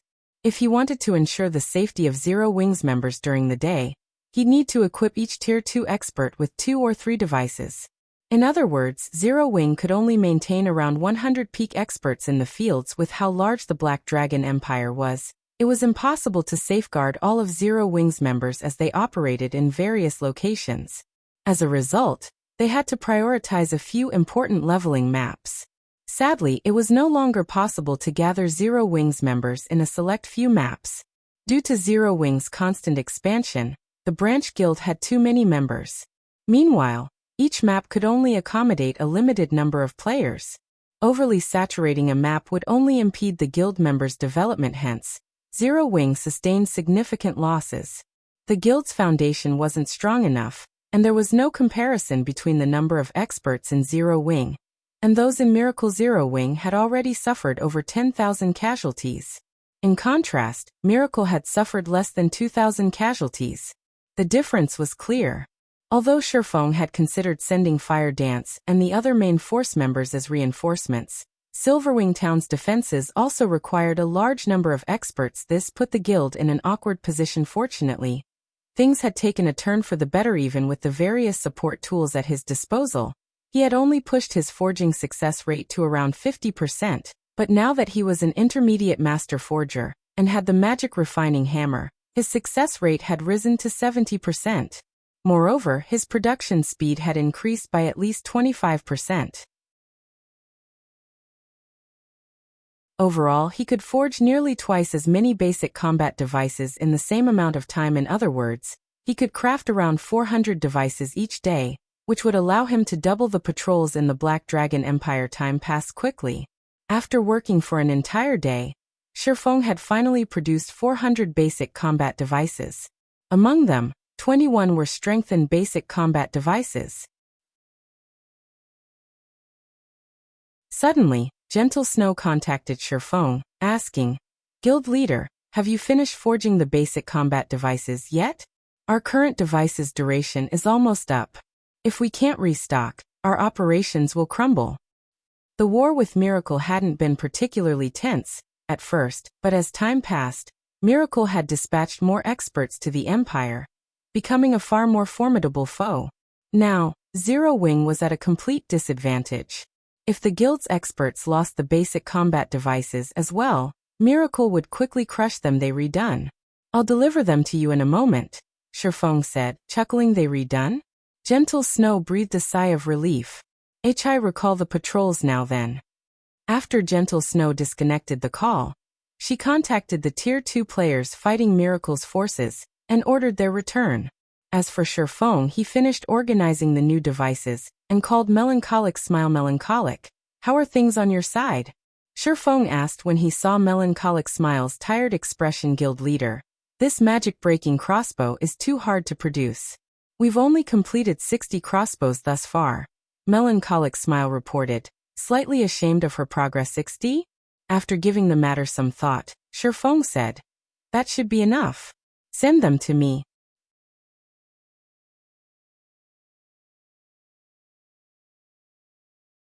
Chapter 1960. Send them on their way. Black Dragon Empire, Lake Heart City, Zero Wings residence. Due to the war against Miracle, an awkward atmosphere had infiltrated the residence. While they rested, Zero Wings members felt an invisible noose slowly tightening around their necks, capable of stealing their lives at any moment. Snow, this is bad. We've already suffered over 35,000 casualties. Although the majority of the victims are normal members, everyone is afraid for their lives. Moreover, Miracle has deliberately announced the number of slain Zero Wing members, scaring away potential recruits. Many of our guild members are considering moving to another country to level up. At this rate, the Black Dragon Empire's branch guild will be finished sooner or later. Zhao Yueru worriedly reported to Gentle Snow the strength Miracle had displayed thus far was utterly beyond what they had imagined. Miracle had already dispatched over 100,000 members to the Black Dragon Empire. Among them, over 20,000 were confirmed expert players. This was simply ridiculous. The average first-rate guild only had several thousand expert players in total, yet Miracle had sent over 20,000 to harass Zero Wing. That was nearly triple the number of experts in Zero Wing.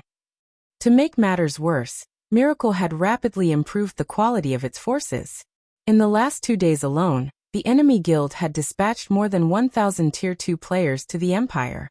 In contrast, Zero Wing had only slightly increased the number of Tier 2 players under its command. Furthermore, Miracle had bolstered its forces with plenty of refinement realm experts, dispatching more of these players than the number of experts Zero Wing had equipped with basic combat devices.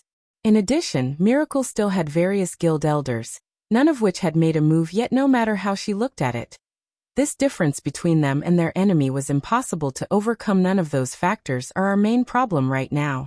I've just received a report stating that Miracle's performance has encouraged a number of the Empire's powers, and they've begun to move against us, Gentle Snow said, a cold glint flashing in her eyes. These little powers are normally neutral, but now that they realize that we are slowly losing to Miracle, they are taking advantage of the situation to kick us while we're down. Some have even started to mock us on the forums, demanding a decisive battle in the Ice Jade Forest. They wouldn't have been forced into such a passive state if their only enemy had been Miracle. While it was true that Miracle had sent over 100,000 players to the Black Dragon Empire, Zero Wings Branch Guild still had the numerical advantage. However, Miracle wasn't the only power to target Zero Wing. Many of the Empire's large guilds had pegged them as an enemy as well, boosting Miracle's momentum in this war. Upon hearing this, Zhao Yueru's expression darkened. If this were true, Zero Wings Branch Guild in the Black Dragon Empire was on the path to destruction. The other guilds are kicking us while we're down? Feng, who had just entered the room, frowned as he overheard the two women's conversation. Gentle Snow nodded as she turned to Feng. They aren't fools, guild leader. They know that we cannot afford to face Miracle head-on, resorting to guerrilla tactics. Hence, they're boldly ambushing our guild members. However, if we dispatch our forces to deal with these interlopers, either they'll notify Miracle or Miracle will hear of it from their spies, setting up an ambush for our reinforcements. We have already lost nearly 3,000 experts thanks to these little powers' interference. With the branch guild's strength, Zero Wing could easily deal with these large guilds, but they were using themselves as bait to lure Zero Wing's experts in for Miracle. Zero Wing couldn't simply dispatch a small group of experts as reinforcements since these large guilds employed 1,000 man teams for their ambushes. Yet if their guild dispatched an equally large force, Miracle would discover their movements immediately and use the opportunity to cripple Zero Wing. This was the cause of her current headache. Whether Zero Wing fought or not, it would suffer snow. Gather 1,000 experts in the residence. Smiling, Feng continued. Since Miracle wants a frontal confrontation and we have enemies who want to act like bait, we'll fulfill their wishes. But Gentle Snow wondered if Feng truly understood Miracle's situation when he issued his command, but before she could dissuade him, he sent her a trade request, dropping a large number of basic combat devices and magic-breaking crossbows into the trade window. After taking a look at the total numbers, Gentle Snow was dazed. She couldn't believe her eyes. 400 basic combat devices. They could dispatch 200 peak experts to the Black Dragon Empire's various maps for an entire day with so many devices. There were also the magic-breaking crossbows to consider. The crossbow's attacks had the power of Tier 3 attacks. A direct hit would guarantee an instant kill. Even if the target blocked the attack, the impact would still be significant. Most importantly, the magic-breaking crossbows could easily be carried and used. Players with these crossbows would be akin to miniature defense turrets. Understood. I'll see to it immediately. Gentle Snow abandoned all thoughts of opposing Feng's commands. A seed of anticipation even began to sprout in her heart. She immediately recalled the Tier 1 and 2 experts operating near Lake Heart. Over the past 2 days, quite a few Tier 1 experts had completed their Tier 2 promotion quests. Since the branch guild in Lake Heart City urgently needed experts, the new Tier 2 players were sent here. As a result, more than 500 Tier 2 experts operated around Lake Heart City right now. Even after deducting the Tier 2 experts that had been sent to protect the guild's leveling maps, gathering 200 of these experts on short notice wouldn't be a problem in no time at all. 200 Tier 2 experts and 800 Tier 1 experts had gathered in Zero Wing's residence in Lake Heart City.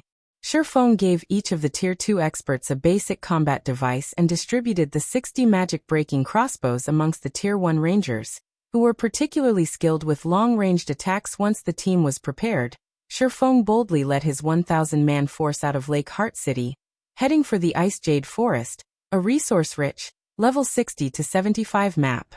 This was also where Zero Wing's members encountered Miracles most often. Meanwhile, in one of the high-class restaurants around Lake Heart City's Central Plaza. Just what is Black Flame thinking? He's actually sending a 1,000-man team to Ice Jade Forest? Doesn't he realize that Miracle and the various large guilds have occupied that map already? Yuan Tiexin could not help his surprise when he read the latest report on Zero Wing. Over a dozen large guilds had gathered in the Ice Jade Forest, and Miracle had stationed a significant portion of its army in the area. There should be more than 150,000 players in the forest at the moment, and they were all elite and expert players.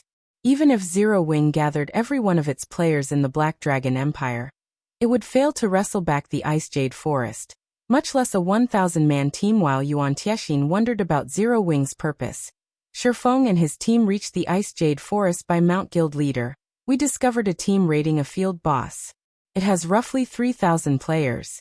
2,000 Miracle members are also lying in wait. A Tier 2 assassin reported to Feng. Since we've found them, let's send them on their way. Feng commanded indifferently.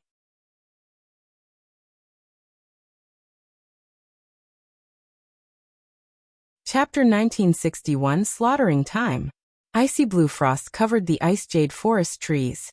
From afar, it looked like a crystal forest since the monsters in the area had a chance of dropping ice crystal fragments, which could be refined into ice resistance potions. Many powers came here to grind. Moreover, as the monsters in the Ice Jade Forest were not skilled with magic and had no ranged attacks, they were relatively easy to kill. Because of these factors, the Ice Jade Forest had become one of the most important resource maps within the Lake Heart City region. A 3,000-man expert team from the Tier 2 Guild, Eternal Undead, currently raided the 8-eyed Frost Spider, a level 62 specialized Grand Lord. The team had split into 3 groups of 1,000 and took turns tanking the Grand Lord and its 100-plus Guardian Frost Spiders. When a group was near its breaking point, it would swiftly retreat, switching places with one of the other 2 groups, and ensuring that only 1,000 players remained within the boss's sphere of influence. This prevented the boss from receiving an attribute boost. The boss is going to enter its berserk state soon. MTs, use your life-saving skills. Healer unit, switch with the reserve unit. Miserly Wind, one of Eternal Undead's vice guild leaders, hurriedly ordered as the eight-eyed frost spider's HP was about to fall to 30%. The guild's members followed the orders seamlessly as the MTs activated their life-saving skills, and the healers gradually retreated from the battlefield. At the same time, the waiting healers switched places with their comrades before they ran out of mana when the eight-eyed frost spider went berserk. The team's level 58, Tier 2 MTs rapidly lost HP. Seeing this, the rear-line healers cast one healing spell after another without paying heed to their mana consumption. This prevented the MT's HPs from falling below a safe limit. In the meantime, the eight-eyed frost spider's HP steadily dropped. Boss Wind. This place is awesome. Not only is our leveling speed here so fast, but we've also collected a ton of ice resistance resources. We should have partnered with Miracle sooner. The guild might have given us a spot in the inner region. A level 58. Tier 2 Oracle said excitedly as he watched the near-dead eight-eyed frost spider. The guild leader has his own concerns. We weren't sure how serious Miracle was about eliminating Zero Wing, and we couldn't recklessly provoke Zero Wing, Miserly Wind said, smiling. But now that we know how furious Miracle is with the guild, and that it fully intends to annihilate Zero Wing, we don't have to worry about them. Even if we are bait, Zero Wing won't dare to attack us, and we can grind in such a resource-rich area in return. I actually hope that Zero Wing comes looking for a fight. If they do, we'll be able to earn some extra income, the Tier 2 Oracle said as he licked his lips in anticipation. That isn't likely. Zero Wing should know that it has no place in the Ice Jade Forest anymore. Of course, Miracle has cut the guild off from every map in the Lake Heart City region. Not just the Ice Jade Forest. If Zero Wing dares to dispatch a force to any of these maps, Miracle will destroy it. However, Zero Wing will crumble, sooner or later, regardless of what it does. Now that the various large guilds are provoking Zero Wing on the official forums, its reputation will suffer if it refuses to respond. If the situation drags on, no player will want to be a member of the guild, Miserly Wind said, chuckling. Once Zero Wing is gone, our guild can garrison in Lake Heart City and enjoy a share of the Ice Crystal World's profits. Just as the eight-eyed frost spider was about to die, Feng's 1,000-man team had sneaked within 2,000 yards of Eternal Undead's army. The team's 200 Tier 2 experts led the charge against Eternal Undead on their mounts, while the remaining 800 experts followed on foot. Eternal Undead's scouting rangers immediately noticed the commotion and reported back to the team. Boss Wind, we found Zero Wing's members. They're charging toward our team. The Oracle beside Miserly Wind exclaimed as he read the scout's message. What? Have Zero Wing's members lost their minds? The news confused Miserly Wind. How many are there? It's a 1,000-man team. The Tier 2 Oracle side. A 1,000-man team? Miserly Wind chuckled. Zero Wing sorely overestimates itself. It dares to charge at us with just 1,000 players? Do they think that Eternal Undead is a guild of pushovers? Tell our players to finish the boss quickly and prepare to greet Zero Wing's team. This is our guild's chance to bolster our fame in the Black Dragon Empire. We mustn't let Miracle's members take it from us. Among his 3,000 players, 1,500 were experts and 40+ were Tier 2 players.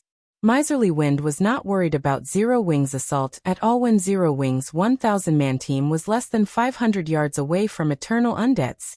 The latter finally defeated the eight-eyed frost spider. Under Miserly Wind's command, Eternal Undead's members then fell into a defensive formation to greet the enemy guild attack. Our chance to get rich has come, Miserly Wind shouted when less than 100 yards separated the two forces. The battlefield glowed with countless lights as spells and arrows flew to meet Zero Wing's Tier 2 experts as they led the charge. Kill them. Fierce Snake bellowed when he saw the incoming attacks. He brandished his battle axe, slamming it on the ground before him.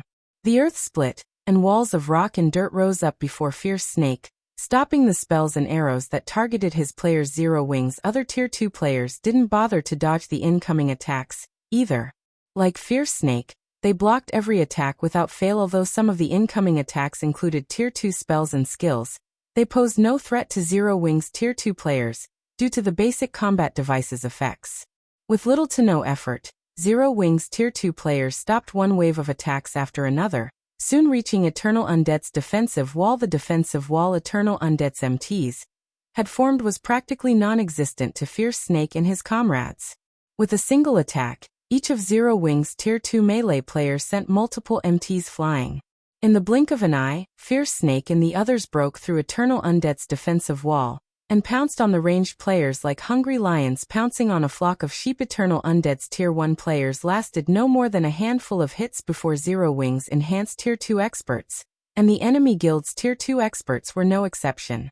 The difference between their basic attributes was already massive, and after including physique, reaction speed, and several other aspects, Eternal Undead's members stood no chance against these Zero Wing experts. Even though Eternal Undead's healers frantically cast their healing spells, they couldn't stop the rapid drain on their allies' HPs. After a brief moment, over 500 of Eternal Undead's players were dead, their bodies transforming into streaks of light and fading from the ice jade forest. How is this possible? Miserly Wind's eyes widened in shock, paling as he watched his guild's experts die, one after another. He had never dreamed that his guild's experts would be so weak against Zero Wing's Tier 2 experts. In fact, not even Eternal Undead's Tier 2 players survived more than a few hits from Fierce Snake and his friends. However, Miserly Wind didn't know that Fierce Snake and his team had the combat power to rival peak experts. Naturally, 200 peak experts would have no trouble slaughtering 3,000 ordinary experts, and only half of Eternal Undead's team consisted of expert players. Upon seeing Zero Wing's remaining 800 players draw near, fear overwhelmed Miserly Wind. 200 of these players had already devastated his team. If another 800 players joined the fray, retreat. Everyone retreat to Miracle's teams. We'll be safe once we meet up with them. Miserly Wind shouted in a panic.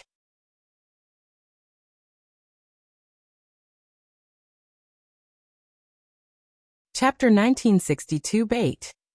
As soon as Miserly Wind gave the command to retreat, Eternal Undead's panicking members calmed down and ran towards Miracle's last known grinding spot. Although Zero Wing's members were strong, Miracle was a veteran super first-rate guild that rivaled super guilds. Not only did the guild have its fair share of experts, but those experts were also far superior to those in Eternal Undead in terms of weapons, equipment, and combat standards. Most importantly, Zero Wing would not dare to fight Miracle in a large-scale battle. As long as they met up with one of Miracle's 1,000-man teams, they'd have protection from Zero Wing like madmen. Eternal Undead's remaining 2,000-plus members split up and ran for Miracle's team's Fierce Snake, and his companions were momentarily stunned as they watched their enemies flee. The battle hadn't even started 10 seconds ago, yet their opponents were already running for their lives. Boss Wind, I've contacted Miracle. It's sending its teams to our location now. The Tier 2 Oracle informed Miserly Wind, who wore a twisted expression. He could empathize with his leader. Of the 3,000 players their guild had dispatched, half were expert players. Yet the moment they collided with Zero Wing, they had lost more than 300 of those experts. The guild only had a little over 4,000 expert players in total, and nearly 10% had died in the blink of an eye. This was a heavy blow to their guild. Notify everyone, and tell them to lure as many Zero Wing members to Miracle's forces as possible. We cannot let Zero Wing off the hook after killing so many of our guild's experts. Miserly Wind growled as he glanced at the enemy players chasing him and his teammates. We'll meet up with Miracle and surround Zero Wing's team, slaughtering every one of its players. Their guild had lost too much in this battle, but the lost levels were only secondary. The lost weapons and equipment was far more important. The guild had used a lot of resources to acquire these items for their experts. Meanwhile, before they had collected a notable harvest from the Ice Jade Forest, they had lost so many assets. They had to get payback. Understood. I'll have the others maintain their distance from Zero Wing's members, the Tier 2 Oracle said, nodding. When he glanced back at Fierce Snake and the others, who still pursued Eternal Undead's players, he thought this was a good opportunity to recoup their losses. Let's see if Zero Wing can deal with a stronger force. Zero Wing was famed for its wealth. Its members were all very equipped. Since Zero Wing's members here had such high attributes, They definitely wore top-tier weapons and equipment. Although Miserly Wind's plan would increase the team's casualty count, it would be worth it if they could claim some of Zero Wing's weapons and equipment, bolstering their guild's main force. After saying so, the Tier 2 Oracle informed his teammates to slow down deliberately. By doing so, they would ensure that Zero Wing's members, who were forced to stop whenever they killed someone, could catch up. This would create the illusion that Zero Wing's members would eventually catch and kill every Eternal Undead member, encouraging Fierce Snake and his team to continue the chase after another 1,000 yards or so. Eternal Undead had a little more than 1,600 surviving members. Miserly Wind's face contorted. He hadn't expected Zero Wing's members to be so ferocious. Boss Wind, look! The Tier 2 Oracle shouted excitedly as he pointed toward the large group of players in the forest ahead. Good. Have everyone get ready. When Miserly Wind saw the Miracle's mounted members, the sight rekindled his hope. This moment will determine whether or not our guild can progress in the Black Dragon Empire. When Eternal Undead's members saw Miracle's players, they stopped holding back and ran toward Miracle's forces at full power. As if they had prepared for this moment, Miracle's 2,000-man team split into two groups, one moving towards Fierce Snake and his companions, while the other moved to intercept Feng's 800 players. Guild leader, Miracle's members have arrived. Fierce Snake, who led the charge, informed Feng when he saw Miracle's members emerge from the forest ahead. They finally here? Calmly, Feng ordered. In that case, let's get started. We can finally get to work. Fierce Snake's eyes glowed with excitement. He then shouted through the team chat, "Brothers, it's time to earn our keep." Wonderful. I can finally get serious. This game of cat and mouse is over. Hey, leave some for me. I want to experiment with some basic combat techniques. Excitement shot through Zero Wing's members as they watched the fleeing Eternal Undead team. Suddenly, their movement speed skyrocketed, and they instantly closed the distance between them and their prey. They then used one skill after another for a time. Bright lights and explosions filled the forest. Zero Wing's Tier 2 experts instantly slew the enemy Tier 1 experts that had lasted a few moves against them previously. 200 of the 1,600-plus fleeing players fell in the blink of an eye. Despite fleeing with all of their power, Fierce Snake's team caught up with Eternal Undead's players in seconds. Following which, Eternal Undead's team member count decreased with lightning speed after a short moment. Less than 100 players remained alive from Eternal Undead due to this abrupt change. Miserly Wind, who had prepared to celebrate his plan's success, was dazed. However, Miserly Wind didn't know that Fierce Snake and his men had nearly as much combat power as peak experts because of their extraordinary basic attributes and physiques. Killing inferior players was a piece of cake. Fierce Snake and his team were even more efficient at hunting down and killing ordinary experts than true peak experts. How is this possible? How are they suddenly so strong? Miserly Wind was bewildered as he watched his guildmates fall, one after another, behind him. He didn't understand what was happening. Fierce Snake's team was superior to his in terms of combat methods, attack power, and movement speed. They fought like completely different people than they had in the earlier battle. As Miracle's members drew nearer, Miserly Wind thought of a possibility. Could it be? Have they been using us as bait to lure Miracle's members all this time? That you're tuning in to the Li Mei's Wuxia Whispers YouTube channel. We're so grateful for your support, and don't forget to subscribe to join us on this incredible journey through captivating stories. Your generosity through donations truly makes a world of difference, as it's the primary source of revenue that allows me to expand and enhance this channel for you. Thank you from the bottom of my heart for being a part of this adventure.